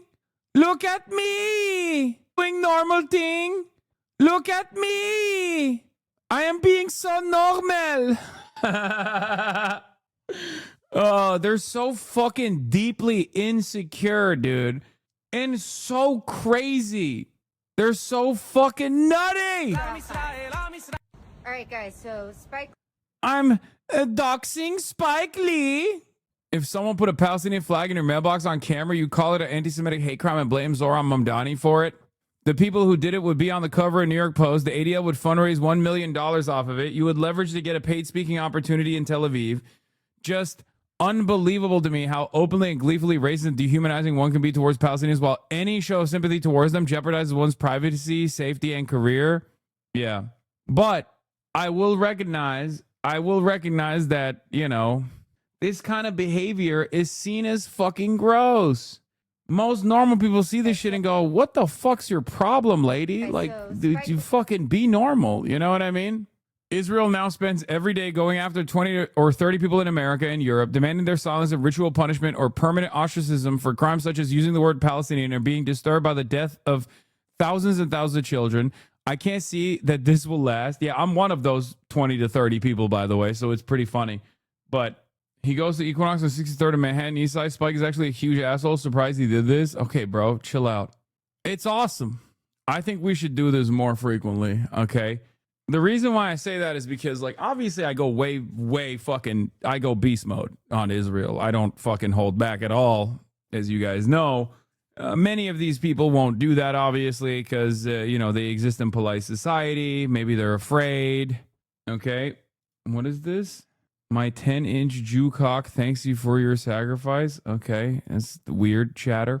In any case, what I was saying is, like, I think doing it for, is that brace? Yeah, I don't know about that. But anyway, you can do it for a litany of different good reasons, right? Or you can do it for a bad reason that I still think is a good reason, which is, if you're not going to do it for the Palestinians, you can still do it because it pisses off some of the most annoying people of all time. Okay? The people that do stuff like this, they lose their fucking minds. Beitar says, Jew-hating scumbag Spike Lee had multiple alphas triangles calling for Jews to be killed at the All-Star game. That's awesome. It is pretty cool that we just have to kind of, just like we have to deal with, like, MAGA, just as we have to just, like, sit there and deal with, like, the psychotic hallucinations of MAGA Republicans, we just kind of have to sit there and act like these guys are normal parts of civilized society when it's clear that they are objectively insane, okay? I'm sorry. You're a psycho. You're fucking hallucinating. You are not a victim. Like, what do you want me to do? Sit there and be like, oh, yeah, you're so right. You're so right, dude. You're so right. Your imagined hallucinated slights are totally real to me. They're totally real to me. And real to everyone else. Everyone should constantly be talking about whatever you have envisioned as, like, another fucking apparent slight. Like, come on, man. Spike Lee should be banned from every basketball game for the rest of his life. The fact that Spike Lee would protest the fact that an Israeli-born player made it to the All-Star game, the player's not political. The player's just playing basketball. Just playing ball. There's no place for this. You know, politics should not be involved in sports, which is why I don't want to get too involved in it. But the fact that the Wait, what do you mean? There's no, at that point, like, first of all, if there is a fucking Russian player who's been like, I love Russia. I was a part of the forces that have, that have actually taken over Mariupol, right? Like, Russia is awesome. I'm from Russia. I'm so honored and so proud to have served in the same military that, like, dominated Mariupol or something. Like, I think if someone said that, they would they wouldn't be allowed to play. They, like, Adam Silver would literally fucking rip their contract apart. Deni Avdija has basically said that. Yeah, glazing Israel is an overtly political act and a dangerous one, kind of based. So many celebrities choosing to stay in their lane and not becoming overtly political. The journalist was trying to get a clip. As far as, like, Lakud James goes, as far as Lakud James goes, okay, that was fucking bullshit. That was bullshit. That was a bullshit clip. They allowed that to happen. And I'm sure at some level made this Israeli-born player feel a certain way when all he wants to do is play basketball. And now we're making political statements from a fan, not a player.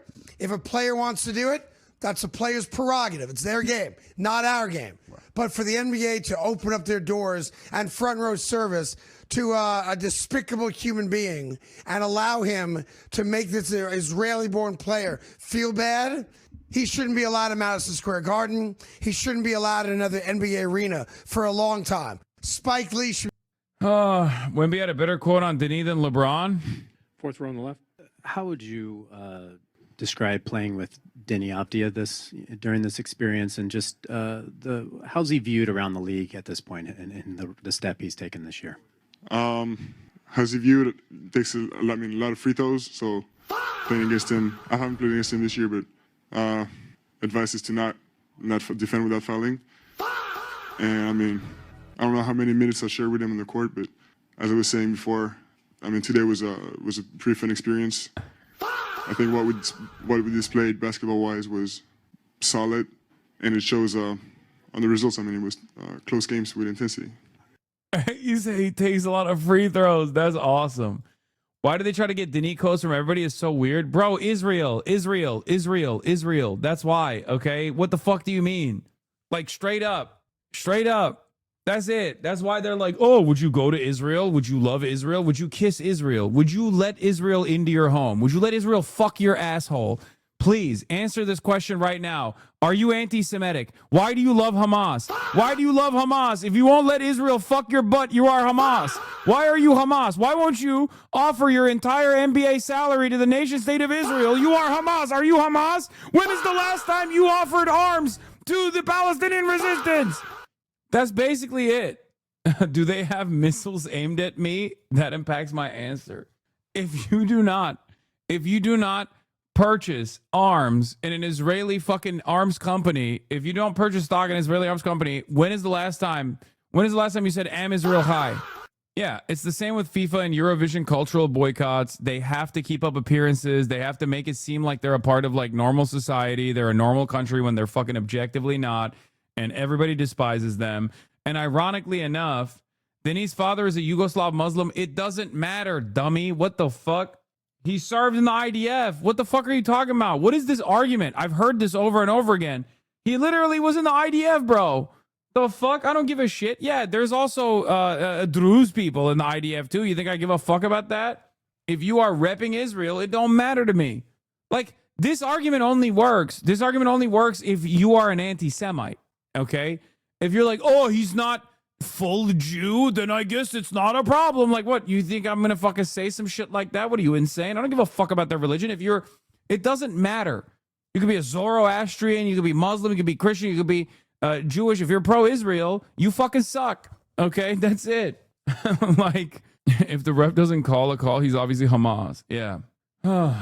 Anyway, pro-Israel or a pro from Israel? He's both. He's both. But yeah, this is why Zionists are... Ehud Barak thought the proposed soccer boycott had the most potential to change the fate of Israel. This is why Zionists are fighting so hard against any kind of ban on their football teams or their genocidal hooligan fans. Among many disturbing things in the Chomsky-Epstein emails, don't let this one go unnoticed. In 2015, they casually debated the power of sports boycotts against apartheid. This was the same year as Israel was under pressure of a ban from international football over Palestine. That's it. That's it. And that's why it's important to fucking apply pressure. That's why it's important to do BDS, to demand BDS, to do cultural and academic boycotts straight up. Because it is the most peaceful option. It is the most peaceful mechanism of resistance. You have to punish the Israeli state for doing an apartheid, for maintaining an apartheid, for doing a genocide. It's fucking ridiculous. It is quite literally the most peaceful mechanism of pushback. This is what Denny was saying over the summer about Israel. Yeah, I mean, I know. I read this at the time. Not everyone understands 100% what's happening in Israel. We're a very small country, and there are people who live in bubbles in their countries. Many are interested. And I always explain the whole situation properly from the right and good side. I try to show the reality as much as possible. Yeah, it's giving Ethan Klein being like, I'm going to go to Israel and show you how multicultural and multifaceted Israeli society truly is. As a Wiz fan, thank God we got rid of him. I'd rather be perpetually asked than defend his ass. Yeah. Israel, small nation. No politic here. That doesn't sound like he means the actual good side. Yeah, I don't think so. I don't think he means it. Dude, they have forced conscription? What the hell you mean they don't know? Who? Yeah, I know they have forced conscription. What? Swiss commentator has balls of steel? What is this? The other Swiss screws, there's still one more Bob to see from Israeli Adam and vanquish their head's effigy. Yeah, that was the other thing that was fucking insane, by the way. That was fucking nuts. The Ukrainian guy who had like his fallen fucking friends on his helmet was denied. That was so fucked. I'm sorry, man. I listen to you daily, but this soundboard shit actually making me want to smash my head open. Okay. Take a day off and reconsider. I didn't realize that there were so many like anti-soundboard guys. Okay. I genuinely did not realize that there would be there'd be hella anti-soundboard guys, like actually surprising amount of people. The soundboard will still suck tomorrow too. It's fine. AJ Edelman said, I'm aware of the diatribe commentator directed towards the Israeli bobsled team on the Swiss Olympics broadcast today. I can't help but notice the contrast. Shul Runnings is a team of 6 proud Israelis who've made it to the Olympic stage. No coach with us, no big program, just dream, grit, and unyielding pride in who we represent, working together towards an incredible goal and crushing it, because that's what Israelis do. I don't think it's possible to witness that and give any credence to the commentary. We look forward to our final 2-man run and then crushing the 4-man event, our specialty. Yeah. Thank you for remaining calm and dignified as the commentator openly recognized that you are a genocidal freak.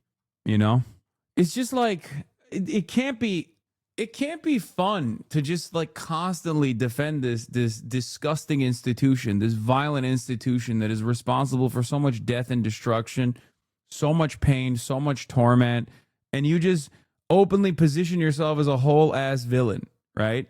Like that's all you're doing. You're like, I'm a villain. I'm a bad person. I'm not a good person. I love when children are murdered. This is my favorite thing.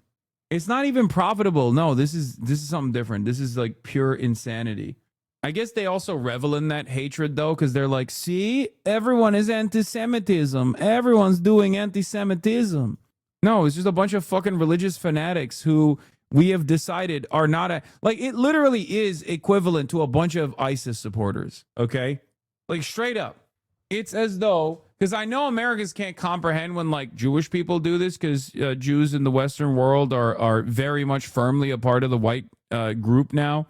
But like the reason why I say ISIS is because like, you know, they're Muslim. There's already a lot of skepticism and scrutiny and Islamophobia that is all over Western society. Right. But it's like if a bunch of big bearded guys that were constantly running around being like, ISIS, it's ISIS. I love ISIS. We're doing the best.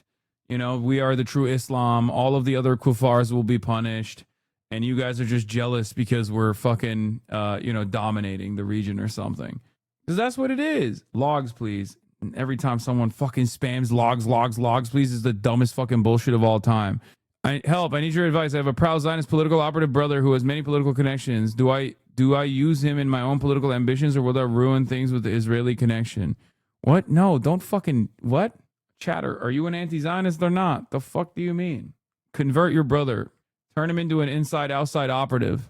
But anyone that fucking spams log always has like a bad take, usually. Anyway, let's go to the woke beast mode king.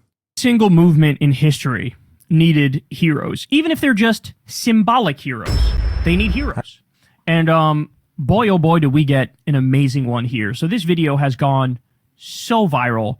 Honestly, maybe top 10 viral things within the past, like 2 or 3 years. So let me show you this video here. I don't know what school this is at, and I don't know the name of this king that you're about to see, but this guy just harnessed the feelings, the emotions of an entire 55% of the population, an entire generation, and just in the most beautiful way imaginable expressed our anger and our frustration and just how fed up we are. So take a look at this. This is a work of art. I support ICE! That's crazy, bro. I don't know what's crazy about this. Yeah, I'm going to punch you. You're gonna punch me? Yes. And you're gonna get in trouble for that. Okay. Come on, bro. Come on. He's like, oh, I'm being annoying. Oh, you were responding to me being annoying. Well, guess what? You're going to get in trouble. He was like, I'll eat it. Fuck it. I'll eat it. I don't give a shit.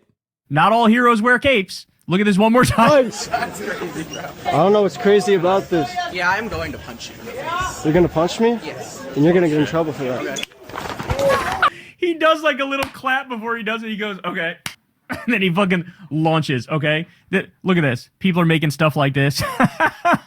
It almost reminds me of like the old Obama posters where it was like, it said hope and it was Obama with the 2 colors. Now this guy is the one everybody's looking up to. What does it say here? Welcome to Zurich High School or something, Zurich High School? Let's read some of the replies here. Remember this, pendulum swings back and forth and what goes around comes around. What you're cheering today is not a good thing. Bro, no, hold on, dog. Hold on. This is the pendulum swinging back the other direction. Because if you're not following this, they're literally building concentration camps, bro. They're building 23 concentration camps. They have Alligator Alcatraz. They had CCOD, where they sent people to get tortured and raped. Trump is kidnapping sovereign heads of state. Trump is bombing Iran and bombing Nigeria and bombing Somalia and threatening to steal Greenland and Panama and bombing and threatening to bomb Mexico. This is the pendulum swinging back. So you should be saying this to conservatives. You should be saying this to them. This reminds me of the redistricting fight where Trump goes, we're going to redistrict, we're going to gerrymander, we're going to steal a bunch of seats. And the Democrats go, okay, fine, I guess we'll counter gerrymander. And the Republicans go, how dare you? What do you mean, how dare you? You started the fucking fight and we finished it. What are you, stupid? Every Democrat in the country voted for independent redistricting boards, and every Republican voted against it. And so if you spit in our eye multiple times, eventually we're going to go, you know what? Maybe I'll spit back in yours. So this exact thing that this guy's saying is like, yes, it's happening, but this is the reaction. This is not the initial action. This is the motherfucking reaction. And I'm sorry, you guys. Okay, if somebody was going around goose-stepping and zig-heiling and going, we love Adolf Hitler, we love shoving Jews in the gas chamber, I'm sorry, if they get punched in the fucking face, they're kind of asking for it. You're kind of asking for it. You can't say, I love violence, I love violence, I love everything about violence, I love doing violence to innocent people, I love ruining lives, I love murder. The pro-ice guy can't even grift off a punch. Only $750 raised. My friend started Give Send Go. Oh my God, he got owned so fucking hard. He got owned so fucking hard that even his fans are like, I mean, you kind of deserved it, right? Murdering people. And then get pissed off when somebody shoves you and pushes you down or punches you in the face or whatever the fuck. Spare me the snowflake shit where you are protected from any consequences of your actions. Okay? But the second the other side makes a peep, you justify, they don't even need to make a peep. They don't even need to make a peep, and you're sending them to concentration camps. So Evan says, but ICE has killed dozens of people without facing any consequences. I'm a pacifist, but this kid is clearly standing up for what he believes is right. Frame of the year. Yeah, this frame, man. This frame is goated. And by the way, how do you know? I guarantee you, this kid definitely has some story, right? There's some story there where, you know, somebody in his family got caught up in immigration and was like wrongly deported or some shit, or his best friend was or something. Like, there's something here, because this is what happens when you act with impunity and when you terrorize an entire country. Yes, there's going to be backlash. Okay, the thing that people need to get over is this notion that for whatever reason, state violence doesn't count because state violence is legitimate. State violence can in theory be legitimate in some circumstances. This is not one of those circumstances, okay? This state violence is terrorism. This state violence is fascism. This state violence is being directed by a fucking Kool-Aid drinking death cult. And we need to be able to call that out for what it is. ICE and DJT's Gestapo. Oh, you support ICE? And then it's this frame right here. This is amazing. Bro said, yeah, Anthony Joshua punching, Jake Paul. Bro said, yeah, the old Groiper meme. I hate Nazis. You're going to get in trouble for that. Bro, I'm telling you, he's harnessing the energy of 55% of the country. Because you know what? People are fucking sick of it. We're not going to take your bullshit anymore. We're just not going to take your bullshit anymore. And the way that these people are so flippant and so nonchalant and act like it's nothing, when you're talking about an agency that is doing mass kidnappings and abductions and human traffickings, you're talking about an agency that is destroying due process. You're talking about an agency that disappeared 4,200 people. You're talking about an agency where 40 of them at least died in ICE custody. One of them may have been lynched. You're talking about an agency where there's court cases about how they're doing slavery at their detention camps. You're talking about an agency that is making children sick by feeding them moldy bread and food with worms in it, okay? They're not giving people the medicine that they have a human right to have. They're shooting pepper balls at the face of priests and assaulting senior citizen couples. They're tear gassing babies and journalists and running people over with cars. They're zip tying kids and putting them in the back of U-Haul vans at 2 o'clock in the morning. Jeez. And by the way, none of these people were undocumented immigrant criminals. None of them when they did that shit, okay? Yes, at a certain point, the country gets fed up and they hit a breaking point. And when you are walking around cheering on the demons, and that's what they are, they're demons, the demons who are ruining people's lives, something's going to come your way, dog. Something's going to come your way. So, by the way, what does this kid represent? In a way, I think it's fair to say he represents dark woke. This is dark woke. This is dark woke. There was a great article in Slate about dark woke where they said it used to be like you used to actually get in trouble with your own side. If you said in Trump's first term, let's say it's 2017 or 2018, and you said Trump's a fat ass or something like that, people on your own side would be like, hey man, not cool to go after somebody for weight. Now, like what dark woke is like, okay, if they decided we play by our own set of rules and we are okay with the double standard where we get away with stuff and they don't, then that's just the left saying the same thing. That's the left saying, okay, if the political reality shifted, we're shifting with it. Now, it is no holds barred, bitch. You want to play that game? Sure, we can play that game. You gerrymandered? Okay, we counter gerrymandered. Now, you can call Trump a fat pedophile, rapist, war criminal, and everybody goes, yeah, of course. You know, there isn't... If they're going to do nothing but low blows 24/7, then... Kyle was one of the people in 2017, 2018 saying it's not okay to punch Nazis. Yeah, remember, we had an argument on it. OG HasanAbi has remember, me and Kyle literally had a debate on it. Yeah. God, what a time to be alive, man. What a fucking time to be alive. Yeah, I mean, it's been 10 years. Obviously, his position is going to evolve. I'm just saying that, like, it's kind of cool to see that noticeable shift as you know, conditions have worsened, as the right has gotten increasingly more violent in its agitation. And, you know, yeah, I think it was over Richard Spencer being punched. I mean, he went from, it's kind of funny because, like, he also now believes in re-education camps too, which, you know, there was a point when I would say, like, we got to educate these Republicans. People would get so fucking mad at me. And they'd be like, why would you say that? Wah. Cadre Kyle, dude. Yep. Dark woke. My dark woke king. When we finally start low blowing back, now everybody on the left going, God bless, go ahead. Yeah, do say whatever the fuck you want to say. Do whatever you want to do. Because when you're dealing, like, desperate times call for desperate measures. That's really, like, the main takeaway of dark woke, is that this is as desperate as the times can have ever gotten ever. And so that does call for desperate measures. And so you can low blow all you want. You can go over the top. You can be extreme in your rhetoric. And as long as you're on the right side, yeah, sorry, you just get a hell of a lot more fucking leeway now, because what the left woke up to is that we are dealing with people who are demonic. We're dealing with, like, satanic people who actively want to do harm to people that are not like them, to people that disagree with them. Like, they are not interested in the slightest in things that we all thought everybody was interested in, like equality and justice and freedom. No, they're actually fascists. They actually are that.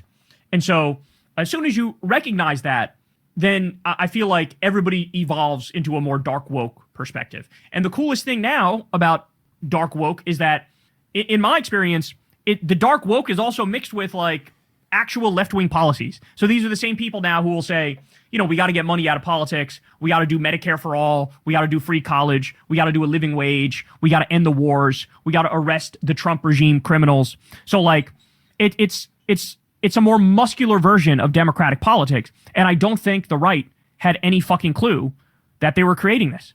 They were creating this. And you know, this is what happens. When you guys always play by a different set of rules, you guys always get away with everything. You guys are always willing to cheat. You guys are always willing to fuck people over if they disagree with you even a little bit. Well, then, yes, there's going to be a backlash to it, and you guys are going to have to deal with the backlash to it. And so this kid has now become a bit of a national hero, because what he represents is the kind of person who in the first term would just sort of sit there and grin and bear and take it. But now in this second term, seeing all the damage, seeing all the entire horror show, people are waking up and they're going, you know what? I'm done. And so you can... Kyle is a Marxist-Leninist and not a revisionist like you for some reason. We need re-education camps, bro. We might need re-education. I'm not so sure a gulag was a bad idea. Come to think of it, this is making me understand a lot of things I previously did not understand. How come people don't yell at him all the fucking time? I mean, I don't want people to yell at him all the fucking time for this, but like, you know what I mean? Like, everybody fucking makes such a big deal out of me being like, I think re-education is not the worst idea. Like, I'm a firm and committed believer in rehabilitation. Like, you know, it's fucking nuts. I never used to understand authoritarian left movements. I'd be like, why are you authoritarian? Just be like libertarian left. Listening to these motherfuckers? I'm like, oh, I see. They had to do something about you motherfuckers. It could be so beautiful. We need re-education.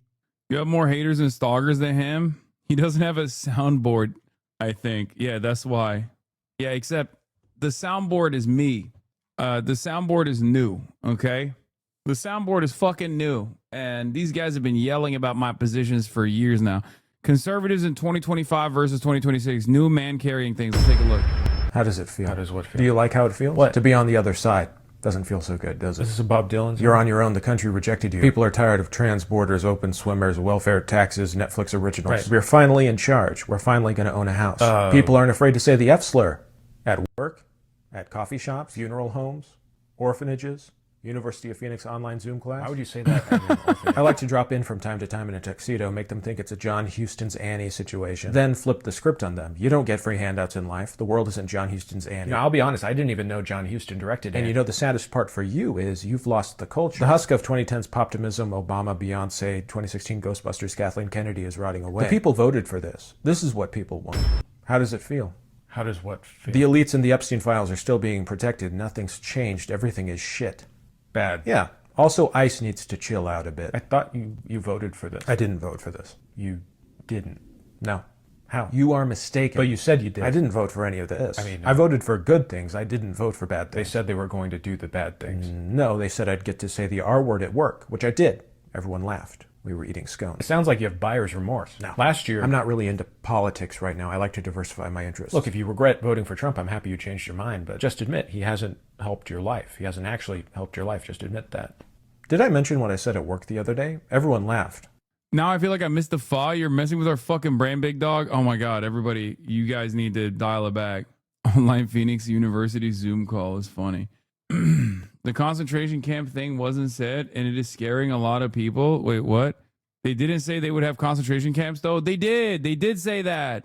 I kept repeating that there is no mass deportations without concentration camps. Yes, I did. How do you do mass deportations without concentration camps? How? You can't. Grant Plattner for Senate says windows of opportunity in American politics are few and far between. DC Democrats have failed again and again to meet the moment. They failed in 2021. They failed in 2009. They failed in 1993. When we have Congress in the White House in 2029, we cannot fail again. I mean, Grant Plattner is going to win the primaries, okay, and most likely will become the next senator of this state. It's happening. He is the leader of the fucking dark woke. How annoying and arrogant the Israel defenders probably did more in changing the average person's opinion against Israel than the war crimes did. Yes, I am a firm and committed believer in that. I'm a firm and committed believer in that mentality that it was actually the pro-Israel squad that made it unfucking bearable. Anyway, Israel invented the soundboard. Okay, shut the fuck up. Politico Europe exclusive Canadian Prime Minister Mark Carney is spearheading discussions between the EU and major Indo-Pacific trade bloc after calling on middle powers to join forces. The aim is to short circuit Donald Trump's tariffs. Ha! Amazing.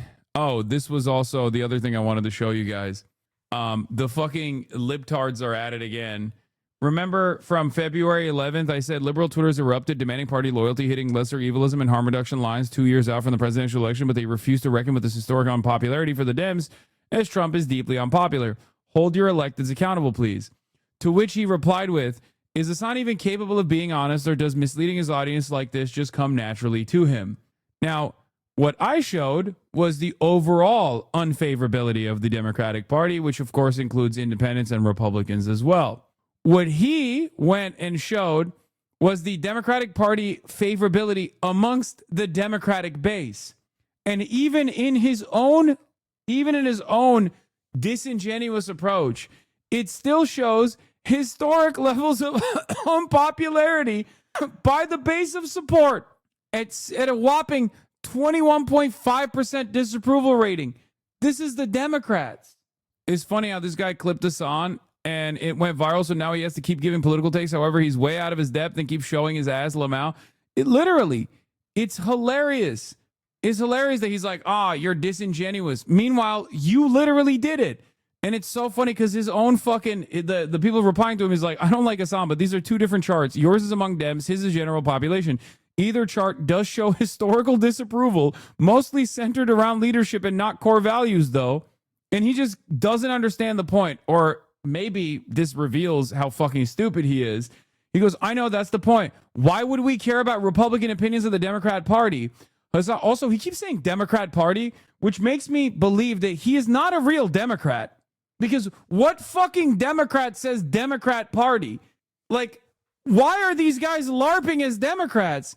It's a Republican tell. Either he's a Eurocuck or he's not he is not a real Democrat at all.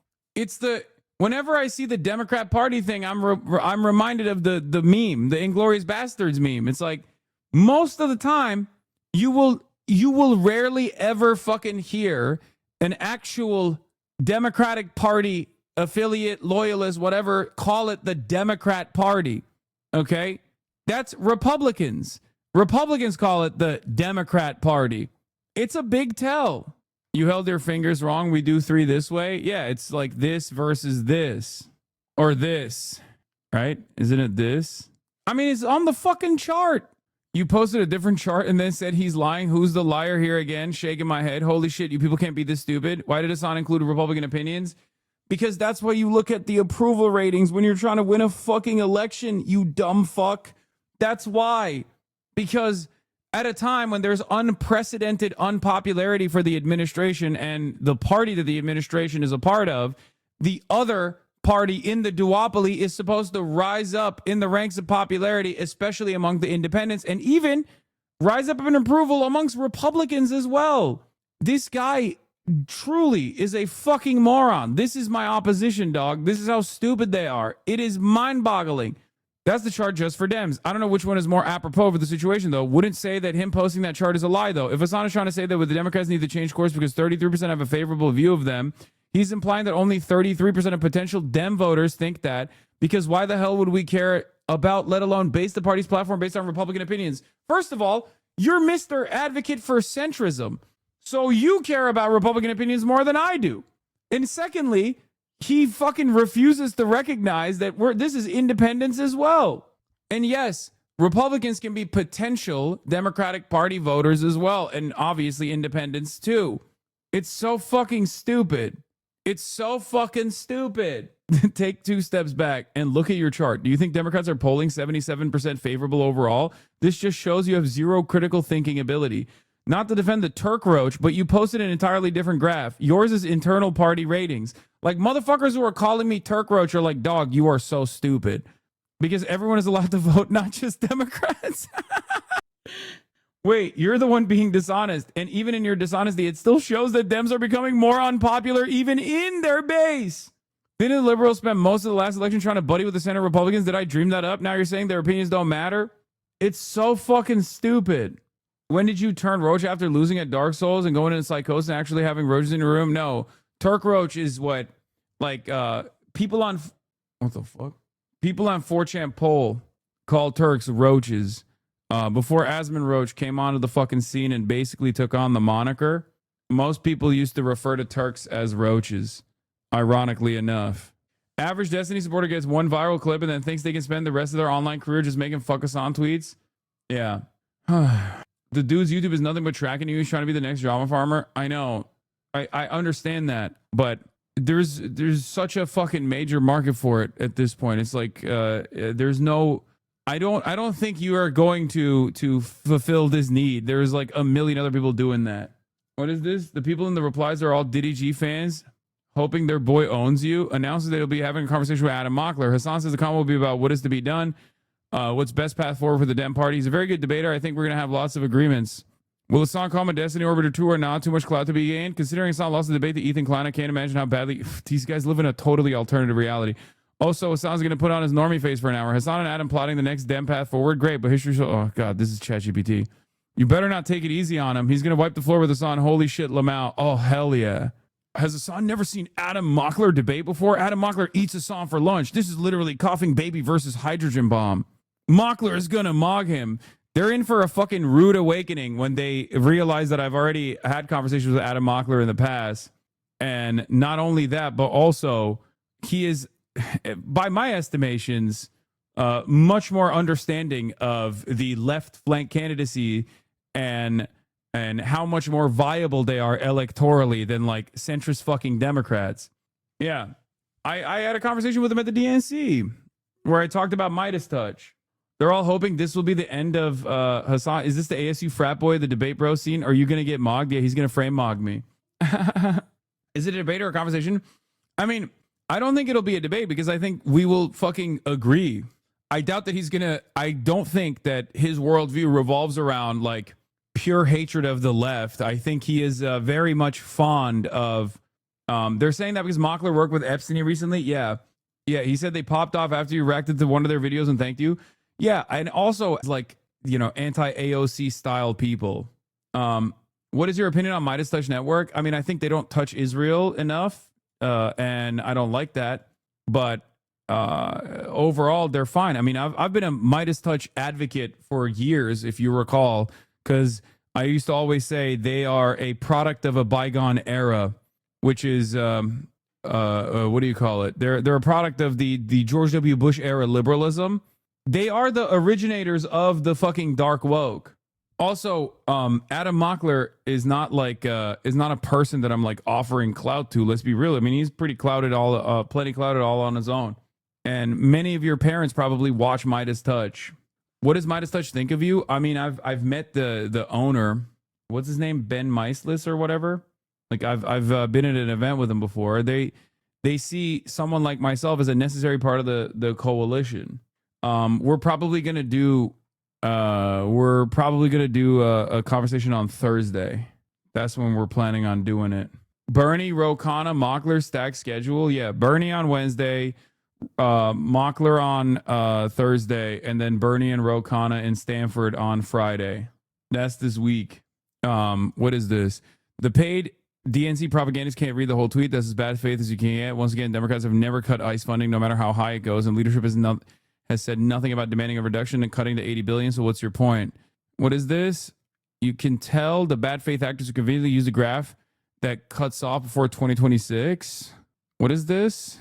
Democrats never cut ICE budget. All they did was increase it when they were in power. Wait, and right now, after all the killing and after ICE's budget ballooned to over 80 billion, Democrats aren't demanding it to be defunded. Dude, organizer memes is fucking lost the plot, dude. What a devastating fall from grace. I mean, it's just like one of those cases where you touch DNC money and it just like fucking causes your spine to collapse in and of itself. All these people, I'm looking at this gun meme. By the way, everyone is literally like empty carrier, no extra max, platform shoes, no belt, skinny pants, whatever the fuck this shirt is. Yeah, this is cosplay. I'm making fun of the fucking January 6ers. These guys have no capacity to understand that I am literally doing a meme. That's one. But the funniest thing is when people literally turn around and go, oh, he's wearing platform boots. Someone's rather insecure about his height, lol. That's hilarious. I'm 6'4", dude. It's amazing. These guys are like, oh, he's a manlet. What is this? Jonathan Van Ness? JVN's question for Hassan Piker? I'm not looking at that. You can tell whoever posted that has never bought a gun before. Mockler literally did a video about how good Hillary is today. Are you sure they're going to be on your side? I feel like they'll be more antagonistic than you think. No, I don't think he'll be as antagonistic as you think. Because guys like Mockler, as far as I understand, have this idea where they're not as ideological. Like they don't have the same ideological commitment and zealotry to establishment neoliberalism that some of these other guys have. Like the only reason why, and also if he is, it'll be fun because he is a good debater, but there's nothing better than a good debater taking a fucking bad position in general. Like, and I'm not gonna sit there and act as though like harm reduction narratives are theoretically untrue. I have a well fleshed out opinion on this. Here is Reddit r/Adam Mockler.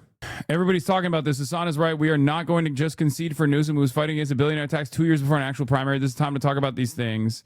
Regardless of your thoughts, Newsom is a candidate. Conversations about general election on a primary. Don't let him pull the wool over your eyes. Also, one of the issues, a faction of the progressive left pretty much team up with MAGA every 4 years. Yeah, I mean, there's people like this, but that's exactly what I'm trying to fucking...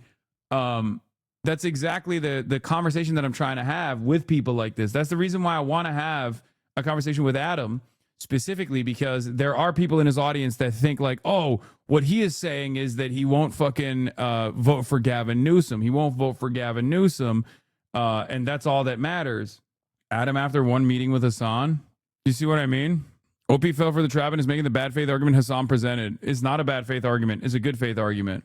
There's under no circumstances do you offer fealty to the establishment candidate, especially 3 years out. You don't do that. Trump. I watched AOC answer questions in Munich. I watched Gavin Newsom answering questions in Geneva, Munich. This was a bad look for the U.S. These two people are incompetent. At least Hillary was competent. She's just Trump deranged. She's an angry woman. This is pretty funny that Trump is saying that because if Trump was asked about foreign policy, he would be like, I don't care. Kill them all. Like, Trump is the last person. This is awesome. Getting Trump to reply to like AOC's statements about foreign policy is great because that juxtaposition is going to cause everyone in fucking mainstream liberal media to be like, says you, motherfucker, are you out of your mind? Like Trump's worldview is repulsive, it's indefensible, but it's also really stupid. It's like even when he has a very clear-eyed, damaging, but very clear-eyed foreign policy vision that he is enacting, okay, he does it in this very stupid way that makes even his allies go, ugh, why did you say it like that? You're going to have Ukraine talking there. Is there? Well, they're big talks. It's going to be very easy. I mean, look, so far, Ukraine better come to the table fast. That's all I'm telling you. We are in a position, we want them to come. And by the way, I watched AOC answering questions in Munich. This was not a good look for the United States. I watched Gavin Newsom answering questions in Munich, and this was a bad look for our country. These two people are incompetent. And at least Hillary's competent. She's just Trump deranged. She was so deranged. She is an angry woman. But I watched the other two speaking and answering basic questions. Look, Gavin has destroyed California. And AOC, I never heard her speak very much. And they started answering questions. She had no idea what was happening. She had no idea how to answer, very important questions concerning the world. But she can't answer questions concerning New York City either. Because New York City is got some problems. Nothing causes it. Trump hating on AOC is a massive boost. And when he starts glazing Gavin over her, people will flock to her. What is this? On the topic of Dem problems in 2028. Democrats have a 2028 problem by Vinay Ranaga. We have a lot of work to do to make up for our failures in the past. We got crushed. Liberal Texas 1994. Can I ask you a question? I can't wait. Go ahead, chatter. In this last election. Donald Trump has been back in the White House for over a year now. The best-selling hat. Trump was right about everything. And I don't say that in a braggadocious way, but it's true. I've been right about everything. The easy thing for the Democrats to say is that the country will come back around. And that how can you say I've been right about everything without coming across as braggadocious? Is that even possible? Barbsby Wilden in the replies. Plot twist. Is this a real picture? I don't know. All right, let's keep going. Candidates like Kamala Harris will have another shot. Could it be you? Possibly. Have you made a decision yet? No, I have not. I'm looking forward to who presents themselves in 2028 and who meets that moment. And that's the question for the American people. But if you look at the data and zoom out, this loss wasn't a fluke. It fits a much bigger pattern in American politics. Every time a party loses power, the big question is, was it just about the candidate? Or was there something deeper going on? Harris's defeat is part of a wider threat. It wasn't just a failed campaign like, oh well, let's move on to the next one. It's the symptom of something more ominous inside the Democratic Party. So in this video, we're going to walk through the 7 key reasons that show why Democrats have a serious 2028 problem. Stick around until the end because regardless of how you vote, these problems tell us something deeper about American democracy itself. I fear that we will not have an election in 2028. I really mean that in the core of my soul. Hi, if you're new here, my name's Dr. Vinay Ranaga, a former political leadership scholar at the University of Oxford. I'm passionate about ideas that build nations and help people live better lives. And I'd love for you to hit that subscribe button so we can continue to make videos just like this for you for free forever. The first reasons Democrats are in trouble is simple. They don't have a clear leader for 2028. Normally when a party loses the White House, a natural heir emerges. Think about Reagan. After Reagan... I mean, no, that's not how Democrats operate. Like, no disrespect to this guy, but Democrats haven't had to operate like that ever, really, because they just have like, the establishment blob and they hand select one candidate through that primary process. It's only recently has there been like a real ideological shift post 2016, I would say, where there is like or not even post 2016, actually. I would say 2008. It was Hillary versus Barack Obama. where Hillary was the establishment pick, Biden was the other establishment pick, and then Obama kind of just came in. Obama just kind of came in and had a major upset and played ball and got people on board. And that was one of the first instances where there was at least some kind of ideological difference in the way that these guys were campaigning. Of course, Obama ended up being, an establishment candidate or an establishment president. And then 2016 was Bernie Sanders, where there was a clear ideological divide in the primaries. And ever since then, there are every now and then, in 2020, there was still Bernie Sanders. And then we didn't even have a fucking primary last time, so. You had George H.W. Bush. But today, if you ask Democrats who their 2028 candidate is, you'll get a blank stare. Polls show this vividly. A CNN survey in mid-2025 asked Democrats to name the person who best represents the party's values. Only 10% said AOC. 9% said Kamala Harris. 8% said Bernie Sanders. But the biggest chunk, 30%, said no one. Harris, despite being vice president and a nominee in 2024, doesn't command universal respect in the party. In fact, her approval ratings of course not. Because, I'm sorry, she's seen as a fucking loser who lost to Donald Trump. That's it. That's the reason. That's it. That's the whole point. Because Democrats don't vote for things. They vote against the Republicans.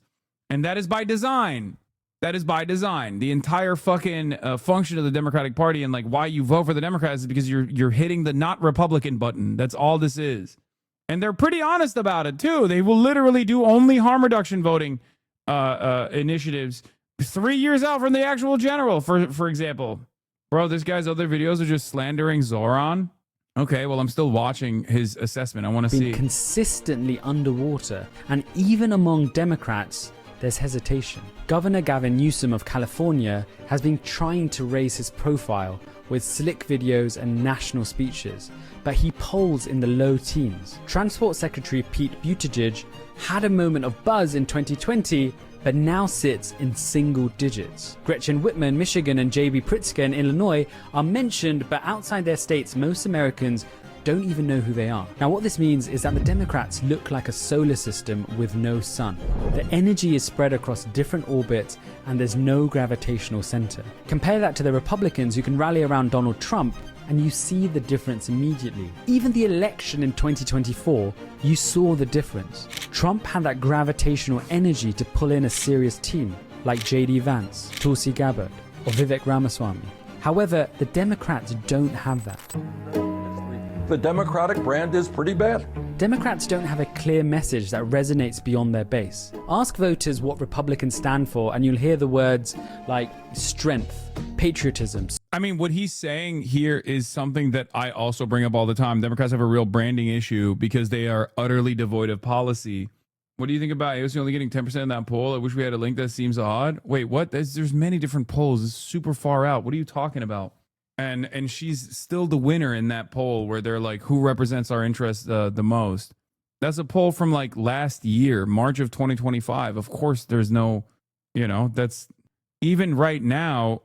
Even back then, she was number one in comparison to Kamala Harris, who would run for president prior.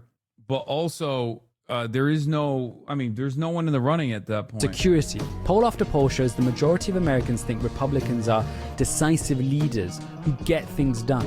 Democrats, by contrast, seem to have a messaging problem. They try to be everything to everyone, but end up with a diluted brand. Strategist James Carville said it best. He was hammering this point for years. His advice? The Democrats have to be the party of the people who are trying to make it. They need a 4-word message. In other words, keep it simple. And that 4-word message is interesting. As soon as I said that, you know the Republicans. Make America great again. Make America great again! Make America great again. Make America great again. Everyone knows what that means, but it's big enough. Yeah, it's also bullshit.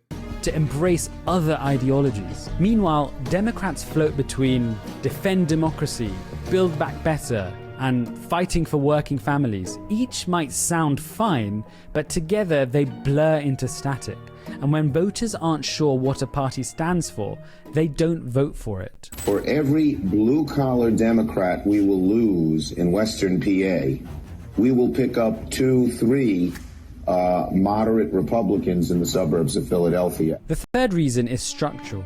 Even if Democrats win more votes, they can still lose the presidency. The Electoral College has been moving against Democrats for decades because Democrats pile up huge margins in big states like California and New York. Their votes are essentially wasted. Meanwhile, Republicans win smaller states by narrow margins, but these states carry disproportionate weight. Here's the math. After the 2020 census, reappointment shifted electoral votes towards Republican-leaning states like Texas, Florida, and North Carolina, while Democratic strongholds like California and New York actually lost seats. Analysts project that by 2032, Republicans could gain 5 more electoral votes just from population shifts, while Democrats could lose 5. That might sound small, but in close elections, it's decisive. In 2024, Harris would have needed to sweep the entire blue wall, Pennsylvania, Michigan, Wisconsin, and still win Arizona and Nevada just to barely reach that magic number of 270. But under the new map, that combination might not even be enough. So the Democrats' path to victory is narrower and the Republicans' path is wider even before a single vote is cast. We won the evangelicals. We won with Young. You realize this donkey saying that the main problem by far is a marketing one. This is not different from the establishment diagnosis of needing a Joe Rogan to the left, but more shallow somehow. Yeah, I don't agree with the fucking analysis here at all. Because like saying that the real problem, I mean, I there's some aspects of the statements that I agree with. It's just that from where I'm standing, the marketing problem first and foremost stems from not having a clear-cut policy vision. Because at its base, democracy is about what your elected representative can do for you, right? This is what theoretical democracy is all about. And our job or our goals out of you know, releasing this pressure valve every 2 years of the midterms, every 4 years of the generals, is extracting concessions from our electeds. What are you going to do for me, right? Now, Republicans are very evil and very conniving and very Machiavellian and figure out ways of making people pissed off, or at least rather using the anger that already exists and then redirecting that anger and attention to vulnerable populations. They constantly are like, you know, trans people exist, by the way. I know like your grocery stuff is not great. Like you can't pay for groceries, but like trans people exist. Have you noticed? Trans people are existing right now. Doesn't that piss you off? I'm going to make it illegal for trans people to exist. Democrats, on the other hand, don't even fucking, you know, counter message against that on off-season cycles.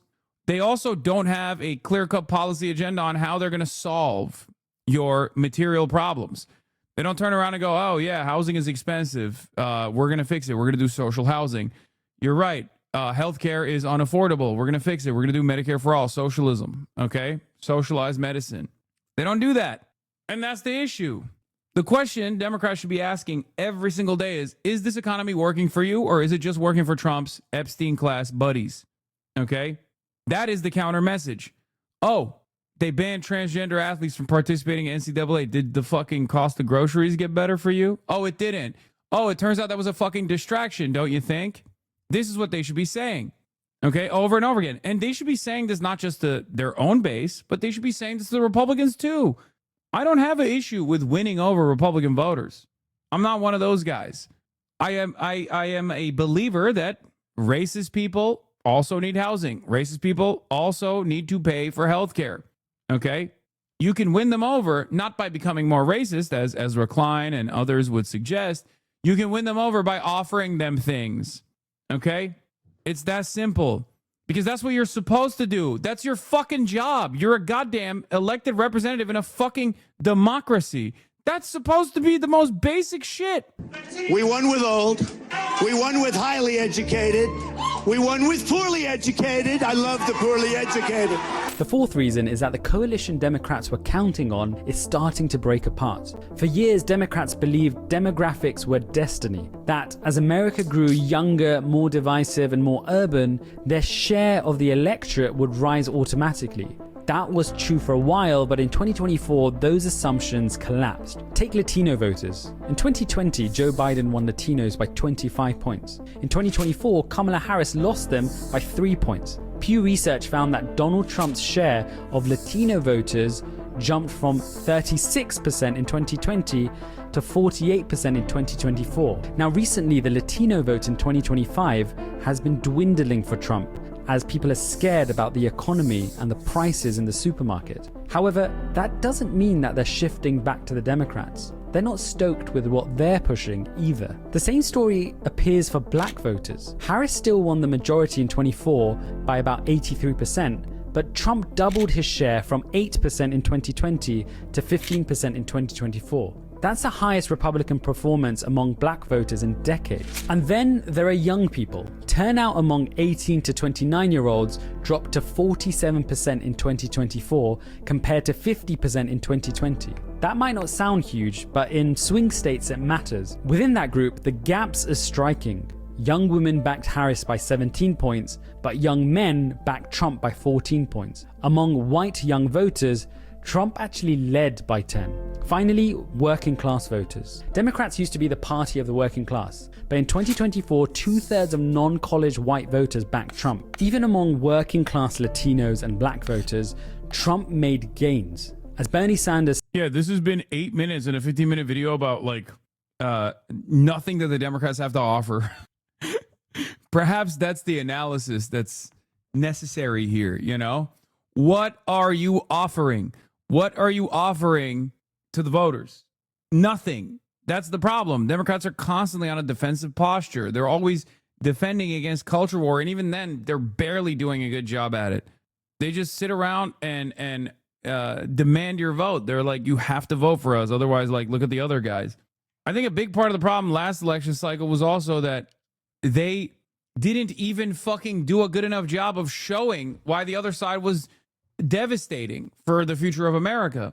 It's annoying to be right all the time in a world full of people like Nate Silver. It turns out that giving more economic power to the people is popular. What a shock. The popularity of Bernie Sanders should have already proved this, but it's hard to get someone to understand something if their paycheck depends on them not understanding it. Yeah, of course. Yeah, I mean, it's not even remotely controversial. Yeah, of course, Mamdani has a 68% favorability in February, which surpasses all the U.S. politicians. And I know that the abundance will say, oh, it's because he's a libtard now. Which is good. It's good for us. Yeah, you'll say that about every fucking candidate. They would say that about a fucking communist, okay? You could have someone who is straight up like, I'm a communist, and if they reach that level of popularity, if they engaged in like class first politics and became this popular, the establishment Democrat consulting class would be like, oh, he's a libtard now. That's why he's so popular. Okay? That's it. The thing about Mamdani that is also interesting is that he's decidedly anti-fascist and Trump does not make it a central point of his leadership. He isn't just against something. He has a vision for his team, worked it out how to achieve it splendidly so far too. Yeah, I mean, look, I have my criticisms of Zoran. He secured another $1 billion, $1.5 billion in operating expenses over 2 years to help address New York City's fiscal challenges as of today, as of this morning. So that's a big W for him. Governor Hochul and Mayor Mamdani announced $1.5 billion to help address city fiscal challenges. So I personally think like you have to do that if you're the governor of New York State and New York City has a $12 billion fucking budget shortfall. So yeah, he went from 12 billion in the red to 5 in the red in a week. Yeah. So there's still a massive problem. There's a whole different world out there. Son is worse than Jeffrey Epstein. That's what it shows you, Hutch. That's what it shows you. What is Jeffrey Epstein? You did when you said I would vote for Epstein over fucking JD Vance. Tell me, what is Jeffrey Epstein's policy platform? Dude, you don't need to know Jeffrey Epstein's policy. You don't need to know. Here's what I know about him. You said you stand on abortion. You don't need. You voted for him over JD Vance. Here is what I know about that. Here is what I know about Hasan. He romanticizes, lionizes, and idolizes Vladimir fucking Lenin. Why would you vote for Hassan? Harm reduction. Hassan would be better than JD Vance. That's why you would vote for Epstein over JD Vance. Wait, that's why you would vote for Epstein. So then say it, Hutch. Say Hutch said he would rather vote for Jeffrey Epstein over me because I lionize the lion himself, Vladimir Ilyich Lenin. Yeah, Lenin was fucking awesome. What the fuck? What's his problem? This guy, oh God, the limits of Hassan derangement syndrome. I'm shocked that they have not entertained this in the debate circuit up until this moment because it creates incredible dunks like this. Because these guys unironically think I am like worse than Adolf Hitler. Destiny has literally said he would rather vote for Adolf Hitler and even Donald Trump, which he says is worse than Adolf Hitler, instead of someone like myself. That I view Jeffrey Epstein as a better leader than Hassan Piker. No, it's your on own you. statement. You know you fucked yourself. You know you fucked yourself. You know you did. We all think he would be better than the Trump presidency. Then we have very different kind of opinions about like how Marxist-Leninist governance like functions and actually is. You're taking practice. the worst. He said you're worse than Trump. Yeah, Destiny has said that. Hassan or Trump, who are you voting for if you had to pick? Trump is at least some vague notion of supporting America, however misguided it is. If he destroys the country, it'd be a byproduct of his stupidity and narcissism. With Hassan, it would be ideological by design. He supports foreign terrorist groups, despises U.S. allies, supports historical revisionism and put U.S. adversaries in a better light, has admitted that he would ban opposing political parties in the United States and would lock his enemies forever in re-education camps if they didn't agree with his political ideology. All of these people, if you were to ask them, like, wouldn't you put some of the fascists in re-education camps, would say yes at this point, by the way. What is this? Alleged rapist pedophile Destiny says he's jealous of Hassan about Piker. Hassan saying he's going to board a flotilla to Cuba. And a lot of you guys were saying there's no shot that he does that. He absolutely will do that. Flotillas are like the best. They're like the best fucking pointless PR shit that you can ever do. That's probably the most Turkish thing he's ever done, because flotillas love to go from Turkey to Israel to stir some shit up. What you do is you call yourself a humanitarian aid flotilla. Half your ships, or all of them, are empty. You might have supplies in a single fucking boat. And then all of you are like media trained and press ready. You're live streaming and broadcasting. You know that what you're doing is probably illegal or is going to get intercepted. It's basically like the grown-up version of when Lauren Southern was with... Yeah, far superior is my method, which is watching Hassan Piker clips while playing Arc Raiders and malding. Also, did you guys notice he did a dog whistle at the behest of Israel there when he was like, Turkish people love going on flotillas to Israel? Yeah. What happened the last time that took place? Israel slaughtered like 10 humanitarian activists. He's such a fucking Israel dick rider. It is crazy. He's also still pining for Lauren Southern. Unsure what he's attempting to say because you're Turkish, huh? He knows how to needle you. Needle me? Motherfucker. His hatred for his derangement, his Hassan derangement syndrome is so fucking maxed out that it has caused literal people in his own orbit, people in his own sphere of influence to go, yeah, you're out of your fucking mind, man. You're actually being a little weird about this shit. Identity Europa or whatever in the little tugboat. Yeah, comparing humanitarian aid flotillas to what this girl, this white nationalist, he like literally tried to fuck, which was to intercept refugees to kill them, refugees that were trying to get to Europe, to basically drop their boats, causing them to die. Many of those ships had children in them, for the record. Comparing that to the exact opposite is, of course, once again demonstrating that his politics are so fucking hollow. With the little flare things or whatever. That's basically, it's just like the grown-up version of that. Like, oh, we're going to get in a flotilla that doesn't have any real humanitarian supplies in it, knowing we're never going to reach this place. Also, he's just making up the fact that there's no humanitarian supplies in it. We know that we're violating some naval blockade or some naval thing. You have to be more specific with him wanting to fuck white supremacists. I mean, he has wanted to fuck and suck every Nazi, for the record.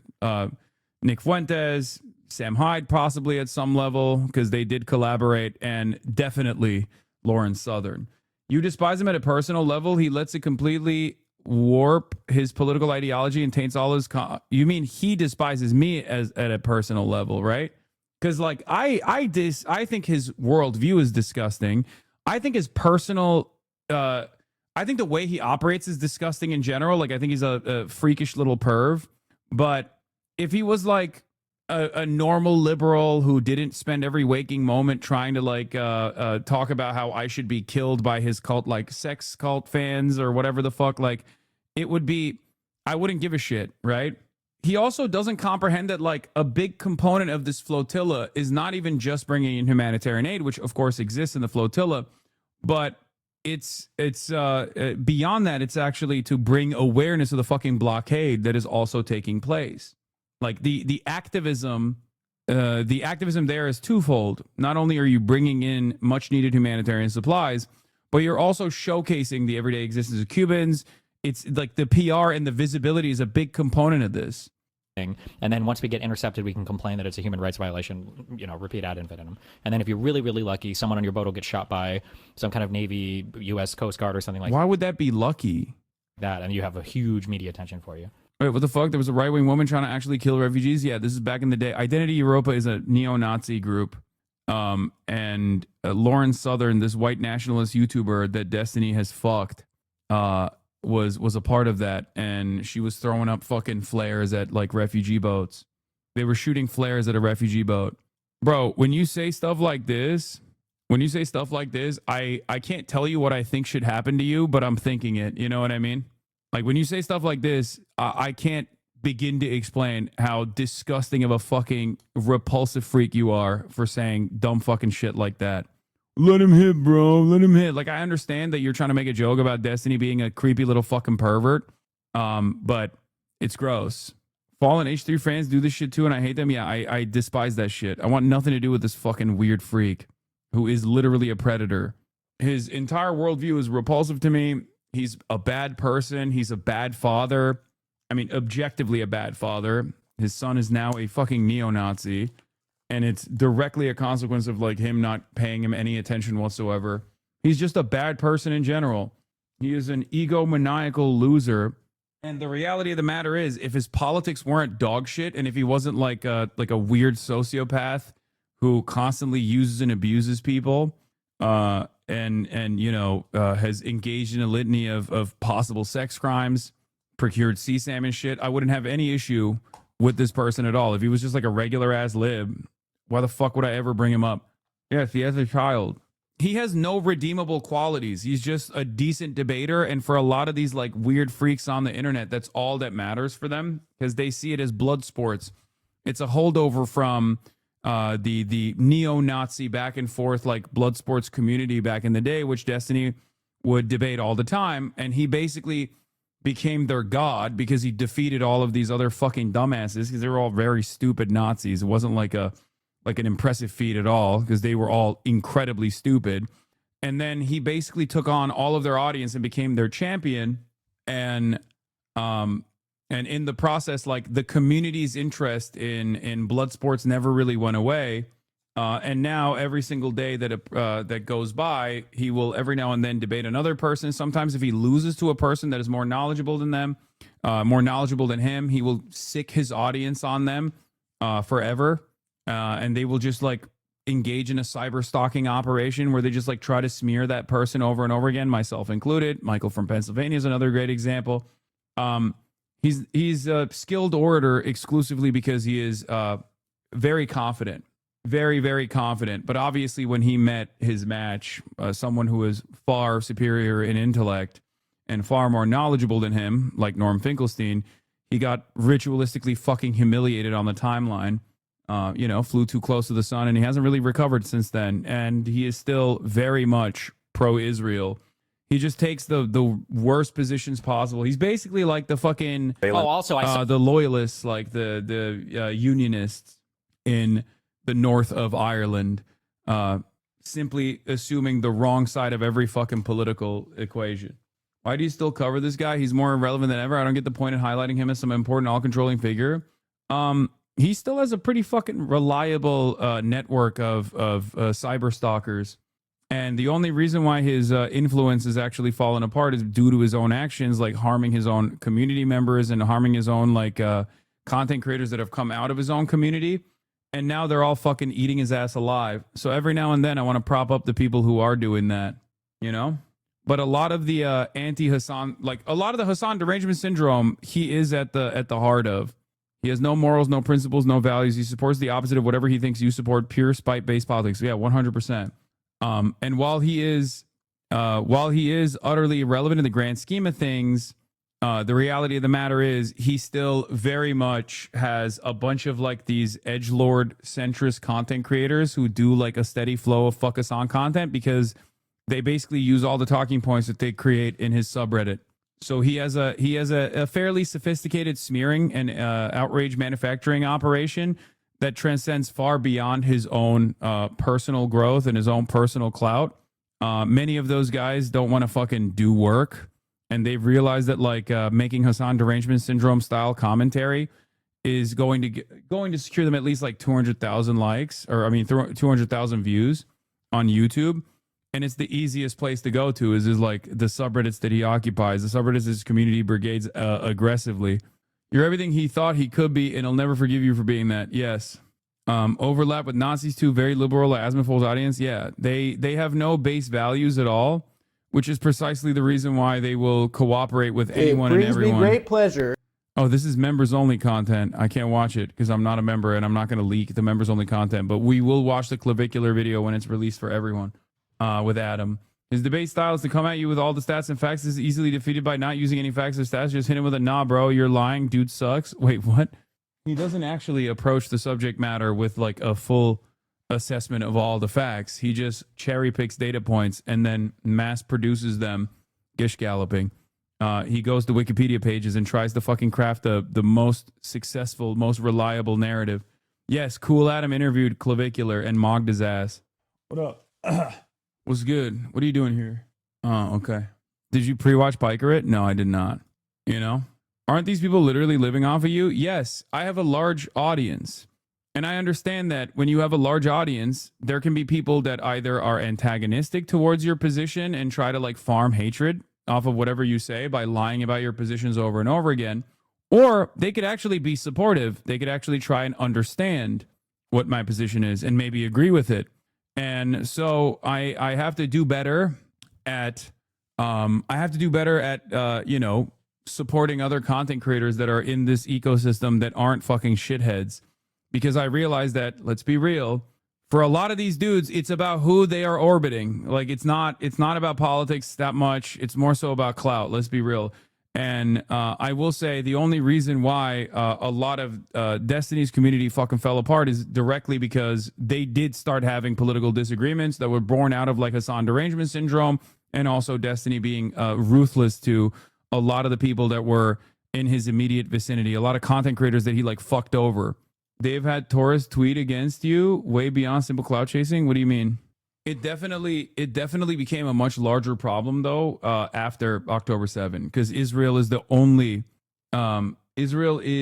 basically the only fucking country with like, you know, country level power that will also engage in this kind of like serial harassment, doxing, and mass deplatforming initiative. So they basically fucking joined forces in this like perfect unity. Also, Israel, not exactly known for being anti-pedophilia either. Israel also known for working with Nazis. So it was a perfectly harmonious relationship. So yeah. Yeah, this person is also one of like Destiny's orbiters, but I actually kind of like what he's been doing as of late. I don't know why he fucking blocked me. He used to hate my ass too. I'm pretty sure he's like a Destiny orbiter. He's one of those like super libbed up guys, but I do appreciate his takes against the Trump administration, including defending AOC. Have you ever seen the New York Times quote Trump word for word like this before? The double standard is insufferable. It's perfectly correct. This is an absolutely correct statement. Adam Wren did this on purpose. I think this is such a I think this is this is an editorial decision. Make no mistake. What they're doing, what Adam Wren is doing here at the New York Times is an editorial decision. Journalists will always clean up quotes. They don't put the ahs and ums in there. They always clean up quotes, and they do it for Trump all the fucking time. And they did it for Joe Brandon all the fucking time as well. They did this because they don't really fuck with AOC, I assume. Your use of the Hassan derangement syndrome and the way you blame everything on the libs makes me think you really love the conservative MAGA party. Yes. I'm glad you figured it out, chatter. I'm glad you figured it out. Just average dude. What is this? Bonarelli thinks this was a W. I don't even know what this link is, Jay Mershon. What the fuck? When he got fucking owned, link is because these names in the link and is banned in the chat.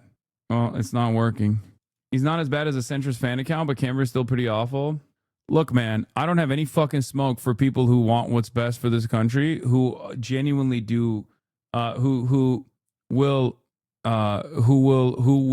you know, defend people like AOC, defend people like Bernie Sanders, defend people like Zohran Mamdani. Okay.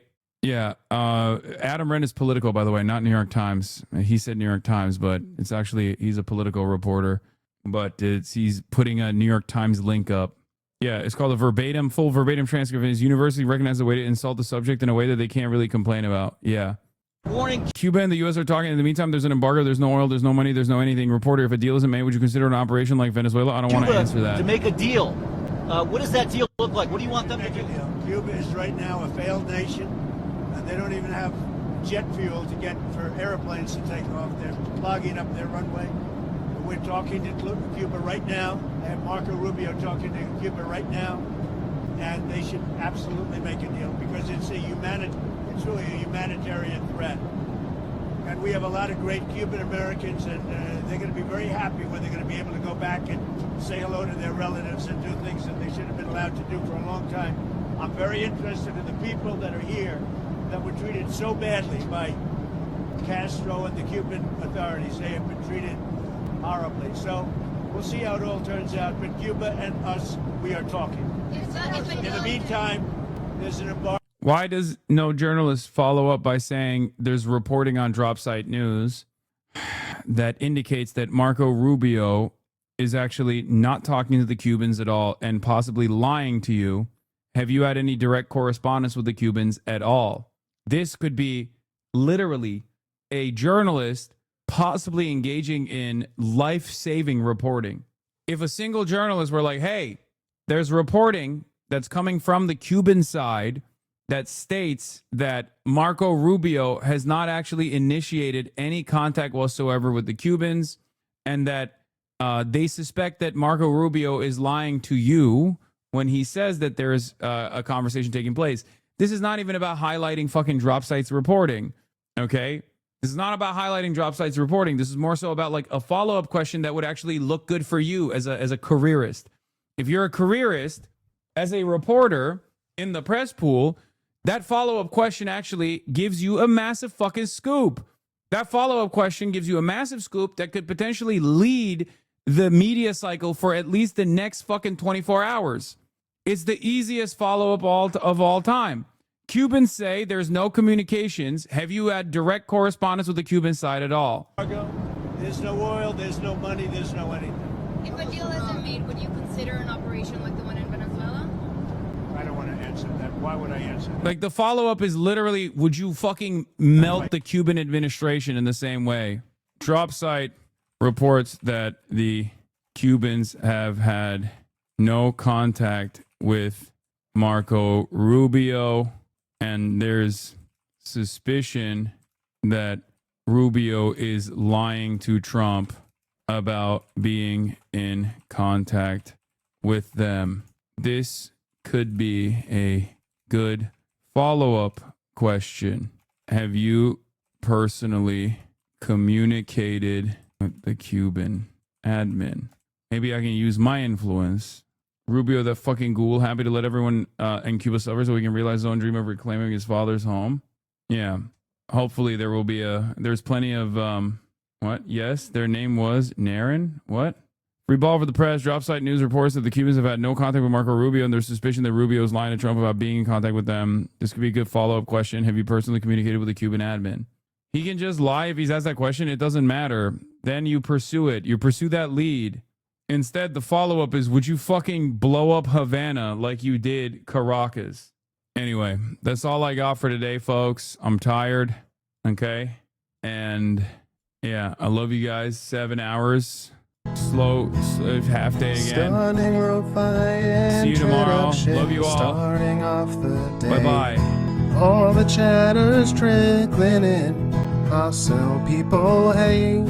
Sunny Los Angeles, California, says the sun. stun luck to the stun luck to the topic's just begun. 'Cause there he is again. Hasan is streaming. Hasan is streaming. There is again. Hasan is streaming. Hasan is streaming. Reviewing a Chinese train, telling Kaya place. Sun and Asmin chatter loves, giving grinnings grace. Zoran winning NYC, woke two back with the force. The Rogan of the left, to me a dumb himbo still of course. The Charlie Kirk assassination, the Fear and Online show. 8 full fucking years of this, and plenty more to go. Doing fun stuff tomorrow, throw PBS up on the screen. A man-made horror reaction brought to you by this life's dream. 'Cause there he is again. Hasan is streaming. Hasan is streaming. There he is again. Hasan is streaming. Hasan is streaming. Kicked out of the DNC, IRL we march the goat. Combating the propaganda that shoved down people's throats. CBS Israeli news, a coup, a regime falls. A full-blown fascist takeover, and still the duty calls. Total radicalization coming out to see. The system will always fail, it's up to you and me.